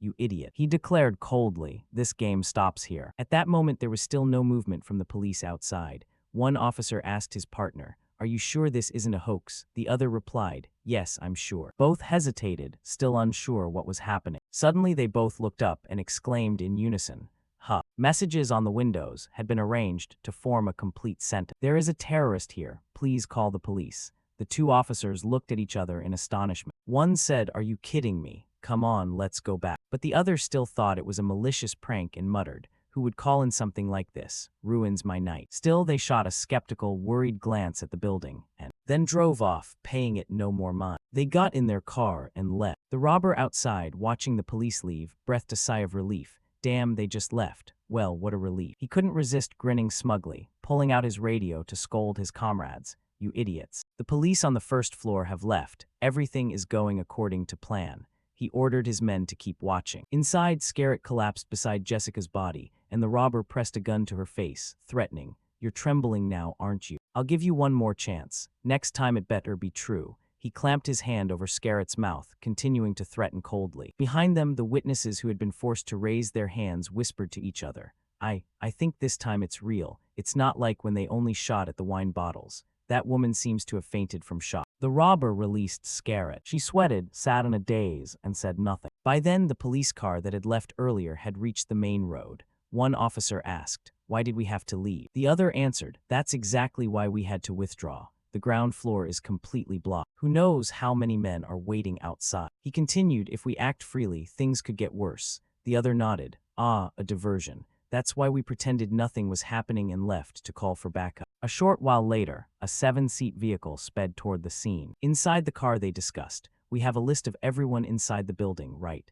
Yes, we narrowed it down using credit cards, phone location tracking, and video. It would be troublesome if a celebrity were here. One officer checked the victim info and blurted out, Scarrett Kelly, CEO of Omgech. Oh, sorry. The other, hearing the name Yuha, shouted in disbelief. Don't tell me it's actress Zin Yuha. I'm a fan of hers. Another cop added, not only that, there's the CEO of Thor Entertainment and MTE Holly. It does seem to be Zin Yuha. Unbelievable. Why would so many celebrities gather in one place? Maybe it's to eat food prepared by Chef Ju Cheon. One officer worried, if a celebrity is taken hostage or killed, do you think the media and public will let it slide? We need to handle this smoothly. When they arrived, they moved to the building across the way and checked the rooftop situation. Captain, I'm on the roof. Damn, they've covered all the 7th floor windows, and there's explosive material at the main entrance on the 1st floor.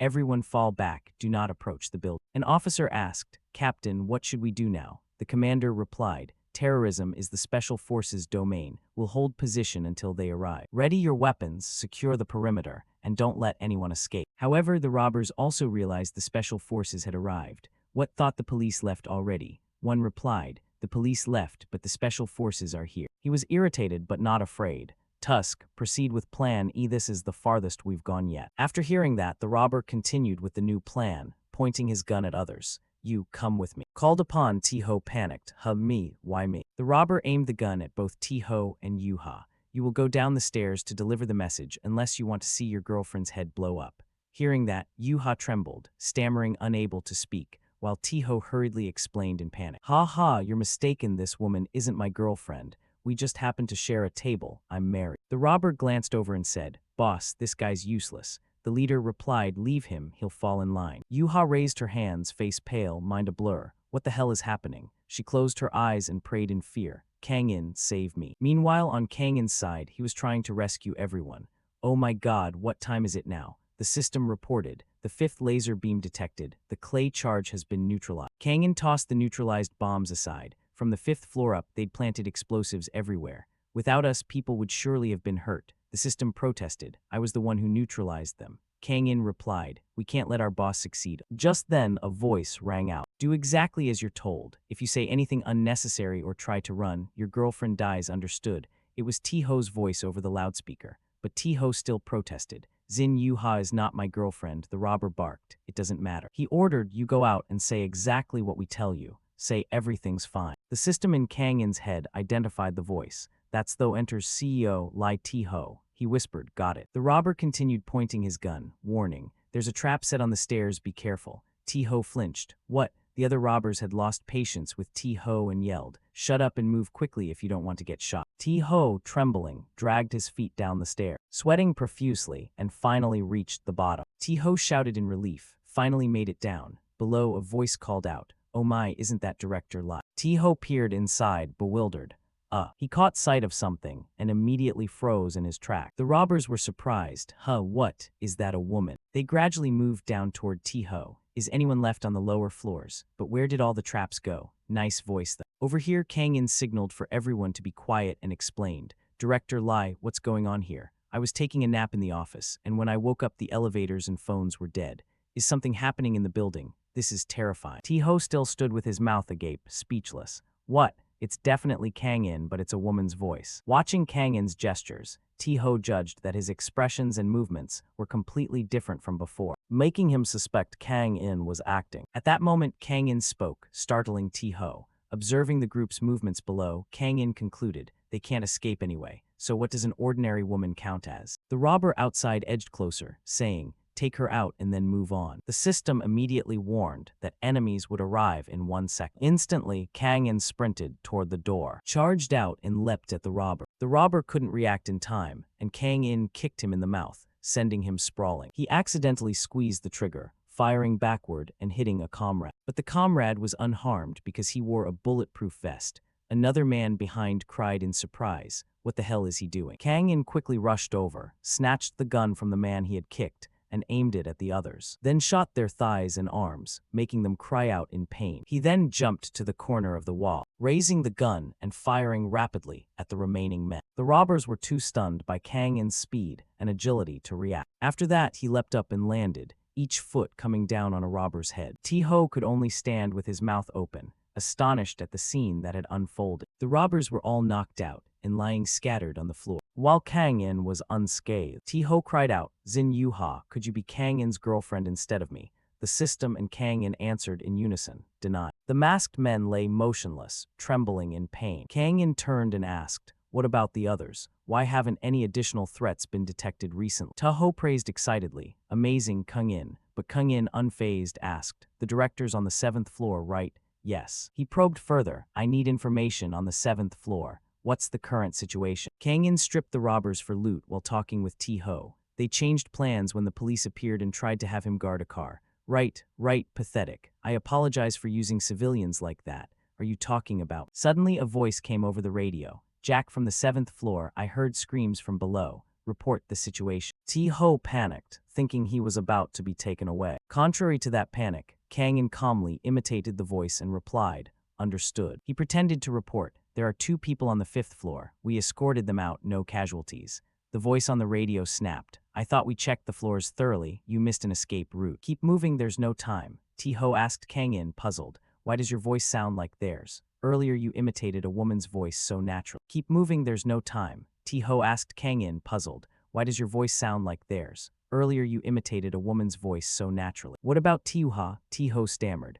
She was fine when I went down, but it seems they gave her a special watch. Kang In heard this and closed his eyes to think. A special watch, because she's a celebrity, she has higher value as a hostage. That's not good. Quickly he grabbed a gun, turned and said, I'll go back. Tiho, surprised, pointed at his face and shouted, Alone, I'm armed too, I will fight with. Kang In asked coldly, Can you handle it? He replied confidently, I served in the military, I'm a reserve sergeant. Kang In asked again, What's your role? He stammered, I used to work in the Public Affairs Department of the Ministry of Defense. Kang In said icily, Then stay put. Keep an eye on those unconscious men, that's all I need you to do. Tiho forced a worried laugh and asked, But what if they wake up? Kang In answered without hesitation, Shoot them in the head, one shot will kill them. He wailed, I only dare shoot the body. At that moment on the 7th floor, Jack loudly threatened, Tell me the code now. Scarrett was backed into a corner, a gun at his head, but remained defiant. Even if you kill me, I won't say a word. The robber's eyes reddened. Furious, he moved to strike. But at that moment, the henchmen were slammed and sent flying. Jack and Scarrett both stared back in astonishment. Inside, Scarrett secretly breathed a sigh of relief at narrowly escaping death. With a single punch, Kang In had taken out 2 henchmen, sending them flying 10 meters. Chaos erupted inside. People shouted, What, police? Another masked man immediately grabbed a girl as a hostage and warned forcefully. He shouted, Shoot her, what are you waiting for?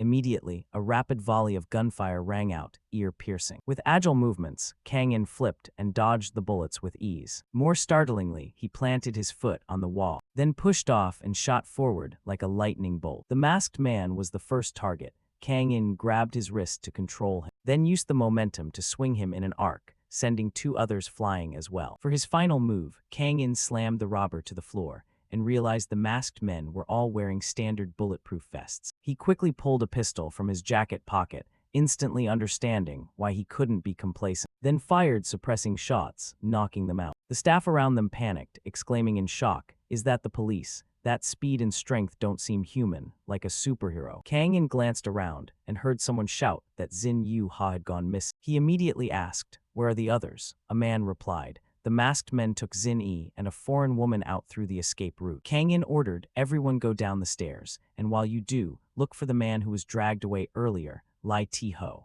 There may still be civilians trapped in the 2nd floor cafe, bring them down with. On the robbers' side, they had taken 2 girls to find an escape route. A henchman wondered, Boss, I don't think that guy was a cop, but whatever he was, our goal is to escape with the hostages and avoid the police as long as possible. Lower the rope. On the robbers' side, they had grabbed 2 girls and were looking for an escape route. A henchman wondered, Boss, I don't think that guy is a cop, but whatever he is, our goal is to get away with the hostages and avoid the police as long as possible. Lower the rope. The leader explained, If the police pursue us, we'll throw her to create a distraction.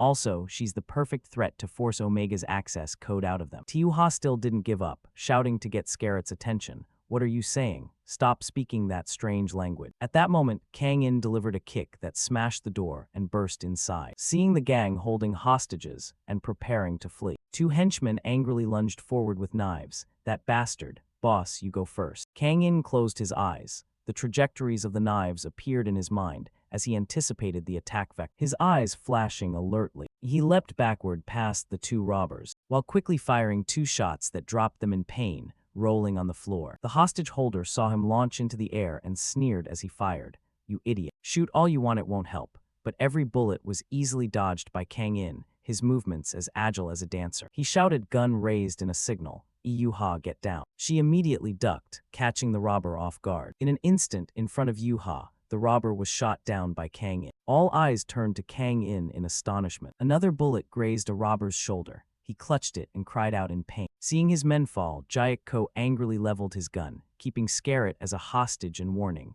let go. His gaze focused. The muzzle pressed against Scarrett as a threat. You're not going to sit still, are you? A gunshot rang out, blood spraying and shocking Kang In and Yuha. This time, Jayak Ko pointed the gun straight at Scarrett's head, causing her pain and terror. He kept threatening, come on, drop the gun or I'll shoot. As a man of honor, Kang In immediately tossed his gun aside. Scarrett stared at that series of actions, stunned and speechless. At that moment, the police had arrived, surrounding the entire building.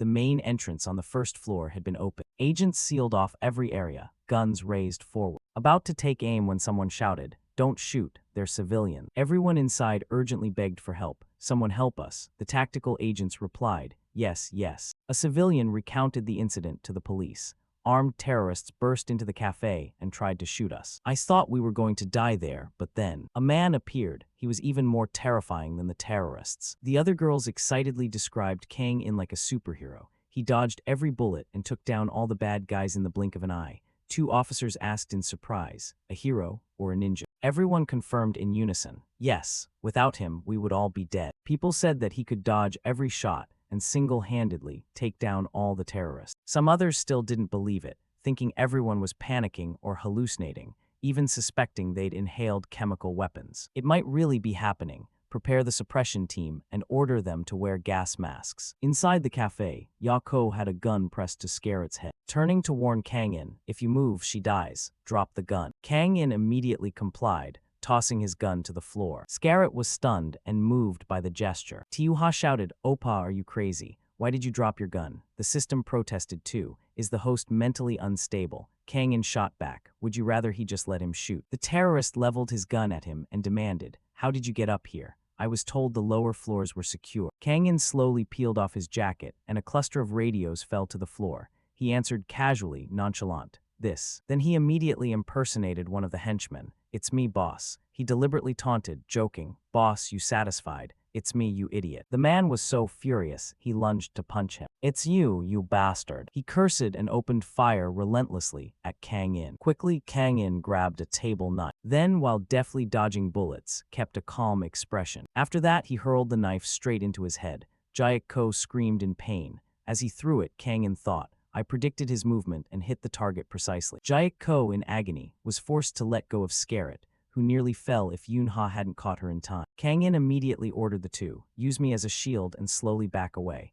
Yunha asked anxiously, "What about you?" Kang In replied briefly, "I'll finish this." The lighter, furious, pulled the knife from his head and shouted, "You're crazy." He tore his shirt and advanced on Kang In, voice full of rage. "Where did you crawl out from? What's your nickname?" Kang In bowed his head, adopting a mysterious pose. Placing a finger to his lips to signal silence, "I'll say it once. Listen carefully." Immediately after, his first punch slammed into the man's stomach. The man flew backward. Another fist followed in rapid succession. The second punch landed square on his face, breaking two of his teeth. Then a powerful kick from behind struck his face. His body rocketed into the air. Kang In took momentum and delivered another kick to his stomach, sending him flying away. After putting him down, Kang In casually introduced himself. "I'm K. Pa." The dying robber croaked in pain. "K. Pa, what is that?" The system immediately announced a reminder. The hostage has a gunshot wound to the arm. Immediate first aid required. At that moment, Liu Chi-on ran in, holding a first aid kit as if radiating light.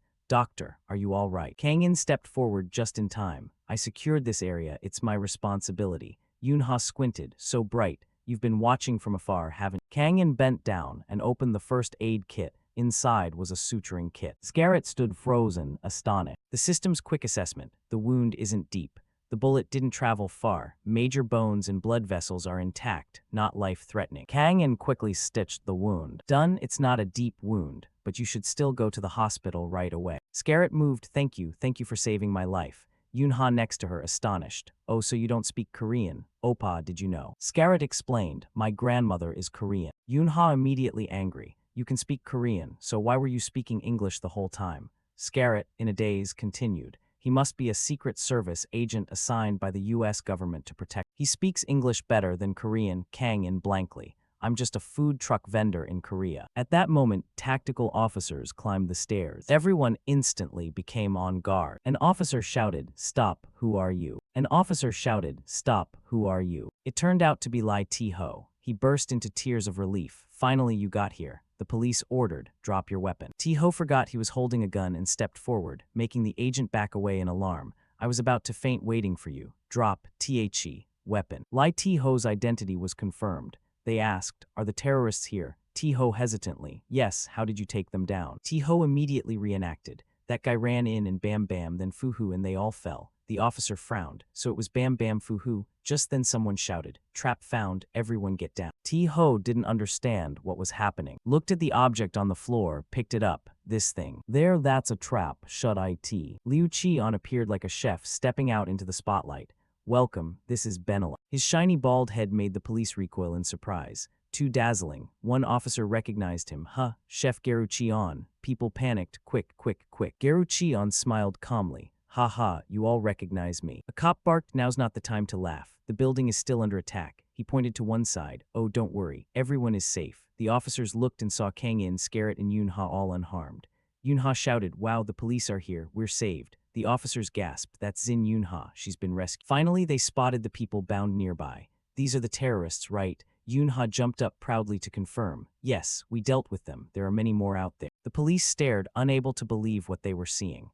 Everyone, including Yunha, beamed and admitted, "Yes, all the terrorists in this building have been captured." The officers looked at each other, sweating, unable to believe what had just happened. They laughed at themselves. "Ha ha, why were we worried coming here?" Another officer chimed in, "Exact." Outside, crowds gathered around the building as police forces hurriedly carried out their duties. The terrorists may be disguised as civilians. Check everyone thoroughly. In a shuttle van in the parking lot, an officer earnestly said, "Thanks to you, we avoided a major disaster." He excitedly handed a hot cup of coffee to Kang In, and we also identified the ringleader quickly. "Here, have some." Kang In took it and replied softly, "Thank you." The officer continued, handing Kang In a report on the terrorists' identities. The ringleader's alias is Old Jack, an international criminal involved in terrorism, robbery, and kidnapping for profit. He's even on Interpol's red notice list. The officer asked in surprise, "You really took down a man like that with a single blow?" Kang In calmly sipped his coffee and replied, "Yes, about that level." The officer, astonished, "You recognized him too?" "That's right." He explained further. Old Jack only had 3 true lieutenants. The rest were mercenaries, some even fluent in Korean. Meanwhile, Scarrett and Jessica were being questioned by the police. Kang In looked at them and silently judged. "If so, then someone must have lured the American woman here." An officer confirmed. "Yes, one of her staff recommended the Benelip restaurant." He assured them, "U.S. investigators will handle this." Kang In quietly observed the crowd, thinking to himself, "I understand." The officer suddenly asked suspiciously, "But how did you dare face them alone?" Kang In answered very casually as if it were obvious. "It was the right thing to do." The officer fumbled, sweating. "Yes, of course, admirable. But not easy. Even the police had trouble confronting armed terrorists." He pondered the criminal's injuries, then added, "I noticed no one was critically wounded. Even those shot weren't hit in life-threatening areas." At that moment, Dianwei suddenly spoke up. "I calculated everything." Kang In frowned in irritation. "Here we go again." The officer looked at Kang In suspiciously and asked bluntly, "How did you acquire skills like that?" "I heard you're not part of the special forces." Dian's system immediately produced a long list of reasons. 1 born with innate talent. 2 parents are martial arts masters. 3 born under a lucky star. 4 fortunate to receive training. 5 trained on a mountain. 6 learned from a master. 7 and it refreshed the list. The endless roster left Kang In speechless. "Are you serious?" He bowed his head and answered the officer. "For the past 2 years, I haven't had contact with the outside world." The officer suddenly remembered and confirmed. "Oh, right, there's no record of you for the past 2 years." Kang In recounted. "I spent that time training by myself on the mountain, sitting under a waterfall for 7 days straight, not eating anything, climbing T-Bitch Mountain to practice, developing a private martial art that incorporates the use of water guns." The officer blinked in confusion. "Huh?" Kang In folded his arms and continued. "That martial art is called gun fist." The officer, even more stunned, repeated, "Gun fist." Kang In rambled on passionately. "Training with water guns actually helped a lot when using real firearms. It's the power of natural talent." The officer remarked, "Impressive, but it also sounds hard to believe." Cut to St. Hart Hospital at Forsyth University, W. Here doctors were astonished by the sutures on Scarrett's arm. "The stitches are perfectly even, like embroidery." One doctor recalled and exclaimed, "That's the person I heard about before." The image of him sewing wounds with practiced skill. He hurriedly asked, "Who stitched this wound for her?" "Ah, should I ask in English, who did this?" Scarrett hesitated and puzzled asked back, "Why do you ask that?" The doctor smiled and replied, "I'm just curious because the sutures are so beautiful." Scarrett frowned, unwilling to give Kang In's name. "I can't disclose that to you." The doctor showed displeasure and loudly asked again, "Why not? I'm hardly suspicious, I'm just a doctor." Jessica, outraged, snapped back, "Doctor, we just went through a terrorist attack. You can't disclose information like that carelessly." Jessica's firm stance temporarily quelled the doctor's curiosity. All right, I understand. Moments later, a loud conversation rang out from Surgeon Lai Dung-ho's clinic. Surgeon Dung-ho casually responded to someone. What is it? The young doctor hurriedly reported, I found someone who stitched wounds as if using a sewing machine. Dung-ho, astonished, shouted, What? The person you mentioned earlier? The doctor confirmed, yes. Dung-ho pressed on, What's that person's name? He broke into a sweat and troubled answered, I still don't know. Dung-ho, not angry, gently asked, Really? How did you notice? The young doctor explained, While I was operating, a gunshot patient was brought in. The suture technique matched exactly. Dung-ho sprang up urgently. Were they our patients? Go check right away. The young doctor stopped him. They left after first aid. Dung-ho, somewhat irritated, shouted, What? Why let them go? You should have held them. He hurriedly explained, I'm sorry. They said they were victims and had to leave urgent. Dung-ho scratched his head in annoyance, trying to suppress his frustration. Fine, the important thing is who did this. Did you ask the police? The doctor replied innocently. The police said they didn't know either. Dung-ho couldn't hold back and snapped. If no one knows, then why not call and ask them direct? At the same time, at the police station, an officer handed a file to his subordinate, Kai Dung. The investigation team only allows one person to view this file. He teased with a smirk, Not even I get to see it, only you. Kai Dung hugged the file, annoyed, grumbled, They always make me do all the work. That's too much. The team leader laughed, I assigned this to you because I trust you the most. Kai Dung retorted angrily, Please stop trusting me so much. The leader continued teasing, If you were a little less stubborn, you'd be great. Kai Dung hadn't time to react when his eyes suddenly widened in shock at what he saw. What? The leader, curious, asked, What's in it? Kai Dung protested, Didn't you tell me not to disclose it? He replied nonchalantly, That's exactly why I'm asking you directly. Kai Dung hinted, Boss, you know the movie A Sunny Day, right? The leader answered, It stars Zin Ha, it's been popular lately. Kai Dung clenched the file and continued, The hero of that terrorist incident is said to be the action director from that film. The leader was stunned, Really? My daughter keeps praising the action scenes. Seems this person isn't ordinary. Suddenly Kai Dung said solemnly, But the most shocking part is we know this person. The team leader frowned, his expression turning serious and a bit cold. Is he a criminal? Kai Dung went pale and hurried to explain. No, not like that. I just recalled a scene I'd witnessed before. He added, Do you remember the high wire performer? The leader breathed a sigh of relief. Ah, yes. He helped us catch a murderer before with a composite sketch and boosted our case stats. Then he realized something. Wait, is that the same person? It can't be. A high-wire artist, an action director, a martial arts master. What should we even call him? At the meeting at the Gangnam Central Anti-Terror Investigation Headquarters, the atmosphere was in turmoil. What a chef, does that even make sense? Another added, Not a regular restaurant chef, he cooked from a food truck and worked in internet cafes. That's even more absurd. Someone angrily snapped, Are you looking down on food truck and internet cafe workers? The other hurriedly explained in a panic, No, I didn't mean that. A police officer quickly reassured, Our main investigative target is old Jack. Another countered, But we can't ignore Na Kang-in, he handled the whole situation single-handed. Someone reviewing footage of Kang-in said, I also saw him carrying someone past the burning building. I've seen that video too. They split into two camps arguing. He might really just be a food truck chef who also films, but what kind of chef can shoot like that?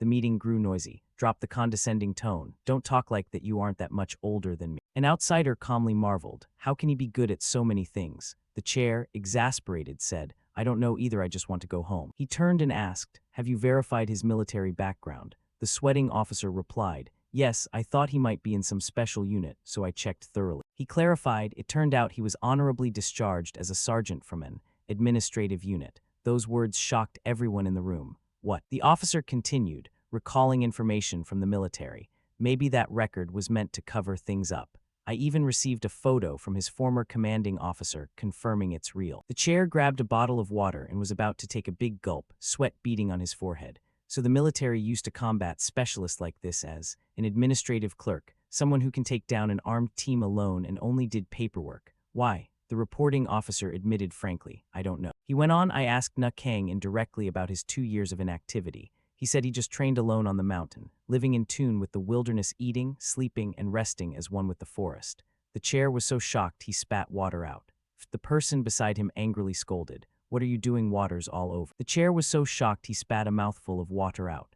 The person beside him snapped angrily, What are you doing? You sprayed water everywhere. The chair, somewhat annoyed, said, Why bring such ridiculous jokes into a tense meeting like this? The officer stated seriously, I'm not joking, sir. The chair suddenly remembered another issue and asked, Oh, what about his explosive disposal skills? I heard he only triggers mechanisms with absolute precision. Yes, he learned that under the waterfall, the officer answered calmly. Probably learned it from YouTube. The chair couldn't believe it. Are you kidding me? I'm serious, sir. He retorted angrily. Do you even watch YouTube now? How old are you? 2 days later, in the office, everyone was focused on their work. Yoha was stopping a visitor from going inside. Welcome, sorry, but you can't enter this area. The visitor spoke in a familiar voice. Hey, it's me. Yoha, wearing dark glasses, cheekily replied. Oh, Sister Yoha. Diane subtly signaled Kang-in. Hearing Yoha, Kang-in looked over in confusion.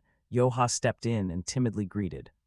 It's me. Kang-in asked cautiously, why did you come here? That prompted Yoha to snap angrily. You show no sincerity at all. Suddenly she handed him a large bag. Here. Kang-in took it and asked curiously, what's this? Tiyuha blushed, her face turning red, and replied, remember last time we couldn't eat together. This time I brought food so we can eat together. Kang-in opened the bag and asked in surprise, ingredients? Yoha stammered, yes, cook for me please, I heard you're a great cook. Kang-in turned away, coldly refusing, while Tiyuha tried hard to persuade him. Come on, I'm about to starve. He still protested. Why not eat out instead of bringing ingredients here? Then he asked sternly, tell me the truth first and then I'll cook. Those words froze Ha. Her face flushed and sweat broke out. She bowed her head shyly, and after summoning all her courage, whispered, I just want to be near you. Just being like that makes me feel safe and stop having nightmares. That's why I came. Kang-in said nothing. He just rummaged through the fridge to check the ingredients. That infuriated her. He didn't even listen. Kang-in looked at the ingredients she brought and said, you picked some really interesting items. I'll make a few seafood dishes. Tiyuha gritted her teeth, secretly upset, but sat and waited. After a while of hard cooking, the delicious dishes were laid out on the table. Yosio couldn't help but praise them, and Tiyuha exclaimed. Yosio tried a bite, then burst into tears of joy because it was so good. Yoha also gasped, oh my god, how is it this tasty? Kang-in only thought to himself, just eat. Suddenly someone asked, can I try some? Scarlet appeared, surprising Kang-in. Yosio looked at her and asked, who are you? Yoha also exclaimed, oh, the American woman from last time. Scarlet smiled and greeted, haha, lucky I found the right place. Kang-in asked curiously, how did you know about this place? 2 burly bodyguards stood behind Scarlet. She replied, I have some friends in Korea. Kang-in frowned, showing he didn't like being investigated. Scarlet hurried to explain, I'm just looking for your name and workplace, so don't be mad, okay? Diane spoke firmly. The government will also check the host's background. Kang-in nodded. They certainly will. Diane spoke firmly. The government will also check the host's background. Kang-in nodded. They certainly will. Those words made the 2 bodyguards behind her flinch. Diane warned, if the host accepts, their other activities will be restricted. Kang-in pondered for a moment and replied, I refuse. The 2 bodyguards sighed in relief. Scarlet persisted, offering attractive pay and benefits, but Kang-in still refused. I'm not having financial difficulties. Diane sighed, what a shame. Scarlet didn't mind and smiled. Then I'll just buy some food. I'm hungry too, aren't I? Some time passed at the eatery where Kang-in worked. The dishes on the table were all eaten clean, and everyone praised them without reserve.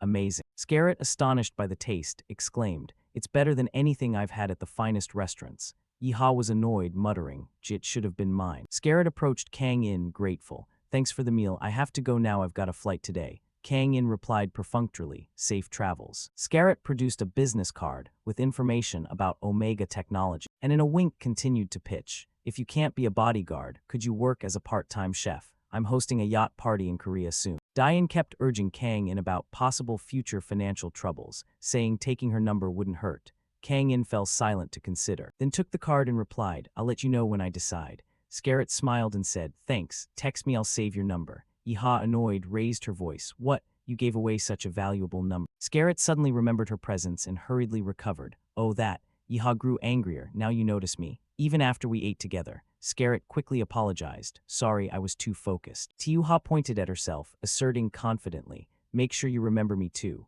I'm part of the film with him. I'm Zin Yoha, the hot actress from A Sunny Day. Scarlet thought for a moment and laughed. Oh, that's the movie. Okay, I'll remember. Right after, Scarlet left the eatery and got into her luxury car. Jessica beside her asked with concern, how did it go? Scarlet leaned back on the seat and replied, as expected. Jessica, understanding, said sadly, so it didn't go well. Seeing that, she asked curiously, but you seem pleased. What's up? Scarlet cheerfully shared, I got some new information. Jessica eagerly asked, oh, did you find which special forces unit he's from? Scarlet exclaimed, no, he's an amazing chef. Jessica was stunned. What? Scarlet blushed and explained in detail. His cooking skill really surprised me. I'm really looking forward to the next time I meet Kang In. Upon arriving at the quiet airport, T-Sung had been waiting. Oh, Miss Scarlett Kelly. Scarlett, surprised, asked, who are you? He quickly introduced himself. I'm T-Seong Lai, leader of the Sat Kui Gong unit. Scarlett replied, oh Sat Kui Gong, nice to meet you. He gently asked, I heard you had an incident. Luckily it didn't get worse. Jessica, confused, snapped, what are you talking about? My boss just strained her wrist, she said. He panicked, I heard it was a terrorist attack. Jessica immediately demanded, my boss being there is classified information. Did you investigate beforehand? T-Sung fidgeted, sweating, and explained, no, that's not it. My younger brother was there too caught up in the incident while having dinner. I heard it straight from him. Jessica asked, your brother? He's the guard who watches the stairwell between the 5th and 6th floors. Didn't you see him? Everyone recognized him. Oh, that person. He hesitated inwardly, thinking to seize a business opportunity, but then shifted topics. My brother runs an entertainment company for film and performance. Jessica chuckled with delight. Ha ha. The head chef at that restaurant is also an online celebrity and knows my brother. Scarlett smoothed her hair, expressionless. Really. Sensing the atmosphere turn chilly, he pressed on. My brother recently invested in a film and it became a big hit. Jessica asked, you know the movie A Sunny Day, right? Director Scarlett was also surprised. A Sunny Day, that film stars the actress Zin Yo-ha. Jessica adjusted her glasses coolly and said, Scarlett, it's boarding time, sorry, we should end this conversation here. T-Sung bowed his head. Yes, here's my card. Hope to meet again. Jessica, give him your business card. Scarlett smiled. Sorry, I can only use one hand right now. He stood there stunned. Oh, that's fine, I'll call later. Early the next morning, at the hospital, a voice sounded while reviewing x-rays. Look at these two images, the suturing technique is exactly the same. A doctor sitting next to Dong Ho kept commenting, clearly done by the same person, the spacing, the knot style, everything is identical. Dong Ho nervously stared at the results while the other doctor continued analyzing. The precision and speed of these stitches, no doubt about it, it's the same person. After a while he pondered whether to report they'd found a lead. We don't even know that doctor's name. The police refused to provide information. Hearing that, the other doctor angrily shouted, you're not giving up, are you? We need that doctor for Genji's surgery. With a grim expression, Dong Ho said worriedly, I will never give up. Even if I have to use every connection, I'll find that doctor's identity. At that, he clenched his palm in anger, creasing the paper. Whoosh. He looked up and sighed, wondering what that doctor might be doing now. Cut to Kang In's workplace. Tiuha walked in, hands behind her back, casually asking Kang In, what are you doing? He answered as he worked, fixing some broken equipment. She leaned in, puzzled. What kind of equipment? Kang In explained plainly. A cutter and metalworking machine. I need to fix this before I can repair other devices. Hearing it for the first time, Tiuha curiously asked, so you work with metal now too? No sooner had she finished than the cutter suddenly collided, producing a terrible electrical bang, which startled Yoha and set her screaming. What was that? Are you okay? Yet Kangin remained calm. Trust me, I'm really good at fixing this stuff. He shouted, look alive, rise up, cutter warrior. After turning the screwdriver a few times, the saw suddenly belched black smoke, leaving both of them frozen. Immediately he asked the DIY system, you said this could be repaired, right? The system replied, the device is completely broken. Kangin snapped, what did you say? You told me it was fixable. He kept trying to communicate with the system, while Tiuha, reading his expression, guessed, oh no, is dad angry? The system continued. The device is more damaged than expected. The host needs to buy additional tools and material. He muttered a curse under his breath. That damn thing. Tiuha was startled when she saw him glare at her and asked, what? Why are you glaring at me like that? She stared blankly and continued, it's not my fault it broke. I'm upset, this is so unfair. Kangin replied, I'm not glaring at you. I'm glaring at the crazy part of me that broke the machine. The system admitted blame too. It was die-in, okay. Tiuha caught his meaning. Oh, you mean that deep down madness everyone has. I have it too, sometimes thoughts just pop into my head. Quickly, Kangin changed the subject. Whatever, let's go shop. Her mood shifted like an actor's. Hearing that, Yoha jumped up excitedly. Shopping? Since when do you like shopping? So you shop when you're stressed too? That's amazing. They both walked into a hardware store filled with every kind of tool, equipment, and soundproofing material. As soon as they entered, Yoha looked around puzzled. What is this? Not a mall but a hardware store. Kangin squinted as he picked items and replied, this is my mall, not your taste. She reluctantly said, fine, I'll wait. Just then, Yoha's phone rang. She answered hello. The voice on the other end asked, Yoha, where are you? She said, just out for a walk. It was Saint Enter's manager, excited and also Yoha's representative. He warned, don't drink alcohol, take care of your health. She replied, are you my mom now? The manager announced the schedule. You've just received an offer to shoot a commercial. Yoha's face didn't show a smile. She only said, yes, manager. I mean, mom. No sooner had she spoken than she started jumping for joy. Really, mom? Thank you, I'll take it. Definitely taking it. What kind of commercial is it? Cosmetics, contact lenses, shampoo. But this time it's a beverage commercial, and you won't shoot it alone. Kim Du-chan will join. On the other end, Gyuok B, holding the phone after Yoha agreed, said, great, sign the contract immediately. But I don't have Kang-in's number. We need Kang-in's number. The advertiser wants to add spectacular action moves to the CF. They want our action director from A Sunny Day to stage it. She asked again, a beverage commercial with action scene. Kang-in, standing inside, looked out in confusion. The two continued on the call. Yeah, they're inspired by the action in our film. Well, action is the highlight of the movie. Then give me his number. Tiyuha turned to Kang-in. He's right here, let me put the call through. They're already being impatient. What? Where are the two of you together? Tiyuha snapped, why are you yelling? There's nothing weird going on. He softened his tone, but if there was, that wouldn't be bad either. Kang-in raised his hand and asked, looking for me, who is this? Gyuok CB, annoyed, shouted, if a scandal breaks out right now.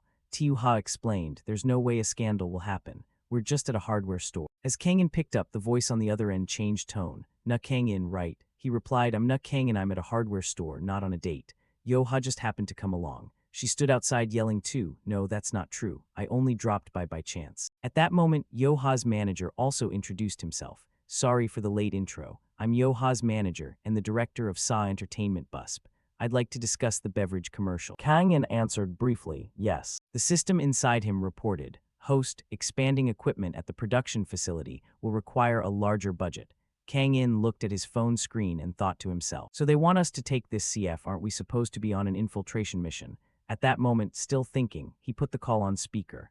The system said, as long as your face isn't shown, it's fine. He nodded at that. Oh right, this guy really is a money-making genius. Kang-in suggested, if my face isn't shown, it should be okay. Gyuok Seopi said happily, don't worry like in the movie. You'll just choreograph the fight scenes while the actors perform. But as soon as he finished, he frowned, sweating, reconsidered, and added, but the costumes are a bit unusual. Iyuha stood watching curiously and asked, what are they talking about? What's going on? Gu Dokbi continued, your face won't be shown, but you'll have to wear a reptile suit. At the SA Entertainment cafeteria, Yoha cheerfully greeted, Mr. I'm here. Kang-in trailed behind with a less than enthusiastic expression and also greeted everyone. B rushed over excitedly and shook his hand. Oh, Na Kang-in, welcome, great to meet you. Iyuha, standing behind and ignored, snapped angrily. What about me? He scratched his head awkwardly. If I'd known you arrived early, I wouldn't have eaten already. Kang-in shrugged it off. It's fine. Seobi added, next time I'll host you properly. Yoha, still being snubbed, grew increasingly exasperated. What about me then? Then his face brightened as he introduced himself to Kang-in. I'm B-Ub, director of SA Entertainment and Yoha's manager. Ub clasped his hands, eagerly awaiting Kang-in's approval. I hope you'll help with this ad project. As discussed, you won't show your face, so don't worry, please. The system hurriedly reminded him. Accept it, you need the equipment upgrade. Kang-in nodded in agreement, all right. Suddenly, Yoha threw up her hands and shouted, I'm starving, let's eat first. Ub led them to the food counter and introduced it. Our company's food is quite good and high quality. If you like it, drop by any time. And you Na Kang-in, it's always free, I'll make sure of it.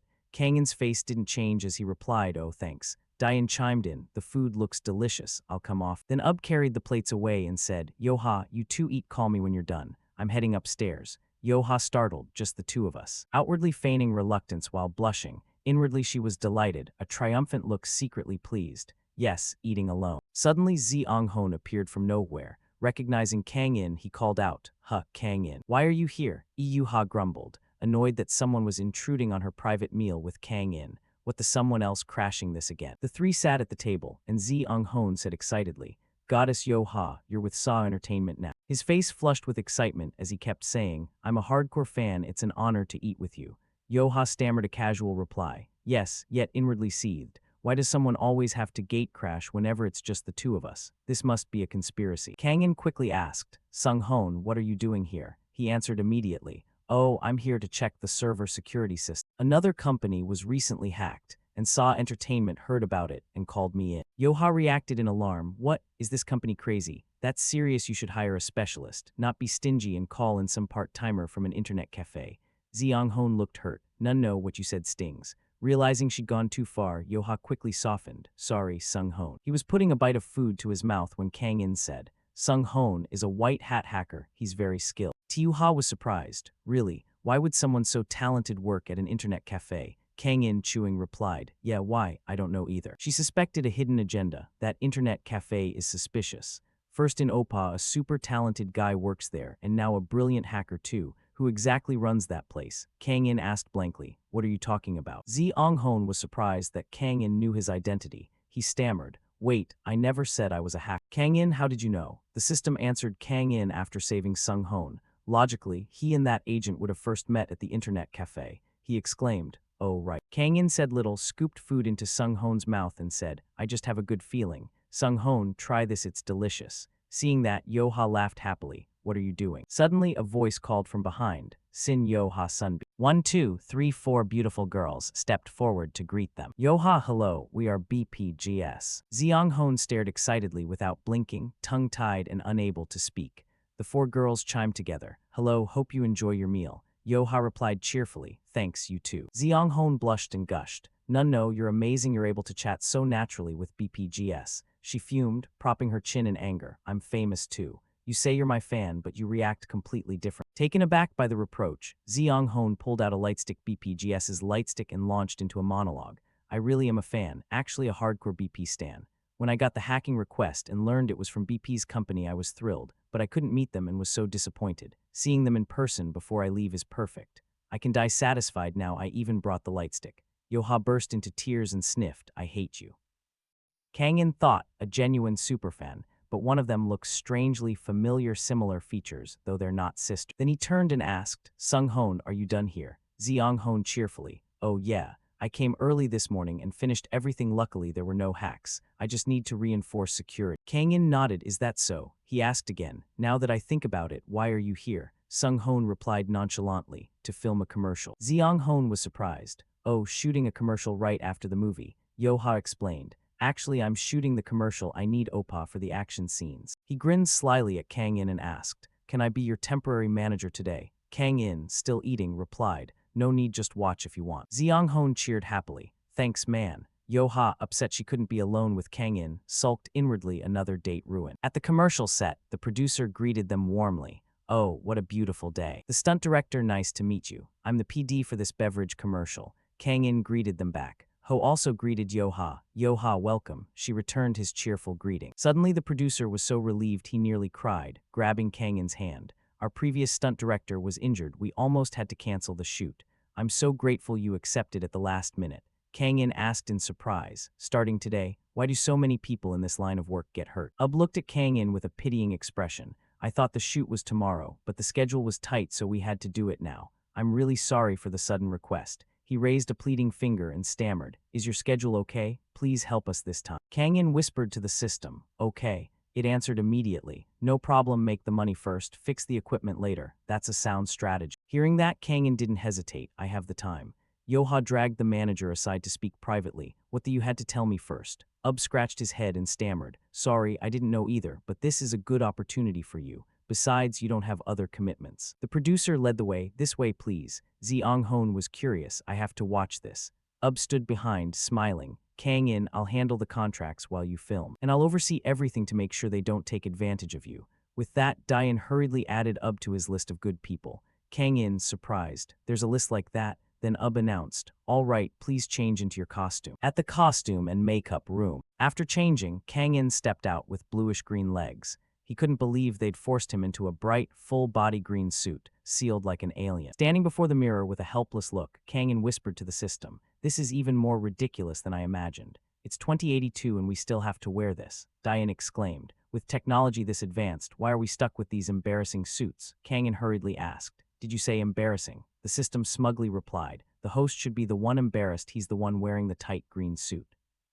But Kang-in replied ingenuously. In this situation, the one who should feel embarrassed isn't us but someone else, right? Later, Kang-in, Yo-ha, and Du-chan stood outside ready and waiting. When Du-chan saw Kang-in in the dowdy outfit, his face went slack like a monkey. Then he suddenly snorted with laughter but forced himself to stay silent.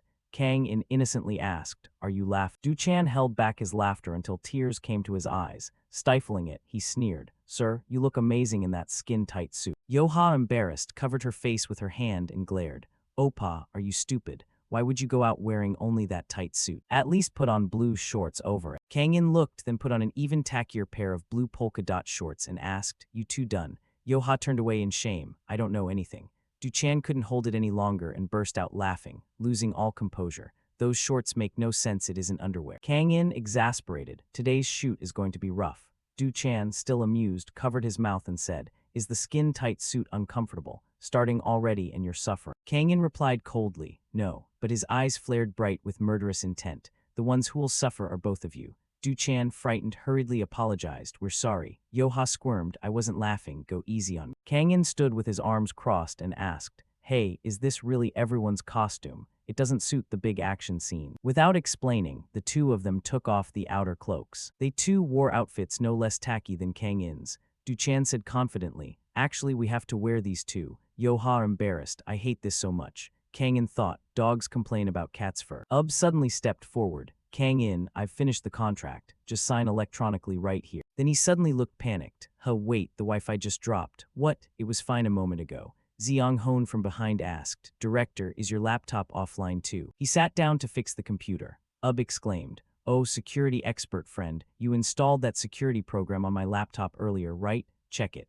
Zeong Hon worriedly said, "This isn't good, looks like that security program just cut off the internet entirely." The manager panicked, "Didn't you tell me to install it?" "You asked, so I installed it." "What's wrong now? What did you install that's so weird?" Zeong Hon hurried to explain, "Why would I do that? I didn't." The program detected a cyber attack and immediately severed the internet connection to stop it. Was horrified. "What are you saying? A hack?" The staff behind experienced the same. Someone upstairs shouted, "Wait, my laptop's offline too." A lower-level employee panicked. "Same here, the entire network's down." Elsewhere, the hacker was breaching their system, grinning slyly and philistinely, as if he'd achieved his aim. A sharp shout rang through the commercial set. "What do you mean?" The executive director asked in panic. "All our computers got hacked." "Dear God, this is the director of the CF production company." Zeong Hon awkwardly explained. "The manager's laptop lost internet, so I checked and found every computer here was disconnected. Lately, there's been a hacker targeting artist management companies, and now they're even hitting CF production companies." The director grabbed his face and yelled, "What? No." He couldn't believe it and tried to verify repeatedly. "Are you sure this is a hack? Really?" Zeong Hon trembled as he confirmed, but the last thread of reason in his head seemed to snap. The director grabbed Zeong Hon's shirt and screamed in despair, "Which lunatic did this? Aren't you the hacker? Answer me." Zeong Hon, terrified, "I don't know that much either." The director, furious, "You're a hacker and you don't know? Are you kidding me?" Zeong Hon whimpered, "I'm specialized in defense, not tracing the author." Du-chan also trembled as he whispered to Yo-ha, "Damn it, this is bad." Yo-ha turned pale. "What do we do now?" Kang In fell silent and watched the situation.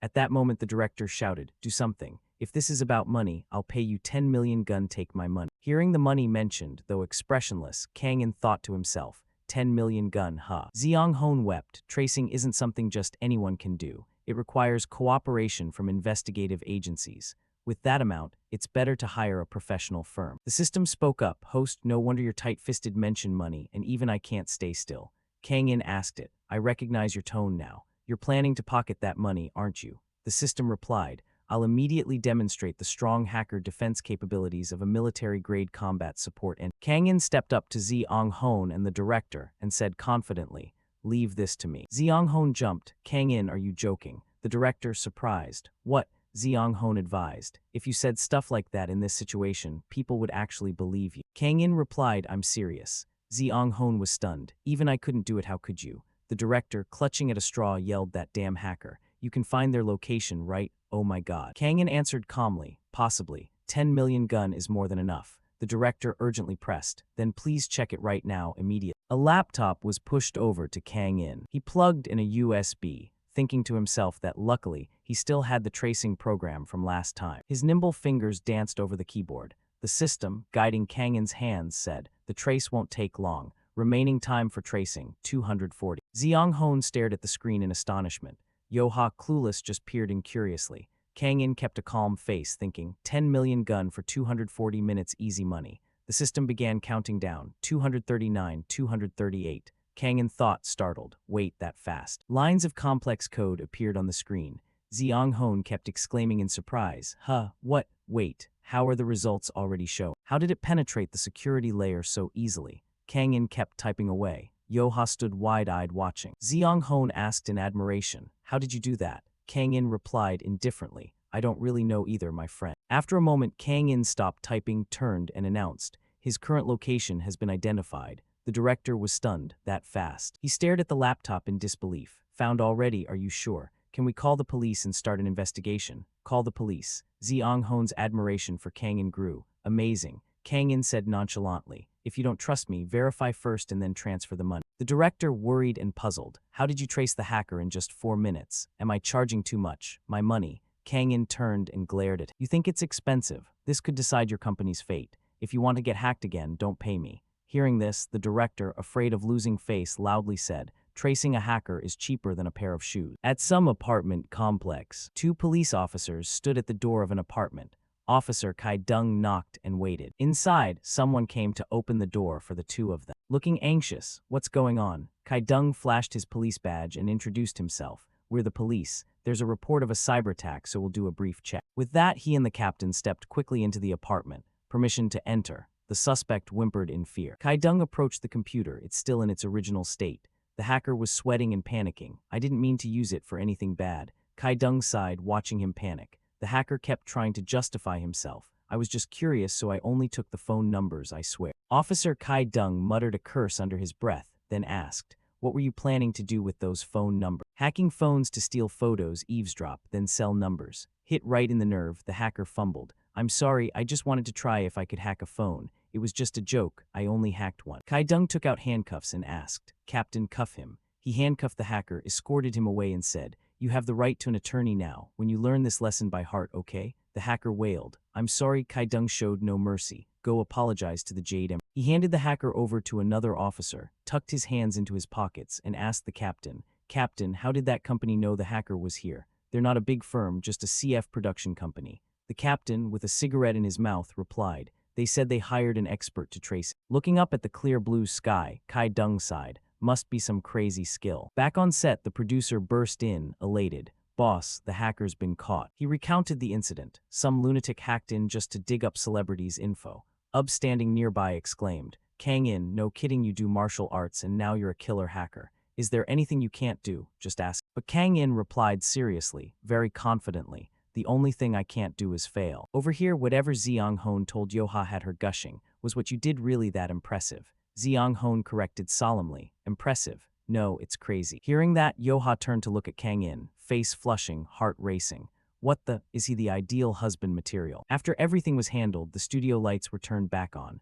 The producer said, "Okay, thanks to the fight choreographer, we got a little extra time. Let's start." The crew responded in unison. "Yes," he told himself, "we can't delay any longer." The producer walked over to Kang In. "Kang In, we want to finish shooting today. Can you do it?" The system, eyeing the costume and embarrassed for him, said, "I can't wear this ridiculous outfit again tomorrow." Kang In muttered, "He's embarrassed to make both of us wear it." Then he declared firmly, "By any means necessary, it has to be done today." His eyes flashed determination, "But we'll turn on ultra-violent mode." The producer beamed, "Perfect." But Du Chan and Yoha cried inside, "We're doomed." The beverage commercial begins. Set in a video game, Du Chan walks out in a blue outfit, slicking his hair and smiling confidently. Player 1, Du Chan. Opposite him, Yoha steps out gracefully in a tight pink outfit. She licks her lips playfully. "Hello there, Player 2, Yoha." Round 1, both assume their ready stances. Above their heads are health and mana bars, and between them is the soda can.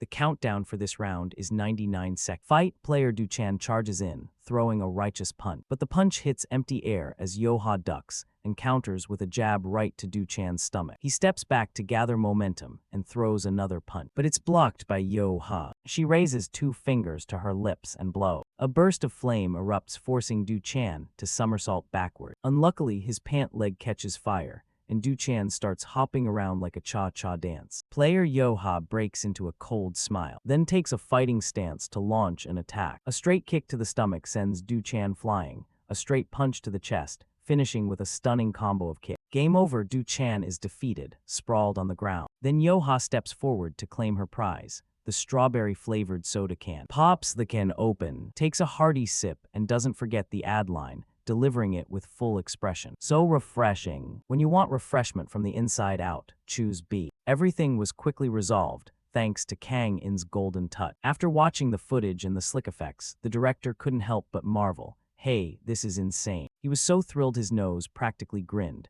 thanking his savior Kang In for a clear save. Having shot over 50 commercials, I declare Na Kang In a god. Everyone in the editing room stared at the ad in awe. I can clearly see where and how to apply the CG effects, even the flames coming from the hand. Is that an illusion? You can even see the scene's background. In everyone's eyes now, Kang In was nothing short of a descended hero. They shot 2 victory scenes for Jin Yo-ha and 2 for Kim Do-chan in just a few hours, a staggering achievement.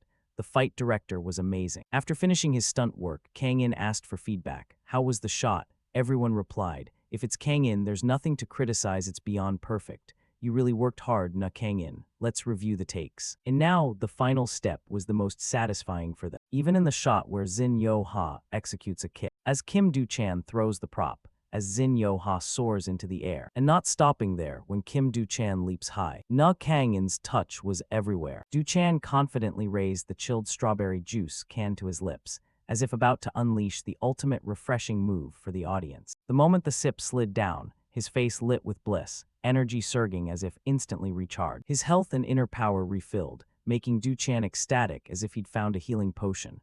My health's full again. All thanks to the garden fresh juice can. Du-chan pointed straight at the camera with perfect ad star poise. I'm the miracle when you're completely exhausted. When the director shouted cut, the set erupted like a beehive. Done, filming's complete. Thanks for everyone's hard work. Finishing on time is the best. While everyone left the set full of energy, Du-chan and Yo-ha were wiped out. Thanks, you two really worked hard. After the two completed the commercial segment, Yo-ha checked on Kang In. Oppa, aren't you tired at all? Kang In replied coolly, a teacher can't show fatigue. Hearing that, she couldn't help admiring his stamina, incredible endurance. Yet after rapping, they both felt like they'd lost a decade of life. I feel completely duped. I thought this shoot would be as quick as a film. I thought so too. Unable to work with aching, sore bodies, Yo-ha asked for time off. My muscles will kill me tomorrow. Manager, can you clear my schedule for tomorrow? But he refused outright. At that moment, Ong-hoon brought a can over to Kang In. Kang In, you really worked hard. Thanks to you, I witnessed something amazing.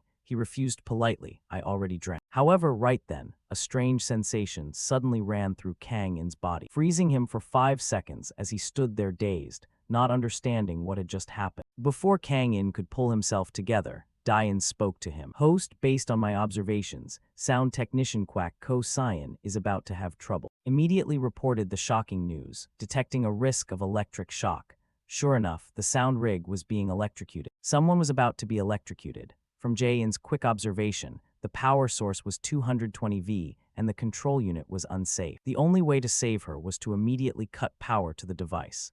As soon as he heard that, Kang In didn't hesitate and grabbed the utility knife nearby, hurled it toward the sound rig like a rocket, hopping to cut power in time to save her. But he was still one step too late. Rusian still touched the power source and was shocked on the spot. Immediately after, the cut wires fell to the floor. The power was temporarily cut, and the danger was over. But Seein's condition was still unclear. Seeing her collapse, everyone ran over in panic. What's wrong? Are you okay? Quack Ko-cyan has fainted. Every second of delay could be life-threatening for Jian.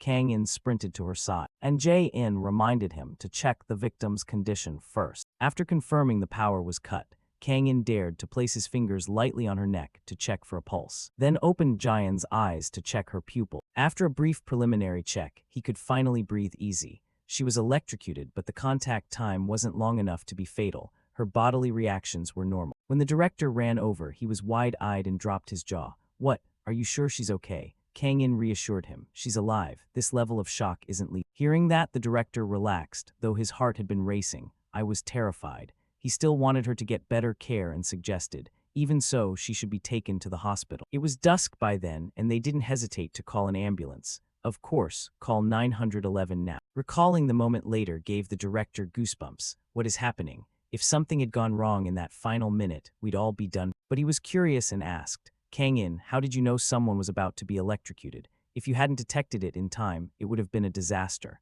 Of course, Kang In couldn't reveal everything and only replied, I just had a cold shiver of a premonition. Like a marksman severing a wire with a single throw, the director skeptically asked, could you really cut it with a throw? Du-chan then slung an arm around Kang In's neck, acting familiar. Our teacher always has amazing skills. During filming, he even dodged a falling prop before it hit us. Thanks to him, we're still alive. Tiuha looked at Kang In with admiration. Is he even human? Are you in love yet? Caught off guard, she bashfully denied it. No way, I'm not. Truly, the director never gets a break from disasters. A while later, someone else came running, out of breath. Director, there's a problem. What's wrong now? The equipment Quack Kodu Cyan was in charge of is no longer working.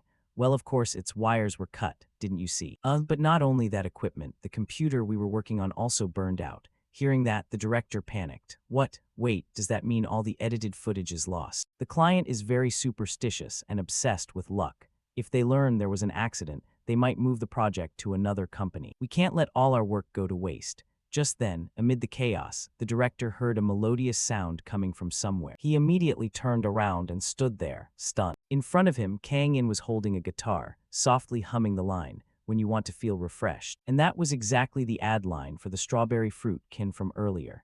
His handsome profile and immersive performance held everyone's gaze. So Kang In sat and played, while the two others stood frozen like statues, unable to take their eyes off him for a single second. The next second, Kang In continued to play and sing with full cheer, as if the rest of the world didn't exist. The cast of giants so top all screamed in shock. Director, do you really want to replace the original song with the live version sung by the martial arts act? The director replied excitedly in one breath. Who said we'd use the untouched original? First sync the picture with the sound, then tweak it to match the original.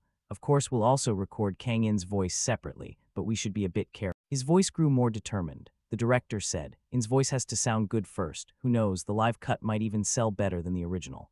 Giant So Top erupted, everyone talking over each other. The director fretted but decided to try. The two actors had just finished removing makeup. Eruha curiously turned to Du Chan and asked, is Kang In's singing really that good to make the director react like this?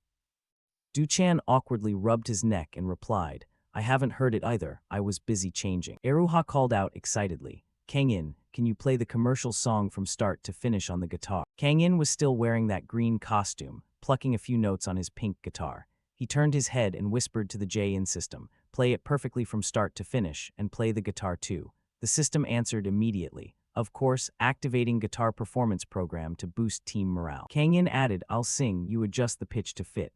I'll handle all the guitar parts. The system replied, understood. Suddenly, the atmosphere turned into an actual concert. The system screen displayed modern pitch ranges, separated male and female, and showed the commercial lyrics. Kang In complained, feels like a karaoke screen. The system replied, personal karaoke mode for the battlefield. The screen counted down, 3, 2, 1, begin. Kang In opened his eyes wide, ready to fight. He strummed without actually touching the strings, yet sound came out. So spooky it could be Canadian magic. He sang in a clear, honeyed voice. When you want to refresh your mind, be in bang. When your energy runs dry, be in bang. When you need a finishing move, be in bang. Strawberry bang sweet and tart, grape bang juicy, gop trang bang crunchy outside, soft inside, everyone stood speechless, mouths agape at the lilting tune. Dach ban bang spicy and chewy, 59.1 different flavors including that roux flavor. Some slapped their own cheeks at the emotional high. Others rolled their eyes like they were high on some. Kang In finished the song with an expression that couldn't be sexier. Everyone erupted in cheers, chanting his name like a famous idol, Na Kang In, Na Kang In. Those surrounding him marveled, are you really a singer? But why do I suddenly feel hungry? Perfect sync, the rhythm almost exact. The system played a celebratory jingle and gave a perfect score of 100-100, singing skill perfect, Kang In, oops, praise, Die In, wonderful. The system proudly announced, the robot performance mode is so natural it makes people forget the ugly costume. An excited So Top told the director, pitch accuracy is so satisfying it gives me goosebumps on my legs. As expected, the PD's plan was being discussed when he suddenly went silent. Seeing the PD not reacting, he called PD. The PD stood frozen, motionless, tears of joy streaming, as if he just witnessed something profoundly moving. The director clasped his hands tightly and raised them with resolve.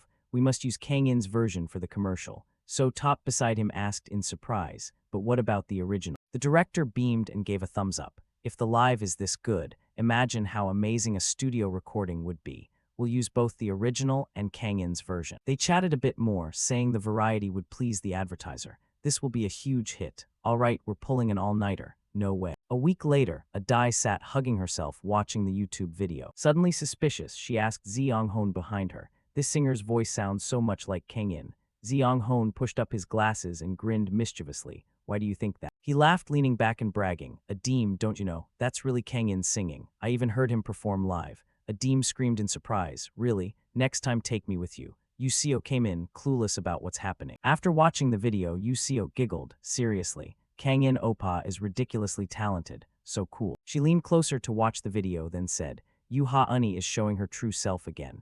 Adim asked curiously. Yuseo was about to tell them, but just then, out of nowhere, Yuha appeared behind them and sweetly called Yu's name. Yuseo didn't dare turn her head. Her bones felt frozen. Her face went pale. Her lower jaw nearly dropped. She immediately raised a hand to her head like a soldier saluting the captain and stammered in a trembling voice. I was just going to tell a few legendary stories about you, Yuha, like a stern granny, warned. Choose your words if you want to stay safe. Yuseo snapped crisply like reporting for duty. Of course. Loyal. The other two shrank into a corner, not daring to utter a word. Yuha asked, where's Kangin Oppa? He went out to a meeting and hasn't returned yet. Yuha sounded a bit disappointed and replied, is that so? She grumbled inwardly. What the heck? I was going to invite him to lunch to celebrate his debut as a singer. He won't even pick up. Where did he go? Cut to a rather upscale restaurant. Kangin sat across from a woman. She said gratefully, thank you really. She tucked her hair behind her ear, her words still spilling out sweetly. I'm very grateful you saved me, and I appreciate that you let me treat you to this meal. Kangin replied indifferently, anyone would do the same. The woman covered her mouth with a charming smile and teased, too modest, but you're the only one who saved. Kangin asked, but is this place okay? Seems a bit pricey for a sound engineer's salary, right? She politely answered, you saved my life, this meal is nothing. As she spoke, she flashed a glittering black card in her hand. My brother's paying today. Kangin thought to himself, oh, thank fate. While the system urged, I rarely get to eat a fancy meal for free these days. Eat, don't talk. Kangin thought, Dai wants to enjoy good food because we share taste. He lifted a piece of cake to his mouth and politely said, then I'll enjoy it. Midway, Duchan came over, recognized his master, and called out loud. He ran to Kangin's table under the attention of those around. The master eats here too. The chef came closer, and Duchan greeted. Chef Ren Dongxian, we're enjoying your food again today. Duchan turned to greet the woman. You're the sound engineer who lost it last time, right? Are you feeling better? The woman shyly replied. It's an honor actor Kim Duchan still remembers me. Duchan joked, I just have a good memory. He went on, so you invited him to thank him for saving you. She nodded. Yes, I heard this place is very good. Duchan praised the chef. It's true, Chef Ren Dongxian cooks wonderfully. The chef smirked and growled. Jiletter 1edd ra s letter 1edd ye. Duchan kept jabbering. I thought you came here to gather research on dishes as a chef. Then he corrected himself. All right, you don't need research to become one of the best chefs, right? The chef pulled his hands back after placing the plate down, his face losing the polite look for patrons, replaced by arrogance. He asked curtly, are you a chef? The chef frowned and glanced over at Kangin. He silently assessed. Did he come to spy on my restaurant? This kid is just trying to steal my secret. The system spoke. The chef doesn't seem pleased. He thinks we came to steal his recipes. Kangin frowned and explained directly. I think you've got the wrong idea. We're not spies. The chef snapped. Who would believe that? Where did you learn to cook? The system chimed in proudly. Battlefield tactical cooking was developed by top chefs, scientists, and engineers of the Earth Alliance. Kangin replied coldly. In other words, self-taught. The chef curled his lip in contempt, arrogantly. So that's it, he thought. Kim Duchan is just flattering him. What top-tier skills? He's just an amateur. Duchan clutched his stomach and moaned. I'm hungry. I really want that dessert and the food truck meal from last time. It was heavenly. The chef snorted at the mention of a food truck. Duchan corrected him. Yes, he drove a food truck to the set. The chef laughed loudly, practically losing it. A truck, a food truck. He looked down at Kangin and, full of unsolicited advice, said arrogantly, so you're an ambitious young cook trying to make it. If you want success, start with your attitude. Put your ego aside and be honest. Say you want to learn my secret. Kangin regarded him coolly. Just then Chef Gu Qian appeared from somewhere, waving cheerfully. Dongxian. The chef who'd been on top of his game suddenly fumbled and turned. Gu Qian, you're here too? The newcomer replied. I heard there's some great food today. I'm really looking forward to it. The chef bowed 90 degrees. You're too kind, compared to you I'm nothing. Then he suddenly froze and shouted, impossible, look who's here. He immediately knelt down on the floor. Hello, Chef Na. Chef Gu Qian burst into tears of emotion. I didn't expect to meet you here. The other chef stood dumbfounded, forcing a crooked smile, his face full of question marks. Kangin asked in puzzlement, since when am I a chef? Gu Qian explained. CEO T-Ho told me the other day. Gu Qian recalled. He approached and asked T-Ho, are you okay? T-Ho replied happily, of course, Na saved me. Gu Qian welled up as expected. He's truly amazing. T-Ho rubbed his chin, thinking, what should we call him? At first I thought he was a talented chef, but he's also great in action scenes, voice acting and fighting. Why not just call him a god? Gu Qian gaped. You mean he's also a great cook? Ti-ho nodded, no question. Maybe overstating it, but he might be on the same level as Chef O. Back in the present, Gu Qian bowed like greeting a king. I don't know what he cooks, but I'd love to try Chef Na Kangin's food once. And thank you for saving me from dozens of terrorists. The other chef was stunned, pointed at Kangin and stammered.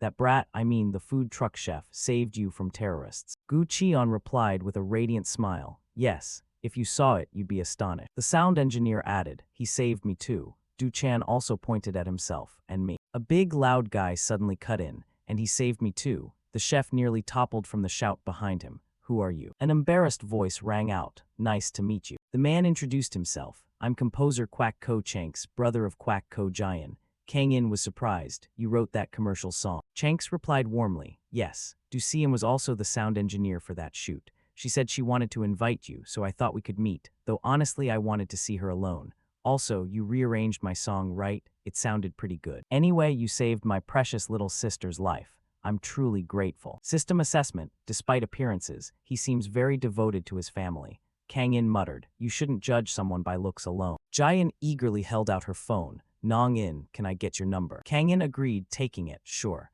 Duen squealed with delight. Thank you so much. Her doting brother leaned in and lowly reminded. Do see if you're going to text him, make a group chat and add me too. I just want to know what you two are talking about. Duen resisted immediately. No way, I'll only text him private. Kang In stared, thinking, this is exactly someone you can judge by appearance. Du Chan glanced at the neighboring table, laughing cheerfully, and spoke up. Na Kangin really saved everyone's lives. Gu Qian beamed at the chef. That's right, you should have seen it. He took down an armed group of terrorists in the blink of an eye. Vion asked Han in surprise. Dong Xian, are you okay? You look pale. Dong Xian stammered, I'm fine, sir. He sneaked a glance at Kang In, thinking, is he really that scary? I almost got torn to pieces. Kang In noticed his gaze and turned to look back. The predatory look he'd been hiding suddenly flared up, a killing intent radiating that made the chef feel threatened. Just as Kang In was about to comment that the food was good, the chef jumped nervously, ran over to the table, and grandly announced, it's on me today. Du Chan looked admiringly, treat us too. At Eagle Ironworks, Kang In jabbered, now that we're full, let's get to work. The system replied, the new equipment and machinery have arrived. Kang In probed, are you excited? The system bluntly said, by my standards, these are models outdated by 60 years, so I have low expectations.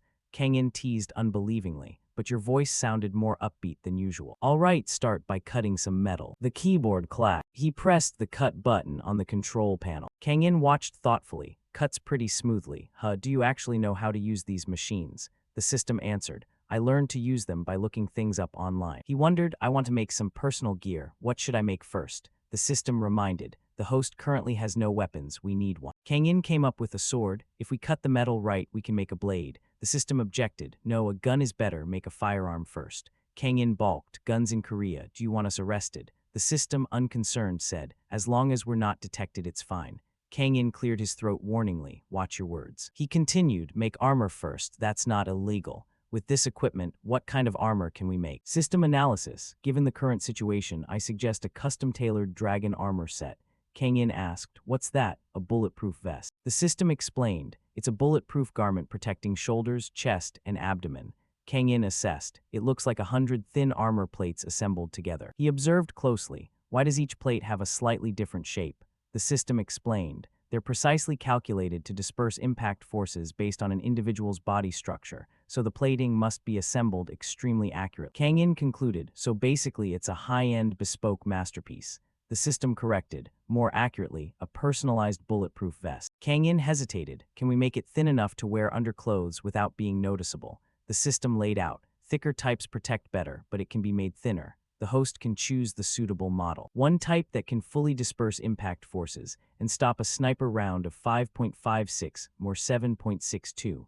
The other can withstand multiple hits from 9 handgun rounds. While hauling the gear, Kang In decided, surely no one in Korea uses sniper rifles, right? Bang Geoxy Letter 183 is a special case, so let's just pick pistol resistance. System suggested, should I calculate based on the host's body dimension? Kang In suddenly remembered, measure them then. Wait, people's bodies can change over time, can't they? What if my muscles grow after the armor is made? System answered, small bodily changes are accounted for in the design, but if the host's body changes significantly, protection will decrease. For example, if the host gains weight, defensive capability will drop sharply. Kang In snapped. Do you have to put it so bluntly? So if someone orders armor to their measurements and then loses weight, it won't fit anymore. System confirmed. Exactly, major changes can greatly reduce protection. That's why dragon armor is considered personalized gear. Kang In pondered. Must be expensive, huh? Can we make it with the current equipment? System replied. We can cut ordinary metal plates to fabricate it. The problem is the budget. With the current balance, we can only cover about 15% of the cost. Kang In wondered, didn't we make quite a bit of money? The system smugly answered, I saved it. Saving doesn't mean keeping money, it means forgetting it exists. Since I forgot, we can't spend it. Kang In blew up, give me back my money now. Just then, CEO L's call popped up on the phone screen. Kang In picked up. Kang In, it's me. I heard you're good at finding hackers. Kang In thought, rumors spread fast. He replied, that was just a rookie hack. T-Ho explained over the phone, I've heard many hackers are still targeting entertainment companies, so we've beefed up security with professional firms and firewalls. Kang In clicked his tongue. I guess it wasn't just that one guy. T-Ho asked, so can you check our upgraded system? Kang In fell silent for a moment, set the phone down and whispered to the system. J-In, can you handle it? System replied, my hacking skills are mainly for identity spoofing and certain tasks only. Kang In whispered, if we do this well, we might get paid. The system immediately flipped. Thor Enter's system is high grade, so we can test it by hacking the defenses. Kang In was speechless. You're the reason I'm actually fine. The next day, at Thor Enter's headquarters, CEO T-Ho came down to the lobby to greet the guest. Welcome, Na Kang In. Kang In stepped forward to greet him. Xiang Hon, walking behind Kang In, also replied, hello, sir. T-Ho remarked, and this is Kang In Yu. This friend previously audited security for the EHA management servers. He's a white hat hacker. Thanks to him, the CF production company quickly detected the hacker attack. Xiang Hon shyly introduced himself. I'm Xiang Hon, nice to meet you. T-Ho led them and praised. He's young but very talented. This way, please. The receptionists gathered and chatted. No way is that Nong In. Really, he made our film successful and helped us get a bonus. I've heard he used to be Kim Do-chan's stunt double, and his body is exactly star quality. He's totally my type. Does he have a girlfriend? The system shamelessly chimed in, she's not that special. Don't like her. Kang In threw up his hands, I don't like her. T-Ho led Kang In and Xiang Hon into a room. This is the company's IT room. We've recently reinforced the firewall, but hackers keep attacking. Although we have IT staff, without security experts, we had to hire an outside firm. Kang In wondered inwardly, why am I here? Two security specialists from the outside firm stood nearby, reporting to T-Ho. We've detected unusual traffic again today, but they haven't breached the system.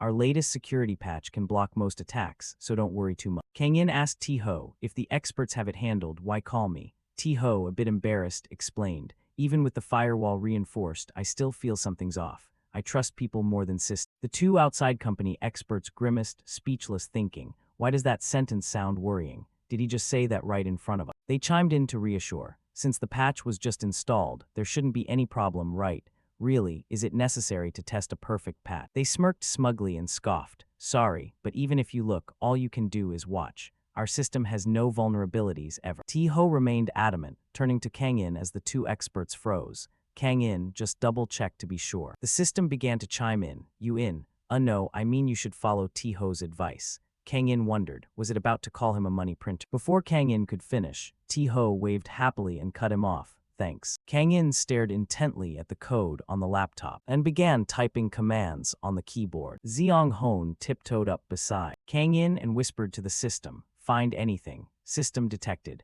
There's a vulnerability known within tech circles, but it hasn't been publicly disclosed. Kang In concluded, then it's understandable it wasn't detected. Kang In, puzzled, asked, what do you mean? The system continued. Some hackers have been exploiting this vulnerability. Fewer than 10 people worldwide know how to leverage it. Meanwhile, the two experts, still smug, challenged. Try to break in then, I dare you. The system replied curtly to Kang In, of course. Kang rolled up his sleeves seriously. We can't ignore this vulnerability anyway. Ready? This is just a penetration test. Don't touch anything else. Just leave a message after you get in. I'll write the content. The system obeyed his instruction. Lines upon lines of code filled the computer screen. Xiang Hon couldn't contain his excitement and shouted, wait, you really got in. Your typing speed is insane, I can't even follow. The two experts, doubtful, shouted, it can't be that easy. T-Ho turned to them with a threatening look and warned, we spent a fortune on this firewall and it's being pierced that easily. Under his gaze, the two retreated, shrinking into silence. Kang In explained, it's not the security firm's fault. I exploited an undisclosed vulnerability. I mean, fewer than 10 people in the world know how to use it. Tiho asked in surprise, really? The two experts eagerly interjected. Can you explain how it's done? If we understand why it was breached, we can patch it. Kang In hesitated a little. But Tiho quickly cut in. Wait, are you asking for that for free? The two froze, speechless. Tiho pressed, do you know how much I paid for this firewall? Does anyone here have enough money to pay him that amount? The two experts stammered and bowed. Sorry. I'll report this to our company to consider compensation. After saying that, they turned to Kang In. Anything else unusual? By the way, since you mentioned it, if you could share more, that would be great. System opinion. There are many other vulnerabilities, but revealing them all could hinder information gathering. Stay silent. Kang In replied coldly. These kinds of vulnerabilities aren't common, and I never said I'd disclose them. The two immediately flipped, scoffing. What a miser. After the staff left, Tiho kindly offered advice. Kang In, you could sell that info for a fortune. Kang In answered, I'll release it publicly for free. Tiho was moved to tears. Na Kang In, please. Kang In wore a huge question mark on his face. Please what? Ziong Hon stunned. But if you release it, what if other hackers exploit it? Kang In quickly added, so I'll only share it within the security community you frequent. Hand me the laptop. What's that community called? Ziong Hon hesitated but handed over the laptop. There are still a lot of anonymous hackers there. Kang In asked, you talk with the admins there, right? Any way to contact them? Ziong Hon replied quickly, just become an official member. Once recognized, you get access to an admin-only board where you can report issues. All admins are IT experts, so they're trustworthy. To become an official member, you must answer 10 user questions correct. Tiho was surprised. That's hard. Even pros don't know everything. It'll take a while. System chimed, piece of cake. Tiho and Ziong Hon gaped at Kang In as he confidently said, should only take a few minutes. He began to work the keyboard, furiously tapping keys like swatting flies. What is this? A robot. A genius hacker shows up. How is this so effective?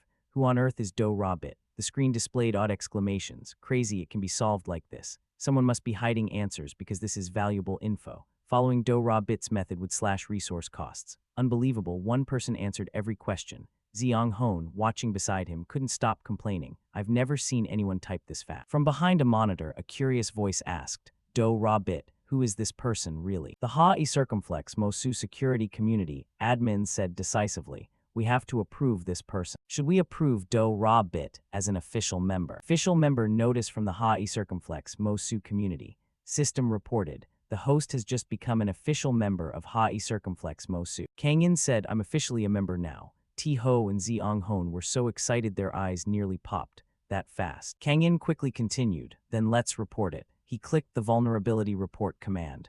Ziong Hon hesitated. Are you sure it's okay to make this public? Kang In flatly, it's fine. Building relationships with security experts is useful. Ziong Hon asked, so you're trying to network now? Kang In, still not looking up, answered, take it slow. The admins on the other side received the notice and hurriedly opened it. The security report board, it's been a while, huh? Emergency security report, vulnerability report for the Mo site. Hello, I'm Doabit. I'm posting to notify site admins and security experts of an important issue. Please check and fix immediately. Urgent patch required. Thank you. The admins got excited. Wait, isn't this the person from earlier? He rushed to become an official member just to report this. If so, this is serious. We have to check. The clacking of keys rang through the room. He gaped in shock, thinking what he couldn't say aloud. The firewall the security firm installed is being pierced too easily. If not fixed fast, it'll be a disaster. If this leaks, it's more than 1 or 2 servers at risk. He called someone. Hello, did you check the vulnerability report board? System advised, sharing information with IT experts will benefit your operations. Good decision. Kang In replied, I know, that's why I made it public. Tiho looked at the serene pretty boy Kang In and exclaimed, if you had sold this info to the security firm earlier, you'd have made at least a few thousand. Giving it away is truly generous. Kang In blinked at the mention of a few $1,000s. The system excitedly shouted, with that money I could buy brand new gear. Hurry, get it back. Kang In stood and scolded. Diane, have some dignity, you can't do that. He nearly wavered. He told himself, connecting with IT experts is important for the future. Kang In spoke up, if only one security firm knows the vulnerability, hackers will keep exploiting it. Making it public was the right call. System advised, but don't reveal every vulnerability. Undisclosed flaws can be useful in emergencies. They both gazed after Kang In's retreating back, praising him lavishly. Amazing, Kang In. They looked at Kang In as if he were an incarnate Buddha. Na Kang-in, who on earth are you? Handsome Kang-in was standing with his back to them. Fok Dong thought to himself. Still, losing a few $1,000 stings a bit, huh? The system notified Kang-in. I've confirmed an emergency security patch was installed on the server. It's very likely the patch we alerted them about. Kang-in signaled he understood and murmured in admiration. The admins of Ha-i Circumflex, Mosu, are doing a great job. The system continued. Also, the performance testing rig for the bulletproof armor has been completed. Kang-in examined the device closely as he strapped it onto his arm. He noted it doesn't feel uncomfortable. The system added, it's designed with usability in mind. The host's muscles flex and the armor flexes with them. Kang-in moved his hand, inspecting. It's made of metal but has good elasticity, actually effective. Jae-in explained. Instead of welding, it uses an armor assembly method that lets it change shape gently by actuating sections. Kang-in asked, but if it changes shape, wouldn't defensive strength drop? It replied, considering combat scenarios, I set standards based on moderate muscle tension. It can withstand a shot from a scoped pistol. Kang-in, puzzled, thought, wait, shouldn't it be able to stop multiple handgun rounds? Jae-in calmly explained, to disperse impact and boost defense you need broader coverage with more components. That it can stop a handgun round with such a small area already proves my engineering. Kang-in understood, then added, you sure talk a fast game when you're bragging. He asked, so we're making the armor right away. Dayan replied, the design's done, but with current resources, production mistakes would waste components. Kang-in, confused, asked, what do you mean? It answered, buy better equipment. Kang-in put a hand on his hip and calculated. If we combine the remaining funds, the CF shoot pay, and the payment from the security check, that'll be enough to buy the high-end gear you want, right? Dayan disagreed. No, we need to earn more. Kang-in had no reply and resolute said, from now on I'll call you Money Mag. At that moment his phone screen lit. CEO Lai Ti-ho was calling. Dayan said, sounding lucky, perfect timing, the money source just called us. Kang-in was speechless. You treat him like an ATM. Dayan egged him on, try saying, dear client, investment is love. Kang-in tossed that idea aside. The voice on the other end, Kang-in, this is Lai Ti-ho. Kang-in replied, yes, Mr. Lai, calling every day, is there a problem? Ti-ho laughed sheepishly. Kang-in steered the car while listening to his explanation. My family runs a company called Yan Enzing. My brother is the CEO there. After hearing what happened at your company, he wants you to check Yan Enzing's server too. Can you come now? Kang-in hit the gas and sped off. I'm on my way. At Yan Enzing's company, Lai Ti-ho briefly explained. Yan Enzing mainly manufactures equipment for the military and police, so their security systems are extremely strict. The system suggested, host, if we could grab a few guns, we could boost our firepower. Kang-in muttered a scolding. Cut that out, okay? Ti-ho thought he was talking to him and asked. He changed the subject. Never mind, what do you need me to do here? Ti-ho then remembered. Yan Enzing has a separate research server different from the common access servers. We need you to inspect that server. Kang-in confirmed, so like the firewall check for Thor Entertainment the other day. Ti-ho twisted his body expressively and said, exactly, I'm counting on you. Besides Lai Ti-ho, he introduced, I heard you checked Thor Entertainment's firewall a few days ago. This is the head of the IT security team in charge of Enter Tin-mun. Kang-in politely returned the greeting, hello sir. The team lead sniffed, pointed his thumb at himself. Yan Enzing has already installed the latest security patches. Kang-in didn't bother to look at him and replied, yes, I've confirmed that. The team lead boasted on, it seems you knew about that vulnerability before the patch was released. Is that how you got in? Do you know any of the developers? Kang-in answered curtly, no. He kept yammering, so where did you get that info to focus on that vulnerability? Jae-in reported, host, the current firewall here can't be easily breached by modern hacking techniques. By today's standards it's rated A. If we reinforce 3 areas, defense would rise to A+. Kang-in whispered, these are all known weak points. Jae-in confirmed that was correct. He decided, then we'll write it down. I can't explain everything. Dayan nodded in understanding. Kang-in told the two of them, security here is pretty solid, grade A-. The team lead puzzled, why the minus? Kang-in said gently, because there are a few weak spots. The lead hurried, tell me what the issues are. He pointed at the computer, I already wrote them down, read it. The team lead glanced at Kang-in, thinking, I asked you to explain and you just hand me a paper, rude. Kids these days, just a few lines, what could it be? He looked at the computer, astonished, and then his eyes widened as he pointed at the screen and shouted excitedly, wait, there's a weak spot like this. Kang-in kindly advised, if you want to fix all these issues, you'll need to work overtime for a few days. He punctuated the sentence, while the lead looked on. The team lead, blushing, forced a smile and asked for help. Can you help us? Kang-in was dry. You're seriously going to dump this work on me when we've just met? Lai Ti-ho told the lead, maybe we should hire Kang-in instead of your company. The lead chattered and bowed. Sorry, sir, I'll handle everything. Kang In thought privately, how shameless. Moving aside, T-Ho called Kang In over. Worried about Yan Enzing's security. Is delaying work dangerous? Kang In reassured, not immediately. T-Ho breathed a sigh of relief, that's good. Then he added, by the way, since you finished so quickly, I have a place I want to take you.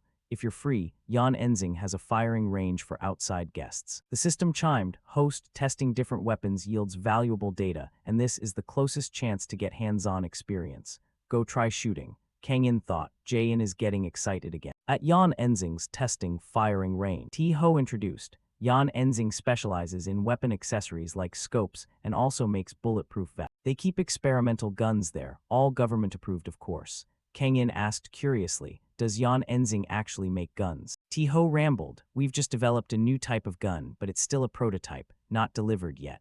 My father's dream is for the military to be equipped with weapons and accessories we produce, but we still have a long way to go. Kang In surveyed the area seriously. The system, unprompted, answered, this area is under CCTV surveillance with no blind spots. You can't take weapons out. Kang In didn't bother to react, just muttered, don't go ahead of me. He picked up the rifle. T-Ho put on headphones and encouraged, Kang In, you're pretty good with rifles too. Kang In replied, who knows, let's give it a try. T-Ho said the sights might need adjusting. Kang In answered, that's fine. He continued, suggesting, static targets might be too easy for you. Let's switch to moving mode. Kang In checked the equipment and immediately pulled the bolts. He got into firing stance, replied tersely, all right. The range manager signaled to T-Ho with body language, indicating start at level 1. But T-Ho raised his whole hand, meaning level 5. The range manager gaped, stunned. The scope speed test level is set at 4, he's trying level 5. He guessed for sure that Kang In was a professional shooter. The static target now flashed back and forth like lightning, so even an observer couldn't pick out the target. Begin firing, activate weapon test mode. Kang In fired at the targets in a wild spray,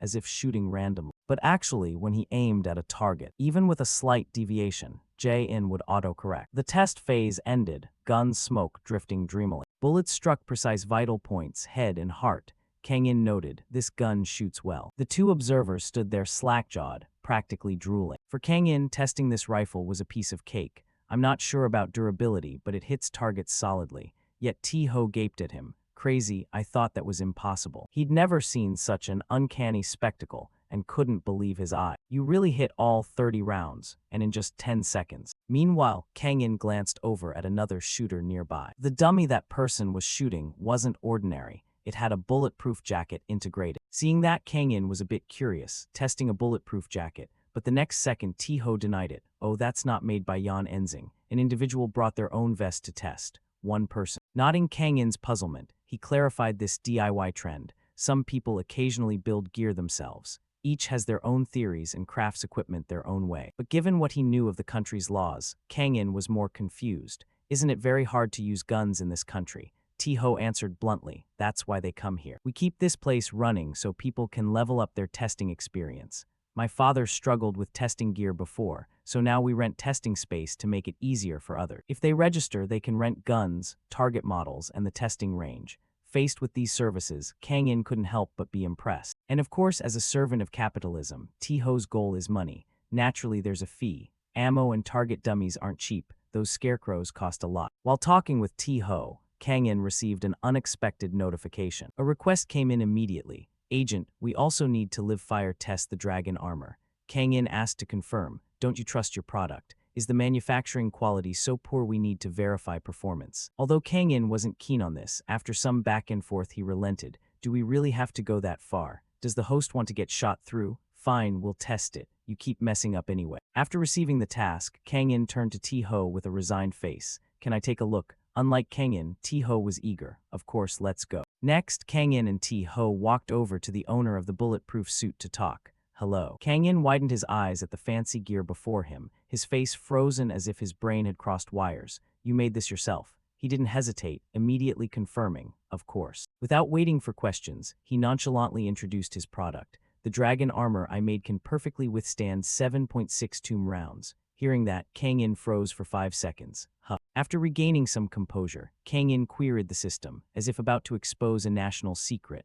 Die-in, what's going on? That bulletproof vest has the exact same name as ours. After observing, the system revealed, That's the prototype of the dragon armor. Kang In was stunned to the core, a shocking hypothesis rising in his mind. What? So that's the original developer. But he quickly dismissed it. No, lots of people have made similar things before. The name dragon armor is fairly common. Oh, is that so? Looking more closely, Kang In noticed differences. It also looked a bit different from his, more like thick plate armor. Diane wasn't surprised by the design. Early versions often take that form. After picking up the rifle, Kang In decided to give them an eye-opening demo. Fire away, watch closely. The shooter's muzzle quickly erupted in a rapid volley, the sharp crack echoing across the range. The dummy wearing the bulletproof suit before them began to shudder violently after the barrage, like someone trying to stay upright in a storm of metal. Look, despite the intense assault, the vest still performed well. It completely stopped the rifle rounds. See, the target model didn't even break. He broke into a triumphant laugh over his prized creation. If it were a real person, their ribs would be shattered. As long as they don't die, that's a win. Having watched for a while, Kang In wanted to get involved. Can I sign up to test it too? T-Ho enthusiastically backed him. Kang In, it's on the house, no question. We owe you anyway. Bring any vest or helmet you want. You can test them all. But the thing Kang In most wanted to try he didn't have. I don't have a bulletproof vest. He then noticed the small armor piece around Kang In's arm. Oh, what's that? Kang In, not wanting to explain, brushed it off. Oh, I just made it for fun. A bulletproof glove. For now, let's call it that. With 749 scenarios running in his head, T-Ho couldn't help but speculate. Don't tell me that thing both stops bullets and shoots out webbing. Then I could be Tom ISBURF. Kang In quickly shot that down. No, it doesn't do any of that. Putting small talk aside, Kang In stepped forward and strapped the small armor piece onto the dummy's arm. Because sizes vary, he had some trouble getting it to fit. Resourcefully, Jae-in suggested, the dummy's arm shape differs from yours. If we pad it with silicone tape, we can get valuable data. Kang In followed the idea, pulled out a roll of tape, and prepared to reshape the dummy. As he carefully worked, T-Ho leaned in to watch. Will this be effective? You're molding it to your arm, using silicone tape. Yep. As an enthusiast of tinkering, he couldn't resist asking about the little plate. Mind if I ask what you made it from? Titanium alloy, thin metal. But Kang In's answer made him sputter. I used a layered structure of aluminum alloy and stainless steel. What? Kang In elaborated. The interleaved layers of those two materials absorb impact by fracturing. He listened with his mouth open. Wait, stainless steel is hard, but how does something as thin as cookware stop bullets? And aluminum too. Seeing his skepticism, Kang In said little. We'll find out through the test. Though he hadn't seen results yet, the man sneered. There's no way that thing can stop bullets. Fail a bunch of times and learn from it.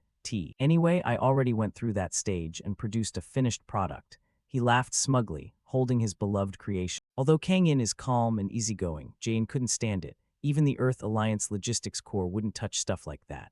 By today's standards, it's pricey and heavy, no match for modern body armor. Jaen looked wounded in pride, but proud when it came to our treasure. Our dragon armor is thin, flexible, and light, won't hinder combat. Kang In remembered something and asked, so am I supposed to wear body armor from 2082? Jaen immediately denied it and switched to capitalist mode. No, with current manufacturing, we can't make that level of protective gear, so go make money. Under T-Ho's prodding, Kang In put on headphones to prepare to blow everyone's minds. Jae-in suggested the appropriate option, Glock 17, a 9 pistol perfect for testing. Got it. After prepping, Kang In aimed the barrel at the dummy's arm, his gaze hard and determined. Completely confident in the quality of the little plate he made, he didn't hesitate to pull the trigger. T-Ho and the other man stood nearby, eyes unblinking, like watching a do-or-die world final they'd bet everything on. But unexpectedly, the result wasn't what Kang In hoped. Damn, the plate was utterly destroyed, its components crushed. After the irredeemable test, the man grew smug. See, I told you mine's stronger. It didn't break.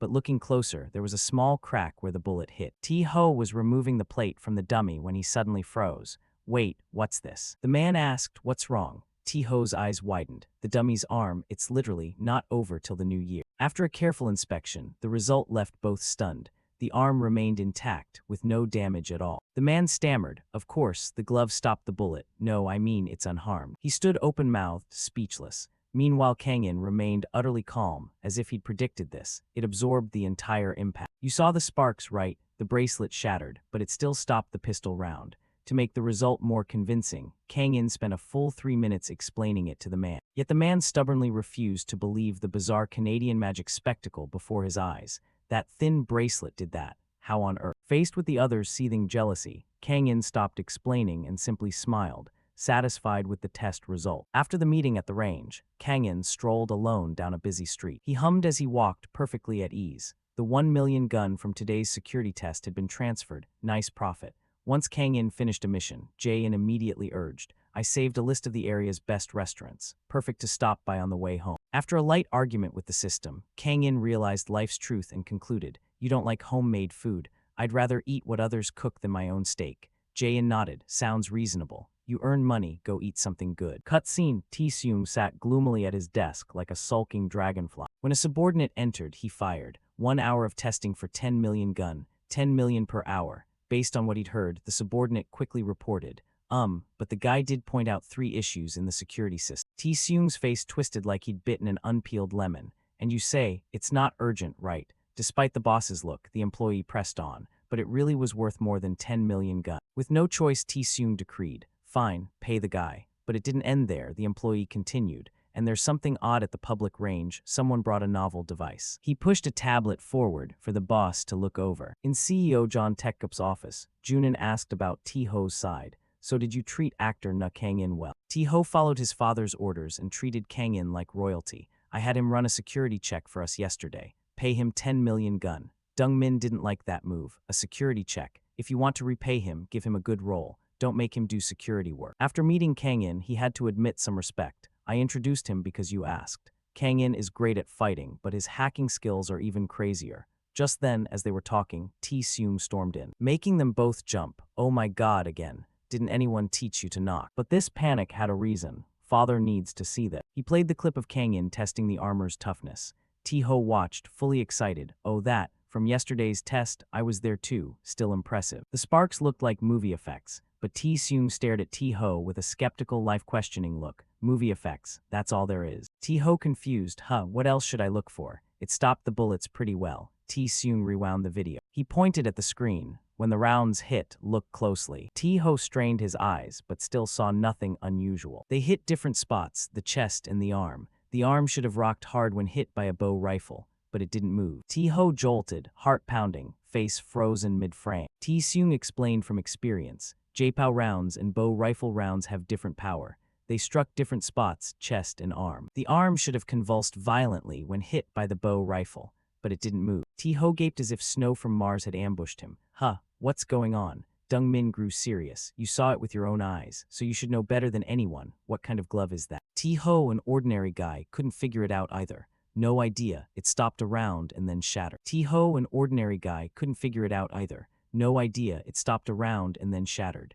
Dong-min pondered, then guessed, so it disperses the impact across the whole device. After a moment of analysis, Tae-seung finally grasped part of it. So the impact force isn't just absorbed at the hit site, but spreads across the entire forearm. Even Tae-ho didn't expect the shabby-looking little plate to be so formidable. Can't believe such a thin structure absorbs force that well. Dong-min sank into thought. After a while, he made a decision. Tae-seung, yes. Seeing the potential in this gadget, he couldn't ignore it. Find out where that technology came from. If possible, buy everything. If not, secure the license. A slave to capitalism, Tae-seung immediately agreed. I'll do it right away. Not wanting the prey to slip away, Tae-ho immediately called Kang-in. Kang-in. My brother is the director of Yontek, Lai Tung. He wants to meet you today. But the plan didn't go as they'd hoped because you refused, saying, I'm busy with a project, I can't leave right now. Their father-son duo was determined, so they even sent a car to fetch him. Then we'll come to you, just drive over. But Tae-ho turned into the driver instead of Tae-seung. Why are you still driving? Remember you're the driver. Do we really need to be that careful? To avoid spoiling things, they had to be careful in every single move. If we can't trace where the tech came from, the rivals won't know either, so keep it tight. Without wasting a second, they floored it like chasing a limited-time sale. The car roared toward Kang-in, braked hard like dodging a banana peel in the street, and stopped right in front of him. As soon as they stepped out, the scene before them grabbed Tae-ho's attention. They're here. Yeah. But right in front of them was the weirdest sign, like a monster accidentally shipped a temperature to Earth. The sign read, Earth Alliance Workshop. What is this? An Earth Alliance Workshop. Is Kang-in into movies too? Seeing them arrive, Kang-in politely stepped out to greet them. You two are here. Oh Kang-in, hello, I'm Tae-seung Lai from Yont. Please come in. To talk more easily, Kang-in invited them inside. As they walked, both glanced around to see if anything interesting caught their eye. Everyone was wowed by the mix of gear here, old and new jumbled together. I didn't know you liked this stuff. He didn't beat around the bush and got straight to the point. Now you know, so what did you come for? T-Ho answered immediately, as if on autopilot, about the bulletproof bracelet tested at our range. But T-Seung couldn't wait and interrupted. Which company makes that product? Kang-in handed them 2 cups of coffee as he replied bluntly, "Oh, going straight to business, huh? It's just something I made myself." T-Seung, surprised it was that simple, asked again, "Wait, you mean here?" Because Kang-in wasn't one to boast, he pointed to the armor on the back for them to see. T-Zung darted over like he'd spotted treasure, his eyes going blank in a moment of stunned awe. Unable to hide his curiosity, he asked, "So which company's platform is this technology based on?" Jae-in eagerly suggested how Kang-in should answer. "I used Nadoza Roboxer's shock absorption gear. It's used in cases where equipment is about to suffer severe damage and resupply isn't possible, so we had to improvise with homemade gear." Despite the detailed hint, Kang-in replied curtly, "I made it myself." Feeling that wasn't enough, T-Zung pressed, "Yeah, I get you made it, but what technology did you use?" Kang-in's answer stayed the same. "I developed that too." Hearing that, T-Ho and T-Seung's faces froze. The expression read, "What the? Did I hear that right? Huh, you invented it yourself." The meeting suddenly turned into an interrogation court without warning. "Do you have any qualifications?" "I didn't study at school." "Then where did you learn?" "His brother saved Min's life. Don't grill him like that." Seeing Kang-in reluctant to answer, they stopped beating around the bush and made an offer. "We want to buy that technology." The atmosphere grew awkward as silence fell over the room.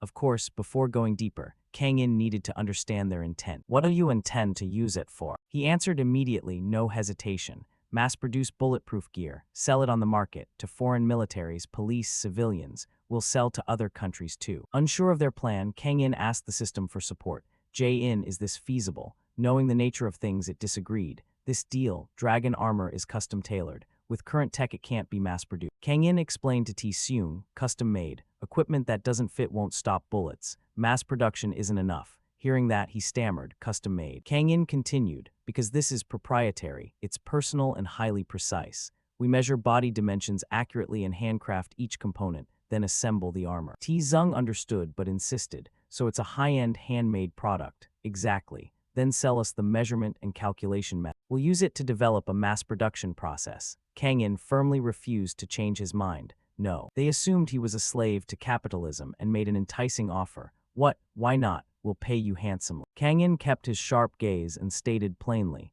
"That's a secret I want to keep to myself." When T-Seung offered to buy the handcrafted method from Kang-in, he replied, "I won't sell the measurement and calculation method. We'll study the tech thoroughly and find a way to mass produce it." A little flustered, he asked Jae-in for pricing help. "The calculation method." Jae-in, "Actually, I don't know." Even the system threw up its hands. "What, you don't know? You made it." Jae-in explained, "With Naturobotics calculation skills, I can now produce the product. I can teach the host how to use that skill." So Jae-in has limits after all. "But that calculation skill exists in an independent library, so I can use it but can't express it as a formula. Most of the skills I've referenced so far are independent modules." You were left speechless too, but still had to ask, "So what do you actually do?" It answered, "After all, I'm just an AI product. I think and make decisions like a human. Reproducing human-level cognitive ability is a whole other level compared to independent mod." Growing more annoyed by the minute, it seemed Kang-in would have to fend for himself this time.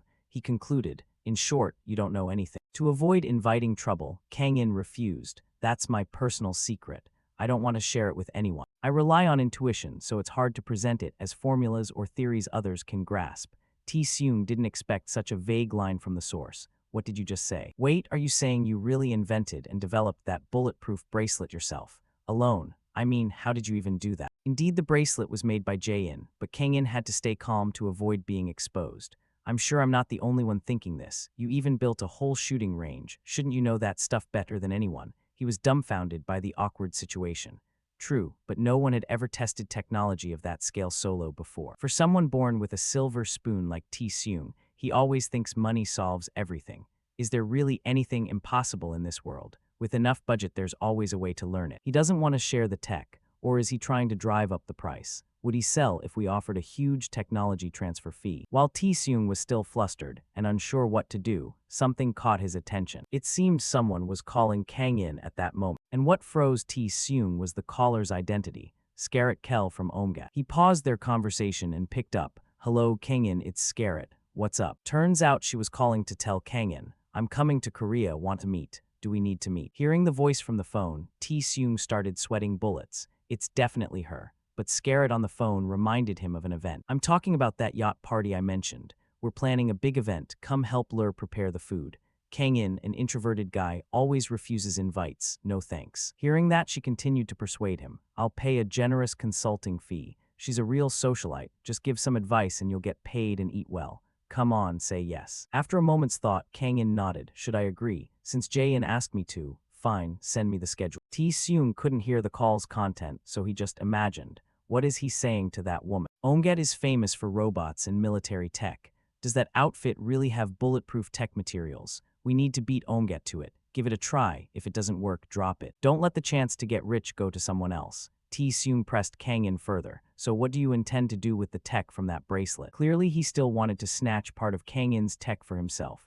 Obviously, it's bulletproof clothing. Just as I guessed, so the design is done. After failing to persuade him, T-seung abandoned the mass production idea and proposed a more flexible plan. Then do this. Instead of mass producing, make high-end handcrafted bulletproof vests. We'll find clients and take body measurements. You design based on those and we'll handle production. The equipment here is pretty good, but can't compare with Istek's facilities. The performance will be in a different league. At this, Kang In began to consider. Yeah, even making a single forearm plate takes a lot of time. Is it okay to just take the design and handle the rest ourselves? Jae-in, when asked, gave his view. Istek will need to test and adjust many times, but that's not our problem, so it's fine. Seeing it think things through like that, Kang In commented, you've become quite human. After persuading Kang In completely, the two of them got back in the car to return. This time T-ho rode shotgun and celebrated with T-seung. Congrats, man. It's not official, but consider the deal closed. Suddenly he remembered something and asked, isn't Kang In a stuntman? He confirmed and listed Kang In's side jobs. Yeah, originally, but now he's also an action director, a cybersecurity expert, and a chef. In T-seung's eyes, Kang In now seemed like an alien. Is there anything he can't? But why would someone like that be talking to Scarrett Kelly? Seeing him act like he'd just come down from a mountain, T-ho enlightened him. What you don't know, in that flat tire incident, Kang In was the one who took out the robbers and saved her. T-seung's smile vanished when T-ho slammed the wheel so hard, he nearly lost half his soul. Are you crazy? Why steer like that? You almost crashed us. Why didn't you say anything until now? Not letting silence settle, the two then argued like performers fighting for the spotlight. Top secret. Police told us not to spread it to avoid retaliation. Even so, you should tell me. I just told you. Iyuha held her phone like a ticking bomb, eyes glued to the screen, while her mind spun through every possible scenario. Her face showed clear irritation, as if she'd heard Kang In had vanished into space without sending a signal. She then smashed the bed in a fury when handed a huge pat of butter. What? Seriously? How could you do that? Because I didn't text first, you didn't bother to send any message. Am I not worth your attention? Her face was plainly sulky, as if each second Kang In didn't reply carved another scratch into her wounded pride. After waiting, tense as a drawn bowstring, her phone finally buzzed. The reply was simple, working, so brief it felt like a joke after her long wait. What? Iyuha sprang up, immediately activated by the sudden emotion, mouth open in astonishment. What the? He answered right away. Oh my god, how embarrassing. Meanwhile, Iyuha's mother scolded her. Why are you muttering to yourself? Cut it out. But the next moment, Iyuha hurried out the door and said, Mom, I'm going out to eat. Have dinner with Dong X, okay? Seeing that, her mother asked, who's he? Some boy. He's not a stranger, is he? Don't let him stay over, okay? Facing her mother's wary look, she hurriedly explained, it's not like that, we're just having dinner. But her mother painted a dark scenario in her head, just dinner. Iyuha was 3 parts helpless, 7 parts scrambling to justify herself. I already told you it's not like that. After explaining until she was nearly out of breath, she finally made it to Kang In's place. Iyuha walked in and stared around in awe. What is this? This place has totally changed. Looks like a secret base. Seeing she had arrived, he went out to greet her. Ah, you're here. But before anything else, Iyuha shot Kang In a bitter look. What's with that tone? Like you knew I'd come. What are you doing? Kang In didn't hide it and said bluntly, working on ballistic armor. Iyuha was a little surprised. Ballistic armor. Because you almost got shot last time, right? First you fixed cars and now you're making armor. Kang In didn't hesitate to reveal his business to her. I signed a contract. I get paid for this design. Iyuha immediately understood, so it's not a hobby anymore. No. Suddenly, when she looked at him, she thought of an onion, peeling more layers the longer you go, and the more layers she found. Since Iyuha had made the effort to come, Kang In let her admire his finished piece. It's done. What is it? Iyuha reached out to touch it lightly, curious. Oh my, this doesn't look like ballistic armor, it's more like a sleeveless t-shirt. Can you really wear this in wartime? Slightly exasperated by her curiosity, he patiently explained. This is the standard version. It's designed to be worn with clothing. So what exactly did you come here for? Seeing he finally paid attention to her, she pouted. You're only asking now? Ah, I'm here to eat, what else? Who expected Kang In to hand her just a pack of instant noodles. I have a cup of noodles, do you want some? Having trudged all that way only to be offered this, she was furious. No way. Do you think I came all this way just for instant noodles? You said you're getting paid for the design, buy me some grilled ribs. Faced with her demand, Kang In immediately refused. Do you think I'm a wallet? And grilled ribs will make you fat. After they yelled at each other, Iyuha had to fend for herself. She wasn't the heroine of a romance novel. Grilled ribs won't make you fat. That's cult leader logic. If ribs don't make you fat, then it's a modern miracle. Fine, go buy them yourself. Okay, it's a deal. Trio Lining Company began producing ballistic vests based on Na Kang-in's design.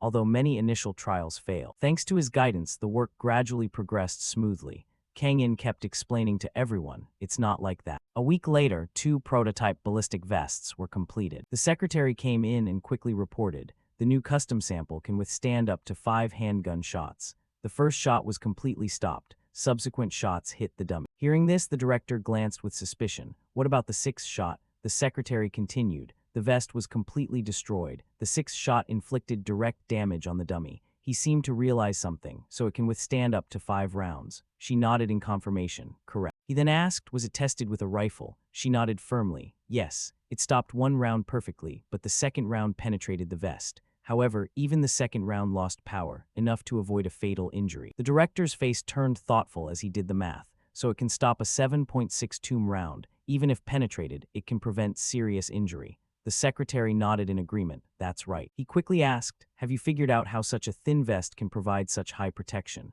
The secretary sighed and shook her head. I'm sorry. I understand the defensive mechanisms of each component, but applying them to the whole and doing the calculations is beyond my capability. Hearing this, he tried to hide the anger on his face. Someone out there is making these bulletproof vests with only a metal workshop. Why can't we do it? Even with the design and prototype in hand, are they just exceptionally skilled or are we truly incompetent? The secretary thought for a moment, then slowly replied, I think maybe our laboratory. He quickly warned, watch your words. The secretary stammered an apology, I'm sorry. Shortly after, the scene shifted to Incheon Airport. Scarlett's voice rose, carrying a feeling of being home. The secretary asked in surprise, but this isn't your hometown, is it? She replied irritably, my hometown is my hometown. The secretary probed curiously, when was that? Scarlett didn't answer, just kept walking forward. After all the preparations for the party had been finished since noon. The secretary hurriedly nodded. The yacht rental has been arranged for a long time, so there's plenty of time before the cruise party starts. She kept asking, what about the food? Scarlett nodded in report. We've contracted a top catering service. All invitations have been sent. Na Kang-in declined. Those words made Scarlett thoughtful, just as expected. What's his deal? Why? The secretary quickly replied. He said he's too busy to enjoy it. This drove her nearly mad. Enjoy it. He was invited to be the guest chef, not just an attendee. Wait, did I really only invite him as a guest? The secretary began to explain. He's someone we don't fully understand yet. We couldn't just invite him casual. Scarlett stubbornly insisted. Call him back and invite him as the party advisor this time. The secretary sighed, a bit weary. You're hopeless. All right, you mean you want him to handle the food that day, and then subtly invite him to attend the party, right? Scarlett smiled and nodded in agreement. Yes, Jessica, you get it. At that moment, a voice spoke from behind. Ms. Set saw Lan standing there motionless and was a bit startled.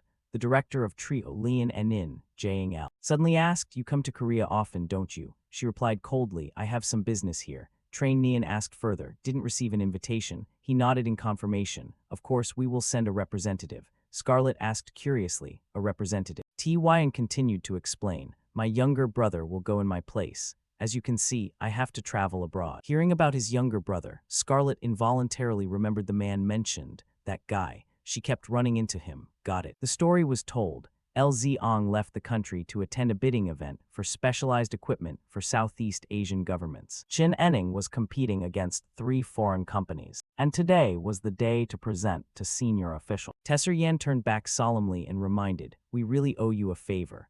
Manager Bosser asked you, and that's how we could participate in this presentation. The government official, Manager Bosser, smiled gently and replied, this is the least the government can do to support private enterprises. I did help, but I wonder whether this might cause extra trouble for your team. There's a rumor that Thang Thao Company has already been pre-selected. T.Y.'s expression showed little concern. I know, but I still believe our efforts won't be wasted. Results often come from the least expected places. At that moment, a woman slowly stepped out of a luxury supercar. Everyone around immediately started buzzing. She's here, Sheer, hurry up. An announcement sounded. S5 from Diaz has arrived. A woman with white hair appeared. She was the daughter of a powerful government figure, an MIT graduate and extremely capable. She also had decision-making power in this tender. Tyn smiled with delight. Welcome her. Suddenly, a group of people rushed forward. She's coming. The crowd continued to swarm around, leaving him momentarily frozen. The harmonious scene between her and the crowd suddenly drew his attention. She seems particularly close to one person. Could that company actually win? At that moment, a sound from behind drew everyone's attention. At the same time, another supercar appeared here, leaving everyone baffled. What is that? Someone in the car immediately pulled out a gun and aimed straight ahead. Tco Yan's face instantly turned serious. Is anyone hurt? S5 on one side was startled, sensing that something was wrong. The gun suddenly aimed straight ahead, freezing everyone. What is that? Immediately afterward, people around scattered, running everywhere. Terrorists, run. The scene left Tcoyan rooted to the spot, unable to move. What? Terrorists? Why are there terrorists here? Their target is S5 from Diaz. Their target is S5 from Diaz. At the same time, her face grew pale with fear. Seeing the situation go south, he rushed forward. As the bullets flew, his expression turned utterly confident. S5's eyes widened in shock, as if she couldn't believe what she was seeing. Not wasting a second, Tcoy and immediately pulled her in another direction. At the same time, police vehicles were already rushing toward the scene. Seeing the situation, the terrorists could only drive off. After assessing the situation, S5 from Diaz worriedly asked, "Are you okay? Call an ambulance." Yan gently placed his hand on his body. "I'm fine." He slowly opened his vest. It turned out he was already wearing a bulletproof vest made by Kangin. Tcoyan silently thought to himself, "Bulletproof vest. I never imagined I'd test this vest in a real shootout.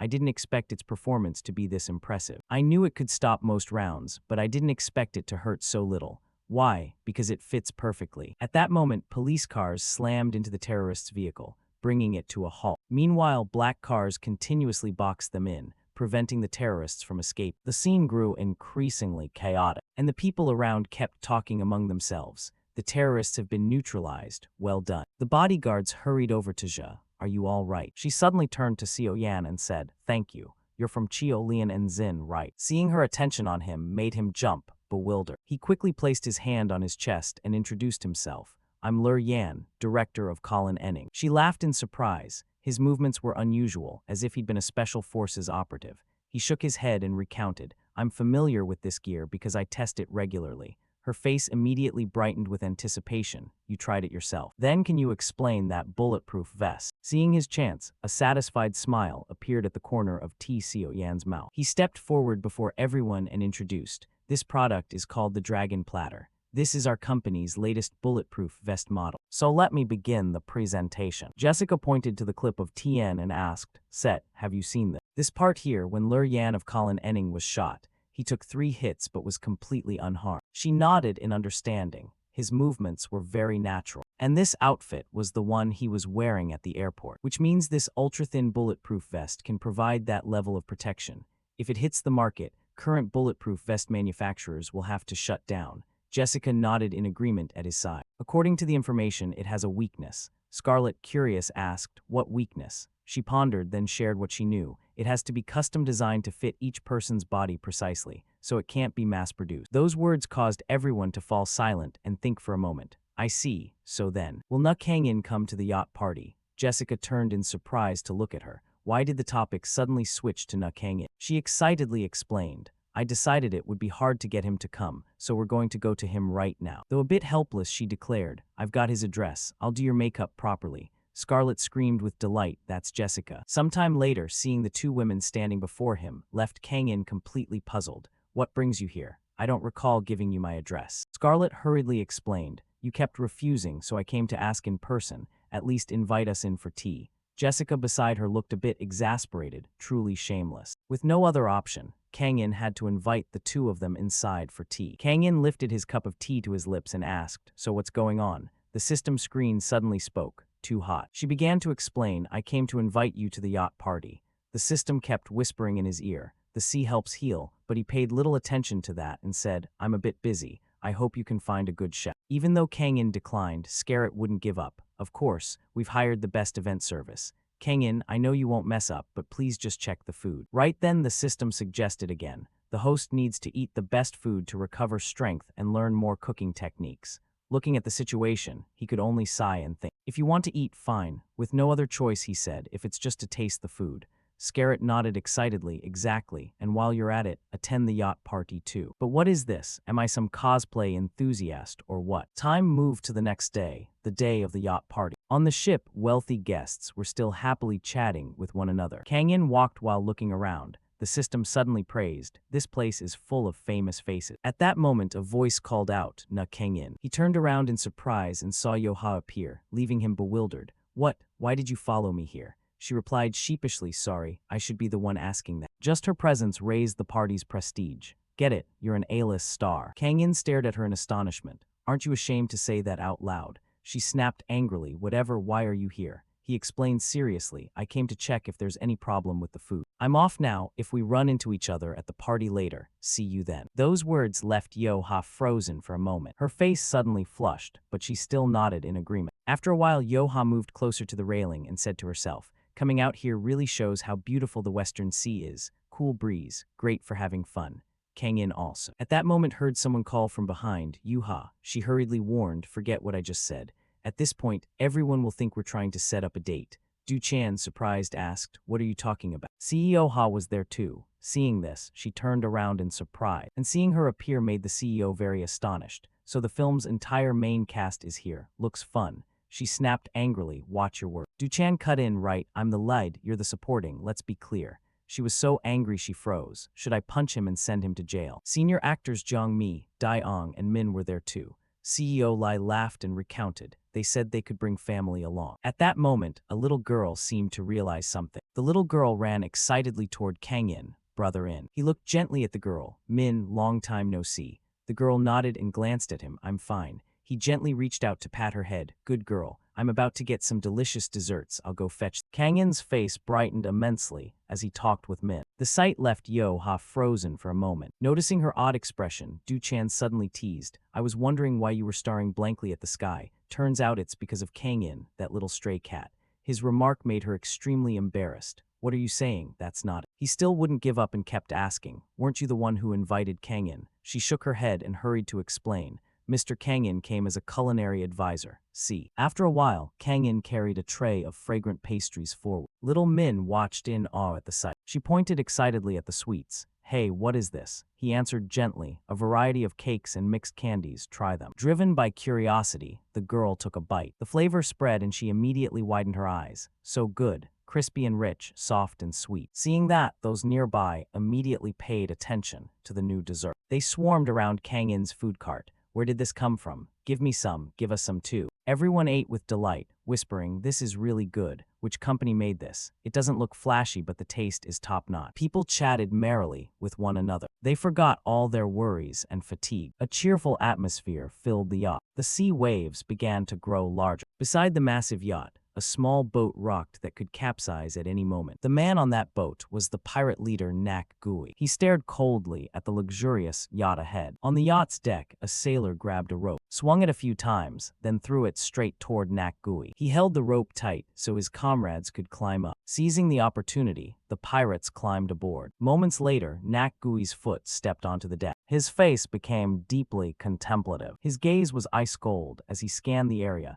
and then headed straight for the wheelhouse. Up above, people were still laughing and joking, as if nothing were wrong. Suddenly, the ship trembled slightly, drawing Scarrett's attention. Is our ship stopping out here in the ocean? What's going on? Jessica shook her head. No such event is in the plan. She checked her phone and flinched. No signal. Scarrett sighed, we're already pretty far from shore, but I have a bad feeling. With no other option, she took out the radio. After calming herself, she warned, attention, there's no plan to stop at sea. Someone head to the control room to check the situation. At that moment, strange noises came from the yacht. People began to worry. Everyone panicked. It sounded like gunshots. What's happening? A frightened man shouted, look, there's someone suspicious. They saw a man standing there holding a gun. His voice was chilling. Everyone get down, move and you die. Even his eyes seemed as if they wanted to devour them. But as soon as he finished speaking, one of the men beside him was shot. A nearby guard had opened fire and brought him down. The remaining pirate yelped and cursed, "Hey, you said they didn't have guns. I didn't know." A firefight erupted immediately. Two guards returned fire, but one was hit in the arm and fell down in pain. The remaining guard was also shot down. Everyone screamed, "Please spare me." The pirate shouted, losing his temper, "Shut up.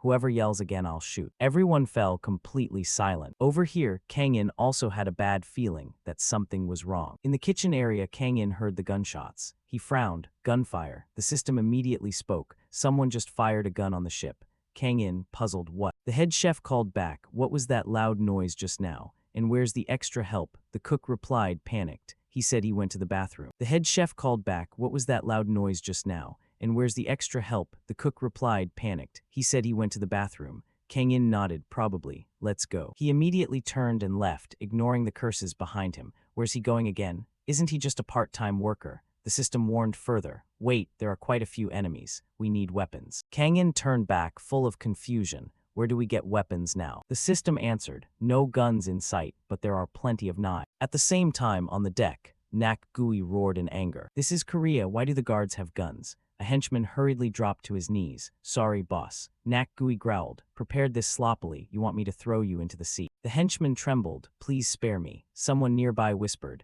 "The Matrak government is involved." Nak Gui sighed. "Communications with the control room have been completely cut. Those on the ship can't call out anymore." After thinking for a moment, Nak Hui gave a direct order, "Put them on now." The subordinate nodded, about to say more. "The original plan was to handle things here and escape by boat," he began, but Nak Hui cut him off. "But we've lost the target. The situation has changed, so the plan must change too." He continued, "Once we pass the territorial waters, Korean planes, warships, and helicopters won't be able to intervene. Order the ship toward the area where Chinese fishing boats gather. Once we blend in there, we can escape." The henchman immediately nodded, understood. A flicker of thought crossed his eyes. He glanced down, but before that, "We need to capture the target." He looked around, irritated that he hadn't found anyone yet. Suddenly, he gripped his gun tightly. After a moment of silence, he spoke coldly, "Do it the old-fashioned way. Until the target shows up, pick them off one by one and toss them into the sea." His smile grew increasingly terrifying, causing Min to panic. She began to wail miserably. "I'm so scared. I hate those ugly old men." C beside her was extremely worried, trying to calm Min. But a terrorist pressed a gun directly to the little girl's head. The terrorists held Min tight and reported, "We've captured the hostage, boss." Everyone around was extremely worried, screaming out in terror. Yo-ha and Du-chan were also driven into a panic, not knowing what to do. Seeing the situation, Nak Hui coldly ordered, "If the target doesn't appear within 10 seconds, throw the girl overboard first." The subordinate immediately replied, "Yes, boss." At that moment, Scarrett suddenly shouted loudly, "Wait." Everyone turned in surprise to look at her. Without hesitation, Scarrett took deliberate steps toward them. Nak Hui laughed with delight when he saw her appear, staring at her with a smug look. "Using a hostage to threaten people is always the most effective method, right? Omega Tet." Saying that, he slowly stepped toward the railing. Scarrett's face remained tense, unsure of what would happen. Then she saw something. But just then, while Nak Hui was laughing in amusement, a henchman behind him was suddenly shoved down from above. He flinched and turned around. Below, a succession of objects were fired up, catching the terrorists off guard. Scarrett gaped in astonishment, while Min Dai now broke into a joyful smile. Everyone knew the important figure had arrived. Nak Hui's voice faltered, desperate as he saw Kang-in appear. "Who are you? What the hell is that? Shoot him." Kang-in's gaze was icy as he looked toward them. When the bullets flew in, he quickly leaped up, deftly dodging them, and then landed smoothly. Kang-in's speed was so fast that he took down each attacker in turn. Sensing something was wrong, Nak Hui whispered, "That guy. Who is he?" His expression shifted from confident to terrified and desperate. The opportunity came, and Kang-in directly hurled 2 knives forward. The knives quickly struck the terrorists' weak points. Kang-in coldly twirled the knives in his hands, his eyes remaining fearsome. "Hit the crowd for real," the system reminded. "The number of enemies isn't up to a company. It's hard to call this a large group." Police are preparing toward the station. A kidnapping on board a domestic ship. What is this? Pirates. Now we have to add an emergency shift outside today's plan. Inside the police station, everything was in chaos. Emergency. Where are the Coast Guard units? They'll be here in 30 minutes. Full throttle go, the captain snapped. We'll coordinate with the Air Force. He continued. What about information on the ship? The officer replied, the ship is heading toward Chinese waters. He shouted, "Damn it, we have to stop them, at all costs." "Sir, we've found the guest list for the party," the captain shouted. "Check if any VIPs are aboard. Absolutely no mistakes allowed." The officer stared at the computer screen, startled. "Sir, Nuk Hangin is also on that ship." He froze for a moment. "What? How is he there?" Those around whispered, "Don't tell me he was in the Gangnam rescue." "Yes, that's Nuk Hangin." Back on the yacht, Nak Hui was furious, thoughts racing. 3 men had been taken down in an instant, not with guns but with kitchen knives. He barked orders, "You handle that girl over there, and you take care of the woman next to him." The henchman flinched and stammered, "Isn't he the guy with the knives?" Nak Hui snapped, "He's the Korean agent who took down the Gangnam gang. I heard he even dodged pistol fire." Seeing the situation, Kang In quietly calculated, "I thought it was impossible, but it can pierce even a bulletproof vest with a kitchen knife." Nak Hui shouted, "Shoot them, make them panic, and then finish him off." Immediately, the robbers opened fire. Roger. Bullets flew straight at Kang In, but at the same time, Yo Ha and Min Dai were standing right beside him. Kang In's eyes widened as he realized the targets weren't him but them. Min Dai watched the bullet fly toward her, terror on her face. But in that split second of danger, Kang In lunged forward and pulled the girl out of the line of fire. Seeing his daughter in danger,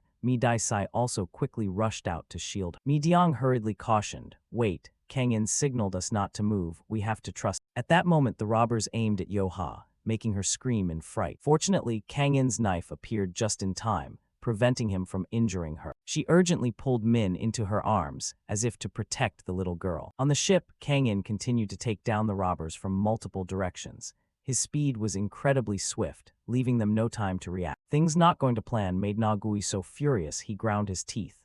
Damn it. Realizing his intent, Kang In's eyes flicked sharply to one side, and without hesitation he spun to act. 2 shots came, but he successfully shielded Yo Ha and Min. His face turned serious, as if nothing had happened. But that scene left Yo Ha and Min frozen for a moment. Then they grabbed each other and screamed. Before anyone could recover, Kang In suddenly raised his hand high into the air, decisively slammed it down onto the table, sending every tool flying. It all happened in an instant. Kang In quickly surveyed, and knives and other sharp objects vanished from sight. He grabbed everything and hurled them straight at the pirates. Their numbers steadily dwindled. In a short time, the intruders' bodies were strewn across the deck. While Kang In was still thinking, the system suddenly announced, "Agent, we can't find the enemy commander. We think he escaped." Hearing that, he immediately stepped toward Yo Ha and asked. Yo Ha and Min looked at him anxiously, eyes full of doubt. "You were shot." Kang In quickly pulled off his outer layer, revealing the bulletproof vest underneath. The sight left Yo Ha stunned. She asked blankly, "What is that?" He answered seriously, "A bulletproof vest." Hearing that, she suddenly remembered what he had said about the armor he was making.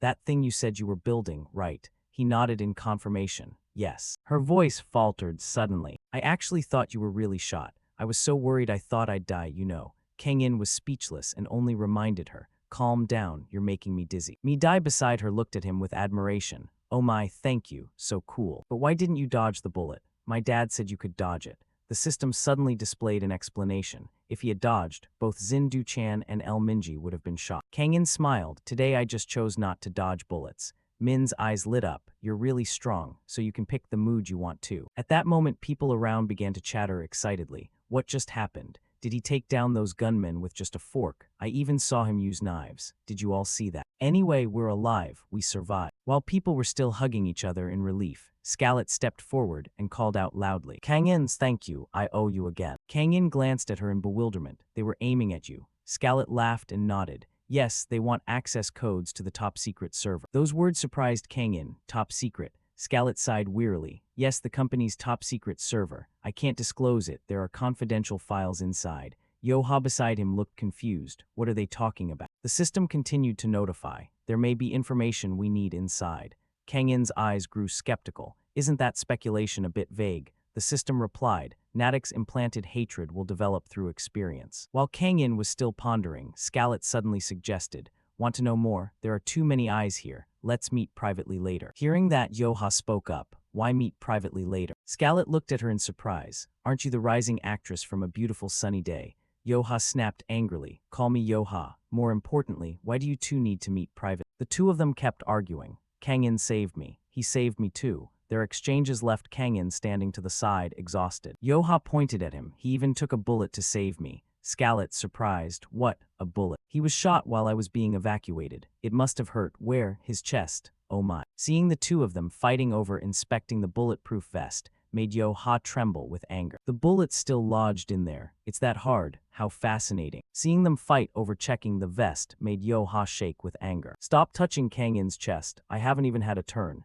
Kang-in was speechless, thinking how did this even happen. Scarlet's gaze regarded Kang-in thoughtfully. I'm not exaggerating. His body is really as hard as steel. Could he be a robot? When she lifted the shirt, she gasped in surprise. Could this be the dragon patter? Kang-in nodded in confirmation. Yes, now please put my shirt down. Yo-ha beside him kept scolding. Just because you're a foreigner doesn't mean you can flaunt yourself in public. The system reminded, please don't misunderstand. Kang-in nodded. I'm not misunderstanding. Scarlet grew interested in his armor again. This is the Yonka prototype, right? Kang-in quickly pulled his shirt down. You know a lot, but the mass-produced Yonka models are a bit different. Scarlet's eyes lit up talking about it. Does it work by dispersing impact forces when the metal structure fractures? Suddenly Yo-ha called out, hey, sorry, but there are a lot of people watching here. She touched the vest. I'm the type who gets obsessed with something and can't stop. Hearing that, Yo-ha angrily shouted, just the two of you, what the hell? The system kept reminding, it's not over yet. Get back, you don't know what to say in this situation. Amazing, now you're jealous too. The pirate captain still hasn't been caught. Kang-in quickly moved toward one of them and grabbed a gun. Scarlet, curious, asked, where do you think he is? He replied, he's probably running to the bridge. I'll go there, everyone here. Please hide in the safest place you can. Yo-ha's face grew worried. Can't you stay here? It's dangerous, it's not safe. Kang-in paid no heed to that. They've accelerated. At this speed, the ship will soon leave Korean water. Surely they don't intend to dock anywhere safe. We have to stop them before their plan succeeds. After a moment of silence, Yo-ha suddenly shoved a tray of chopsticks in front of him. Then at least take this. A weapon, I mean earlier you were fighting with chopsticks. Kang-in explained seriously. That's for when I'm far from the target. In tight spaces you don't need to use it. She nodded in understanding. Oh, I thought it would help. Her face immediately fell sad, which caught his attention. With no other choice, he picked up a chopstick and said, I'll take this as a backup. It should be useful. I'll be back. Those words made Yo-ha blush at once. She hurriedly nodded. Yes. After that, Kang-in calmly walked down a wide corridor. This must be the bridge. The system confirmed. According to the ship's layout, this should be it. Sensing something was wrong, he suddenly glanced to one side. The system detected an anomaly too. There are enemies on the motorboat. They're fleeing out to sea. The remaining men were trying to escape. Kang-in quickly brought the gun to bear. Wasting no time, he fired directly. The system continued. If the cruise ship keeps running at this speed, the Chinese Navy will seize it.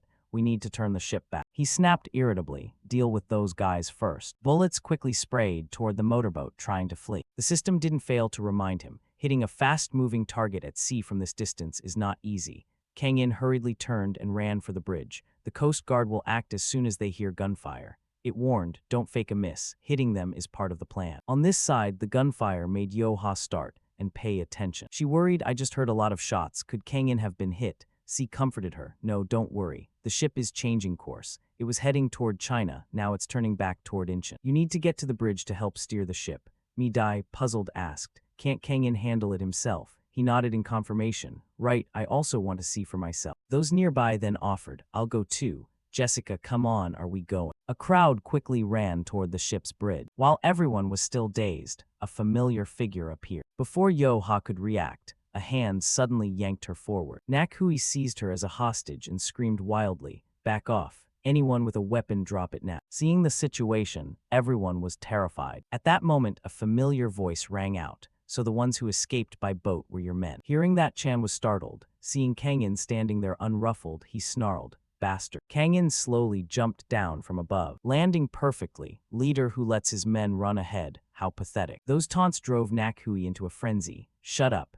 Take one more step and I'll blow this girl's head apart. Kang-in exhaled once, quickly thrust his gun in front of him and asked, or trade the girl for my gun. There's still ammo in it. Want to check? He shouted, push the gun over here first. His voice calm but suspicious. Kang-in said, suspicious, fine. Without hesitation, Kang-in threw the gun forward, startling Nakhui. You really mean to give the gun? He hurriedly grabbed the gun from the deck, confirmed it still had rounds, and his face split into an evil grin. Idiot. Move, it's not just this one. All of you are going to die, understand? As he prepared to fire, suddenly a chopstick shot through, completely shattering the gun, making him scream in anger. Crazy chopstick, damn you, I'll kill you. Yoha screamed in fright, but no matter how Nakhui tried, the gun fired not a single round. At that moment, he realized a truth. Kang In had silently attacked from behind. He decisively stamped with force, flipping him forward. Before he could react, Kang In lunged and grabbed the collar of his shirt. Time seemed to stop. Everyone held their breath watching the fight between the two. Kang In's gaze looked as if he wanted to tear his opponent apart. If the magazine were empty, the gun's weight would feel different. Not recognizing him, Kang In coldly pinned him down, ignoring his desperate explanations. But you clearly said you'd loaded it. He paid no attention, keeping him held tight, which made him scream in fear. No more beating around the bush, who sent you here? Kang In repeatedly forced Nakhui down against the railing, making him more desperate. He asked coldly, so who sent you here? His voice was pleading. I don't know, please save me. This annoyed him and he shoved him back. If you don't know, then fall into the sea. He hurriedly began to tell the story. The broker said they'd pay a lot if I got the access codes, so I did it. I don't know anything else. He continued, actually I do know. If you spare me, I'll tell you who the broker is, okay? Sounds tempting, right? While Kang In was still considering, the system suddenly displayed a notification. He's lying. Immediately, he slammed the man's head hard onto the deck, making Nakhui breathe a sigh of relief thinking he'd survive. But before he could react, he was rendered completely unconscious. Everyone stood frozen. That scene allowed Kang In to effortlessly foil Nakhui's pirate plot. Meanwhile, the chefs remained unaware, focused only on cooking. The Coast Guard had arrived, but the passengers on the yacht were still happily enjoying dessert, which surprised the officers. They're drinking champagne and partying. Wasn't there a pirate attack? What happened here? Quickly, the scene shifted to the police station. The pirates were swiftly loaded into ambulances, and police reported that those who looked like pirates had all been subdued, none of them unscathed. The captain calmly asked, were all of them stabbed? A young officer shook his head and explained, sir, many were knocked out by chopsticks. That made the captain suspicious. Really? Are you kidding me? Weren't some actually stabbed with? Meaning too? The officer nodded in confirmation. It's true, some were. While the police were still discussing, a man hurried over and called out, Ms. Kelly, this is the second time. If this keeps happening, you might need more bodyguards. He was an employee of the U.S. Embassy. The embassy. Scarrett stepped forward and replied seriously, I've already hired them. He added a reminder, I mean you should hire more. We're lucky this time ended well, but what if next time is a disaster? Scarrett suddenly turned his head and looked back, his voice firm as he realized Kang In was still standing there. Don't worry, I have special protection. I'll always be safe. The embassy asked curiously, are the injured bodyguards okay? Scarrett nodded. Yes, fortunately the wounds weren't fatal. He nodded in understanding. I can request permission to use weapons, but we need more manpower. She shook her head. It's fine. We've raised the security level of the lab's top-secret servers by 2 tiers. Now, even with access codes, they can't do anything. Even if they capture me, they can't access it from outside. The embassy was surprised. So why did they target Ms. Kelly? Scarrett chuckled and asked gently, if you don't know, how would they know? Could you send a message out for me? Capturing me now won't gain them anything. The scene shifted to a meeting at the Interagency Terrorism Investigation Headquarters. A senior official spoke up. The ancient relic case isn't even closed, and now we have Nakhui the pirate. First robbers, now pirates, seriously. What's next, warriors or mages? Why do these things keep happening wherever Kang In is? Is there any chance Kang In is behind all of this? Another person quickly replied, Sir, both incidents happened because of Scarrett Kelly. The person across from him nodded and added, Scarrett Kelly hired Kang In as a baker. The senior official took notice, not a bodyguard but a baker. He immediately nodded. Yes, Kang In was hired to inspect the food at the party. The senior official, hearing this, seemed to piece something together, so Kang In disguised himself as a baker. Those in the meeting discussed, not a disguise. His cooking skills are genuinely impressive. I heard the food was excellent. Investigation reports confirmed Kang In culinary ability is quite outstanding. I've seen that report too. So why would someone like him be selling food at an internet cafe? He has a lot of connections in the entertainment industry. Lately, he's been dropping by internet cafes occasionally to check things out. Is that relevant right now? Anyway, according to witnesses, Kang In was wearing a bulletproof vest. Right, even worn under clothes it's hard to notice. The senior official's face showed puzzlement. Where did you get that from? The secretary answered quickly. It's Yontech's new product, a custom-made, very expensive piece. Mass production isn't possible. This made him wonder, so why does Kang In have such an expensive item? Someone else chimed in. The report says Lai Tio, CEO of Tho Entertain and also the son of Yontech CEO Lion Min, gifted it to him. Jealous, aren't you? Indeed. Staring at the armor before her, Yoha couldn't hide her surprise. So your brother actually made this himself, and you trust this handmade piece enough to use it to protect me. Kang In looked away and nodded in confirmation. I guess so. He really trusts his brother. Her face suddenly flushed, and she stammered, "Thank you." Just then, a woman entered and asked, "Is this the production room of the Earth Alliance?" Both of them turned in surprise to look at the strange girl. Their faces became utterly bewildered. "Who are you?" After a moment, she quickly introduced herself. "I'm Cha Dai-hai from Yontek's design team." Hearing that, Yoha asked in confusion, "Is Yontek the family company of CEO Light Ho?" Kang In explained, "I work there part-time." She grew more puzzled and looked at Dai-hai. "What, really? You cook there too?" Cha Dai-hai calmly announced, "Mr. Nong In is our team leader." This left Yoha stunned. Team leader. Kang In remained sitting still, showing no reaction. And after a moment, he slowly opened his eyes and looked toward Dai-hai. "I had no idea about that. Why am I the team leader?" She recounted seriously. "Yesterday, a detective came to headquarters asking about the dragon platter. At that time, T-Ho informed everyone that Na Kang-in was our design team leader." Dai-hai added, "That's what led to your promotion yesterday." Kang-in thought for a moment then replied, "But I'm not an official Yontek employee." She nodded, "Right. The team members are company employees and you were hired externally to serve as team leader." Curious, he glanced at her. "Then why are you here?" Dai-hai turned to look at Yo-ha, who looked puzzled, and then answered. Understanding Dai-hai's meaning, Kang-in spoke up. "She can sit with us. She won't understand anything anyway." But Dai-hai remained calm and said, "I'm sorry, but I can't let you sit here. If internal company information leaks, that will be a major problem. The new prototype of the dragon platter uses a different material. You can come with me to Yuneuk to verify." Yaha, hearing this, looked surprised. "You need to go." After a moment's thought, Kang-in decided, "We don't have anything else to do, so let's go." This left Yoha extremely disappointed. "Oh my god, can't you let me and Kang-in be happy?" The scene shifted to CEO Juneuk's office. Ta-ho stepped forward to greet him. "Welcome, Nung-in." He replied politely, "Hello." T-ho smiled and announced, "We just received an order for 9 more the dragon platters. Please have a seat." You proved the dragon platter's effectiveness on the East Asia trip. Because of that, the chances of securing a contract with the police have increased significantly. We really appreciate that. Kang-in shook his head. "No need to thank me." Just then, the lead developer rushed in. "Excuse me." CEO T-ho, slightly annoyed, asked, "What's the matter?" He hurriedly replied, "I heard Nongin is here. I've heard a lot about you, a proven combat shooting expert.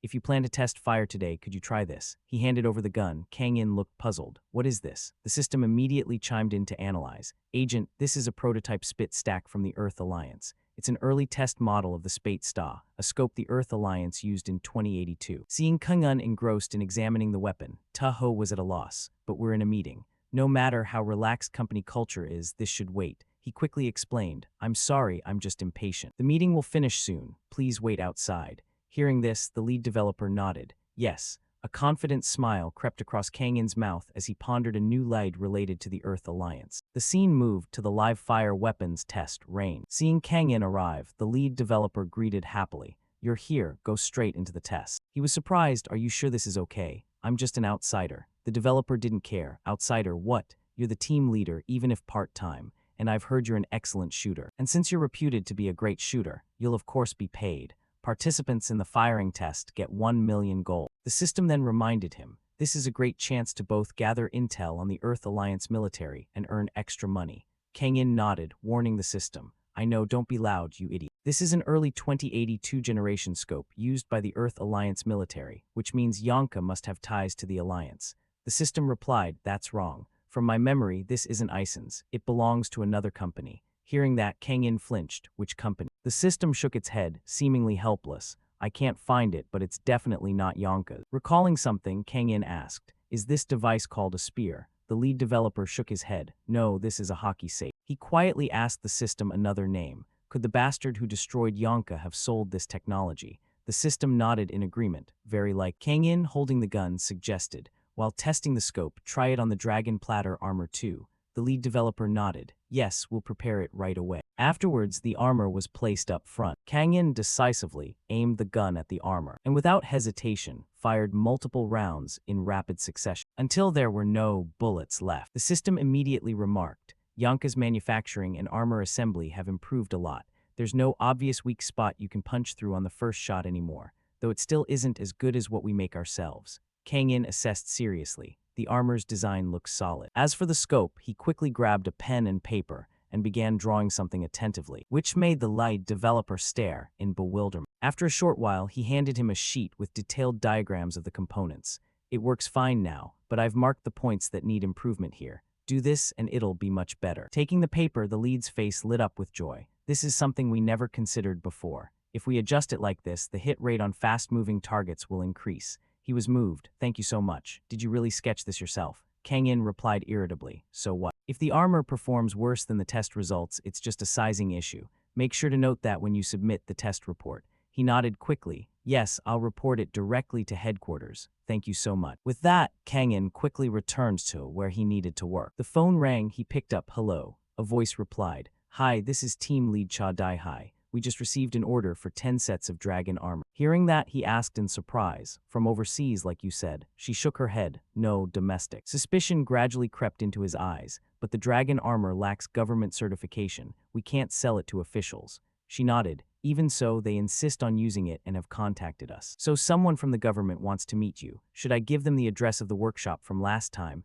Kang In answered decisively. No, I'm busy today. Tell them to come to Bitch Cafe tomorrow. She hung up at once. Understood. When everything was settled, he exhaled. All done. The system quickly warned. Providing military-grade dragon armor to civilians like Yo Ha may violate regulation. He didn't pay it much mind. She's a local collaborator. It'll be fine. The system nagged again. A collaborator with such poor combat capability. Kang In sighed. That's precisely why she needs it. The doorbell rang. He looked surprised. Who are you? One of them replied. We're here about the order for dragon armor. The system immediately sounded an alarm. These are not the people Cha Dai Hai mentioned.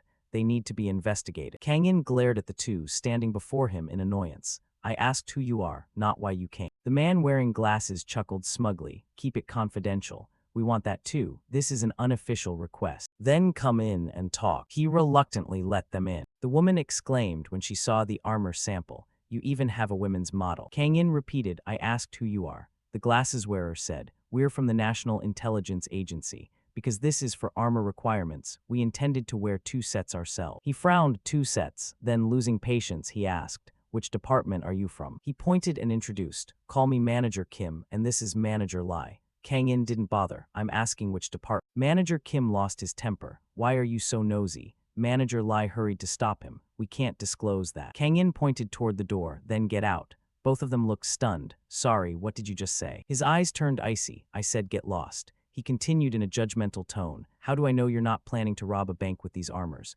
Manager Kim sneered. Do you know who we are? You'll regret this. Kang In replied coldly. You expect me to trust you without ID. This is unofficial. Don't push me to lose my temper. The atmosphere grew tense. Hey na Kang In, watch your words. Kang In's face remained calm, unafraid. Manager Lai had to step in. Stop it.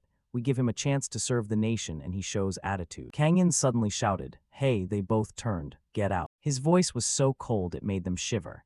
If you really are the government, file through Yanka direct. Manager Kim snapped angrily. What? You'll regret. But Kang In stepped forward, looking like he might tear them apart. I said get out. Seeing things getting out of hand, Manager Lai dragged Manager Kim away. Don't overreact. Sorry, we're leaving now. Manager Kim kept shouting. Let go of me. Damn it, you're making a huge mistake. After they left, Kang In sighed. What a nuisance. Those pests keep crawling back. Should have salted the ground to keep them away. The system warned immediately they might be imposters. Call the police. Kang In shook his head. No, they might actually be government. I think they're from a joint special ops unit, which is why they came. The system was puzzled. Then why did you insist on seeing their IDs? He shut the door cold. Because they annoy me. The system nodded. Fair. Outside, Manager Lai sighed. Why did you pick a fight like that? Manager Kim was furious. He scared the customer off. Don't you know the customer is king? Besides, we're not ordinary customers. We're Korea's elite. Suddenly an official appeared. What are you doing? She was about to explain. But Manager Kim saw the two had returned, and the senior official looked bewildered. Weren't you supposed to be getting armor measured? Why are you here? She didn't know how to explain. At that moment, Rookie Kim pretended to be a manager to hide his rank and recounted everything. Na Kang In treated us like bank robbers, so we argued. He just sighed. How stupid do you have to be treated like that? Wait, you didn't actually fight, did you? He quickly shook his head. Of course not. I never hit civilians while on duty. His eyes grew suspicious. Be honest, did you fight? Manager Lai was startled. We settled it before it came to that. But he became even more curious. Meanwhile, her mood plummeted. We almost fought and the order was refused. This left him exasperated. Unbelievable. You kids are lucky to be alive. Idiots. Both still didn't fully understand what happened. The senior official's expression turned serious. He warned, listen, you two. If you ever run into Na Kangin again, under no circumstances fight him. You could die. This made manager Kim burst into scornful laughter. I'm an elite agent protecting the nation and its people. I may be a living weapon, but I don't kill civilians. After a pause, the senior official was at a loss for words. Let me see who trained you into this. Forget it. I'll hunt that bastard down myself. At that moment, Si Ong-hoon suddenly shouted, Hey, why don't you cook for us more often? A Dai-om nodded in agreement. I want to eat it every day. Yo-ha exclaimed in surprise. Kids, do you think In is your personal chef? She glanced over. Why not? I'm eating too. She laughed and said, He cooks for me, not for you kids. Kang In's gaze turned judgmental. No way. Looks like I'm out of ingredients for fried rice. I need to go buy supplies. The doorbell rang and a Dai-om hurried outside. Welcome, please order at the kiosk and choose a seat. The man shook his head. I'm not a customer. I'm here to see Na Kang In. She started at that, then called out loudly. Kang In. He hurried outside. You came about the dragon armor, right? The man nodded. Yes, that's right. Nice to meet you. A warning suddenly popped up on the system. Is he the one who ordered the 10 bulletproof armors Cha Dai-hai mentioned yesterday? After a brief silence, Kang In suggested, let's talk over there. The man nodded in agreement. Yes. Kang In looked at the business card in his hand. Bodyguard Choi Namsu. He asked, with an escort team, is the dragon armor meant for your VIPs? The man quickly shook his head. Sir, there's no official announcement yet. Curious, he asked, then why order 10 pieces? The man said seriously, because we have real combat data. We heard you took down the Jacko group and the mercenaries at International Gangnam, and even the Nak Gui robbers at that yacht party. Also, you're the founder of the Pow Fist technique. Unbidden, Kang In recalled the martial technique he once invented. Kang In suddenly remembered the fighting method he had invented. The system immediately reminded him, if it's gone now, it's too late, admit it. He nodded in confirmation, right. Namsu continued, actually, beyond bulletproof armor, we're hoping you can teach Pow Fist to our agents. Kang In, surprised, said, your agents. His face turned serious. Different departments have been sending field personnel here separately. Superiors explicitly requested Pow Fist. We're the national training team sent to learn it. The system warned again, ordinary people can't fight like a host. Hearing that, Kang In cut straight to the point. Pow Fist isn't something ordinary people can learn. He added firmly, our agents aren't ordinary. He was about to say more but fell into thought. I mean, it's not something achievable by mere human ability. I can't tell them the reason why it's impossible. The man's face showed confusion. But you can do it, right? That means it's possible for humans. He continued, we're not asking you to be the official trainer. We've prepared a training ground and trainees from multiple agencies. Mr. Na, you just need to show up. These privileges gave Kang In pause. The system kept reminding him, I have the skill to train security for ordinary people, connections with various agencies, and I get paid, work, and profit together. His expression shifted, seeming somewhat pleased. He quickly decided, I'll teach the basics to you. Namsu couldn't hide his joy. Really? Thank you so much. So when do we start? He replied, I'll contact you this week. He was excited. Thank you very much. Sometime later, at the internet cafe, Kang In sat looking out inside. Another mission added to my list. The system immediately chimed in. I'll whip those uncles into shape. He pondered for a moment. You're under a lot of pressure, huh? Let's go grocery shop. A familiar figure suddenly appeared from behind. Seeing Yo-ha appear, Kang In was slightly suspicious. You're really famous. I feel like I could run into you every day. She snapped back angrily. At least say hello first. The two of them chatted as they went to the market. Where are you headed? To the market. And you? I'm here because I'm hungry. I hope to eat what you cook. Why is there always someone hungry around me? Yo-ha smiled excitedly at that.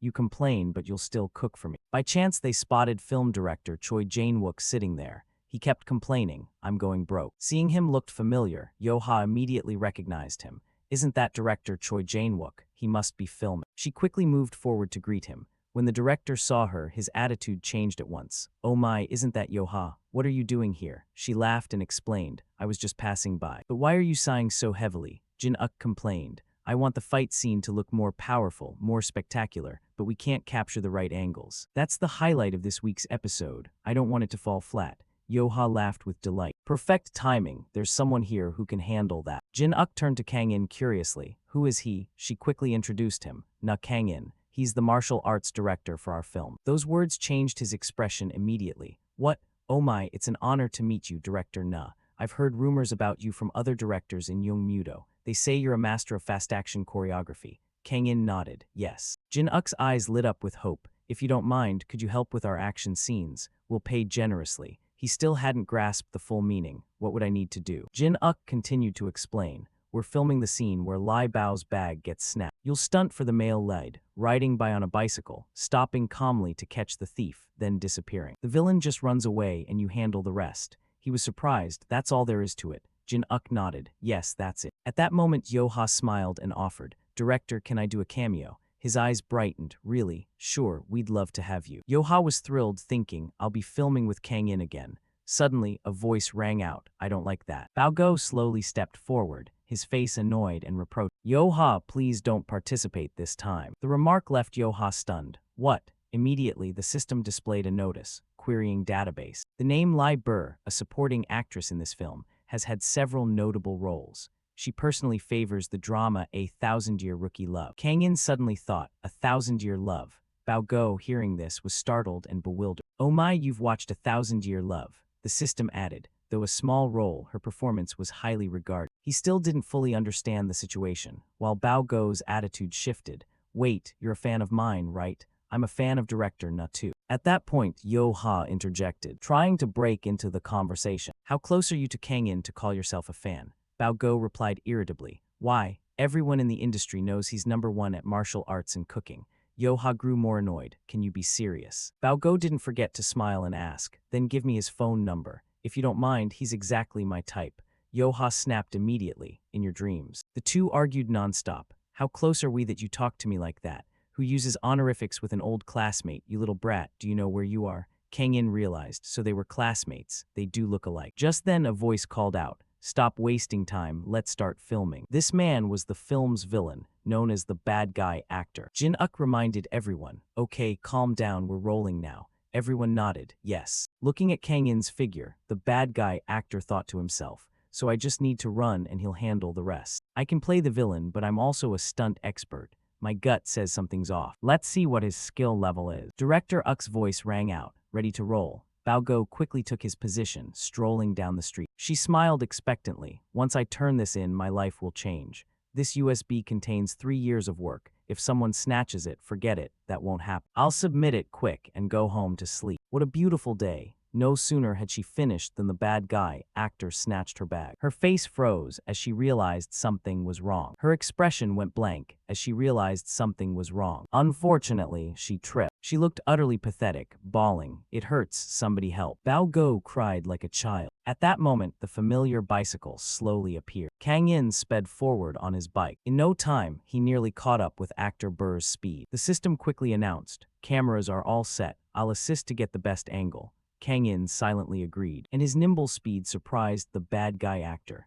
This bastard runs so fast he'll wreck the script, and he doesn't even care about the camera. Damn, he's fast. Kang In's speed gradually closed the gap. With no other choice, the bad guy actor decided to pull out a stunt move and unleash his trump card. While everyone watched, the bad guy actor popped a wheelie and lunged forward. His skill was top tier. The sight left Jin Uk and Yoha momentarily stunned, exclaiming, that's over the top. Eventually, he managed to put some distance between himself and Kang In. Why can't he catch up? The camera must have it. Kang In asked the system again, Dai, can you see it? The system nodded in confirmation, of course. While everyone still worried, Kang In sent his bike airborne, even pulling a wheelie better than the bad guy actor had just done. Not satisfied, he kept flipping several times in midair, then landed solidly, stamping down on the bike. Kang In didn't bother with a wheelie onto the railing. He jumped straight onto the park roof. His bike riding skills were incredibly flashy. The bike was hurled into the air, and his body sprang high forward, aiming straight at the bad guy director, who was pedaling away. Kang In's decisive punch came into view. Sensing things were off, the bad guy actor shouted a warning. Don't imitate this, you'll smash your face. Immediately, his bag and helmet flew into the air, and his bicycle was tossed to the side. In the end, he was completely taken down by Kang In. After finishing the job, Kang In slowly turned his head. Seeing Bao Go still sitting motionless, he stepped up and handed her the bag. Kang In said little and simply walked his bike away. Bao Go's eyes lit up instantly. She'd found her type. The scene ended, and director Uk suddenly remembered something. He hurriedly pushed his glasses up and shouted, cut. Bao Go quickly spoke up, Director, I'm sorry, I forgot my line. I should have said thank you for saving me. but his gaze was very pleased. It's fine, it still fits. Your acting has improved a lot, Bao Go. At that moment, others rushed over to the bad guy actor. Are you okay? You got thrown, are you all right? His face remained bewildered as he lay there. Feels like falling onto a freshly sun-dried blanket, warm and soft. Martial director Na Kingin, I'm in awe of you. Those around him asked in surprise. Are you out of your mind from the hit? I can see it clearly. The landing was so light. On the other side, director Uck was moved to tears. Na Kangin, thank you so much. If possible, we'd like you to direct more action scenes for us. Would that be okay? The screenwriter quickly announced, that's a wrap. At that, Yoha became puzzled. What? Kangin Opa disappeared already. Jin Uck heard this and felt very regretful. Oh my, I wanted to edit and shoot more right away. Bao Go also felt sad. Oh my, I didn't even get his number. Why does everyone hold out like that? Kangin Opa's trying to take over the world. In the blink of an eye, time shifted to the next day at the gym. Kangin stepped in awed, it's huge. The system announced, perfect for starting the role coup program. The group, seeing him, cheered, hello, Coach Na. Nam So and everyone standing there waited eagerly. We look forward to your instruction. He walked forward slowly. You all came early, huh? Everyone nodded. Of course, we even warmed up already. 2 introductions followed quickly. I'm bodyguard Ba Ko Zangi. I'm bodyguard Minong Han. On the last day, a more reserved introduction. I'm head of department Kim. Intelligence calls me Chief Kim, that's fine. Kangin unconsciously remembered a man named Manager Kim. The system remarked in surprise. It seems like all the Chief Kims around here are a little odd. He sighed and shook his head. Never mind. The group quickly bowed to Kangin, hopping for his help. The system signaled immediately. All right, today we'll roll coup. He nodded in agreement. I assume everyone has a martial arts background. Show me what you can do. Nam So asked curiously, so what should we do first? He took off his shirt and tossed it aside. While everyone was still stunned, he already readied himself to attack. That's it, any style will do, just fight. Nam So was a bit startled, so who goes first? He replied immediately, all 4 at once. The 4 froze. What? Kangin's face was resolute as he declared, I said all 4. Seeing him say that, everyone suddenly fell silent. Nam So was determined to follow through, thinking inwardly, they look down on us, huh? They think this will be easy. His gaze revealed a clear determination to take Kangin down. All 4 quickly shifted into ready positions. At that moment, Dong Hai bowed his head and charged forward at blistering speed, determined to take Kangin down. Seeing Dong Hai attack, the others rushed in to join the assault. Kangin's gaze casually scanned each of them. He was able to handle Dong Hai easily in just a few seconds. When Sun Di attacked with a face full of determination, Kangin calmly blocked the strike, used a counter move, then decisively drove a straight punch into Zungi's body, leaving him unable to react in time. He crashed hard to the ground in pain. While he was distracted, Chief Kim behind him tried to throw a sneak attack, but Kangin quickly spun around and seized his body. Everything happened so fast that, before he could react, Kangin had already taken him down from behind. After dealing with Chief Kim, Nam So was the last to rush in. Don't think that's the end of it. His expression had turned fiercely determined. Unfortunately, his strike had many openings, which made it easy for Kangin to evade. Kangin even gave him a punch to the gut. Years of training made Nam So fight back fiercely. A proud smile spread across his face. Nam So gripped Kangin's arm and remarked seriously, your wrist lock is still raw and stiff. Kangin stayed silent at that comment. The next scene froze everyone. With one hand, Kangin lifted Nam So off the ground. His face immediately went blank for a moment. No, this can't be. I've been beaten by Kangin. While making that move, Kangin's face turned utterly serious. In a short time, all 4 were completely defeated by him. He stood there looking at everyone's current state. After assessing them, he slowly spoke. Everyone, is this really your best? There was a hint of mockery in his voice. Those words made them furious as they glared at Kangin, but they couldn't do anything. Still, they didn't give up and continued charging. Seeing that, Kangin moved into a ready fighting stance. Over the following period, the place echoed with sounds of pain. No matter how many times Kangin dealt with them, they refused to quit. Until Nam So finally spoke up with a face swollen from hits. We can't beat you. All 4 quickly dropped to their knees before Kangin. With skills like this, why don't you become a professional fighter? At this level, you could crush world champions. The Dian system was speechless and said, I wonder if the host could even pass a doping test. Kangin calmly explained to the 4, I'm not into those competitions, so you've finished warming up, right? Now let's move on to basic training. The 4 looked incredulously stunned. So what was that just now? He replied calmly, that was only a demonstration. Now the main part begins. Their voices were desperate, please spare us. Later, the scene cut to a beer bar in the city. Everyone held large mugs of beer and chatted happily. thanks for the meal. You should taste the beer, it's great. A Daeom beside him smiled and said, Kangin, you're such a good guy, you even treated us to chicken and beer. Zeong Hon added, and pizza too. Thanks, man. If Kangin Oppa cooked the chicken himself, it'd probably taste even better. She nodded excitedly. Exactly, next time you should make chicken and pizza for us. Kangin replied seriously, I'll do it if you pay. Remembering something, she quickly pulled out her phone. By the way, have you all seen this? The movie Blue Ski. People perked up in disgust. That movie was shot right in front of our internet cafe. It's out now, they must have rushed filming. Kangin's action scene is blowing up. EU, surprised, turned and asked Kangin, are you acting in movies again? He answered seriously, I just joined because I had free time. Seeing his moves in the film left a Daeom utterly impressed. That's insane. Was that bicycle wheel CGI? He shook his head and explained, no, the shot on the phone is real, it shows my skill. Zeong Hon seriously explained to her, the bike wheel spins on its own. Her eyes lit up with anticipation. Amazing. He kept looking at the phone screen. Yoha is in the movie too. Kangin nodded in confirmation. She has a cameo. EU curiously moved closer. Let me see. Watching that scene had everyone talking. Her argument scene with Lai Bor was so convincing. Those two actually have beef in real life. They've been at odds for a long time. Really, back in school it blew up. It's probably not acting. I see. Seeing this, Kangin remembered something. Right, I have something I need to give. He quickly stood up and stepped outside. I have something to take care of, so I'll settle up and go ahead. Everyone was startled to hear that. What? Leaving again? Always so busy. Over there, Yoha suddenly received a call from Kangin. She hurriedly jumped up to answer the phone. Kangin, what's up? He answered on the other end. I'm having chicken and beer with the others. Your name came up, so I thought of you. This made her ponder. What? You called me because you remembered me while drinking. His face turned serious. Actually, I remembered I have something I want to give you. She asked curiously, what is it? He seemed unwilling to say and only replied, you'll know when we meet. That annoyed her. Tell me now, don't leave me curious. Where shall we meet? Let me get ready. Kangin quickly informed her, I'll come near your place. Hearing that, Yoha nodded without hesitation. A little while later, she rushed over to him. Have you been waiting long? Kangin shook his head. No. She sighed and checked herself. I was doing housework, so I'm a bit late. Before she could finish putting on makeup, Jaein nearby chimed in. Yeah, right, you did your makeup thoroughly. Kangin quickly handed her a bag. Here, take this. She took it with both hands, puzzled. What's this? His face suddenly turned serious. He said nothing. While she was still waiting, he slowly spoke. Underwear. Time seemed to stop in that moment.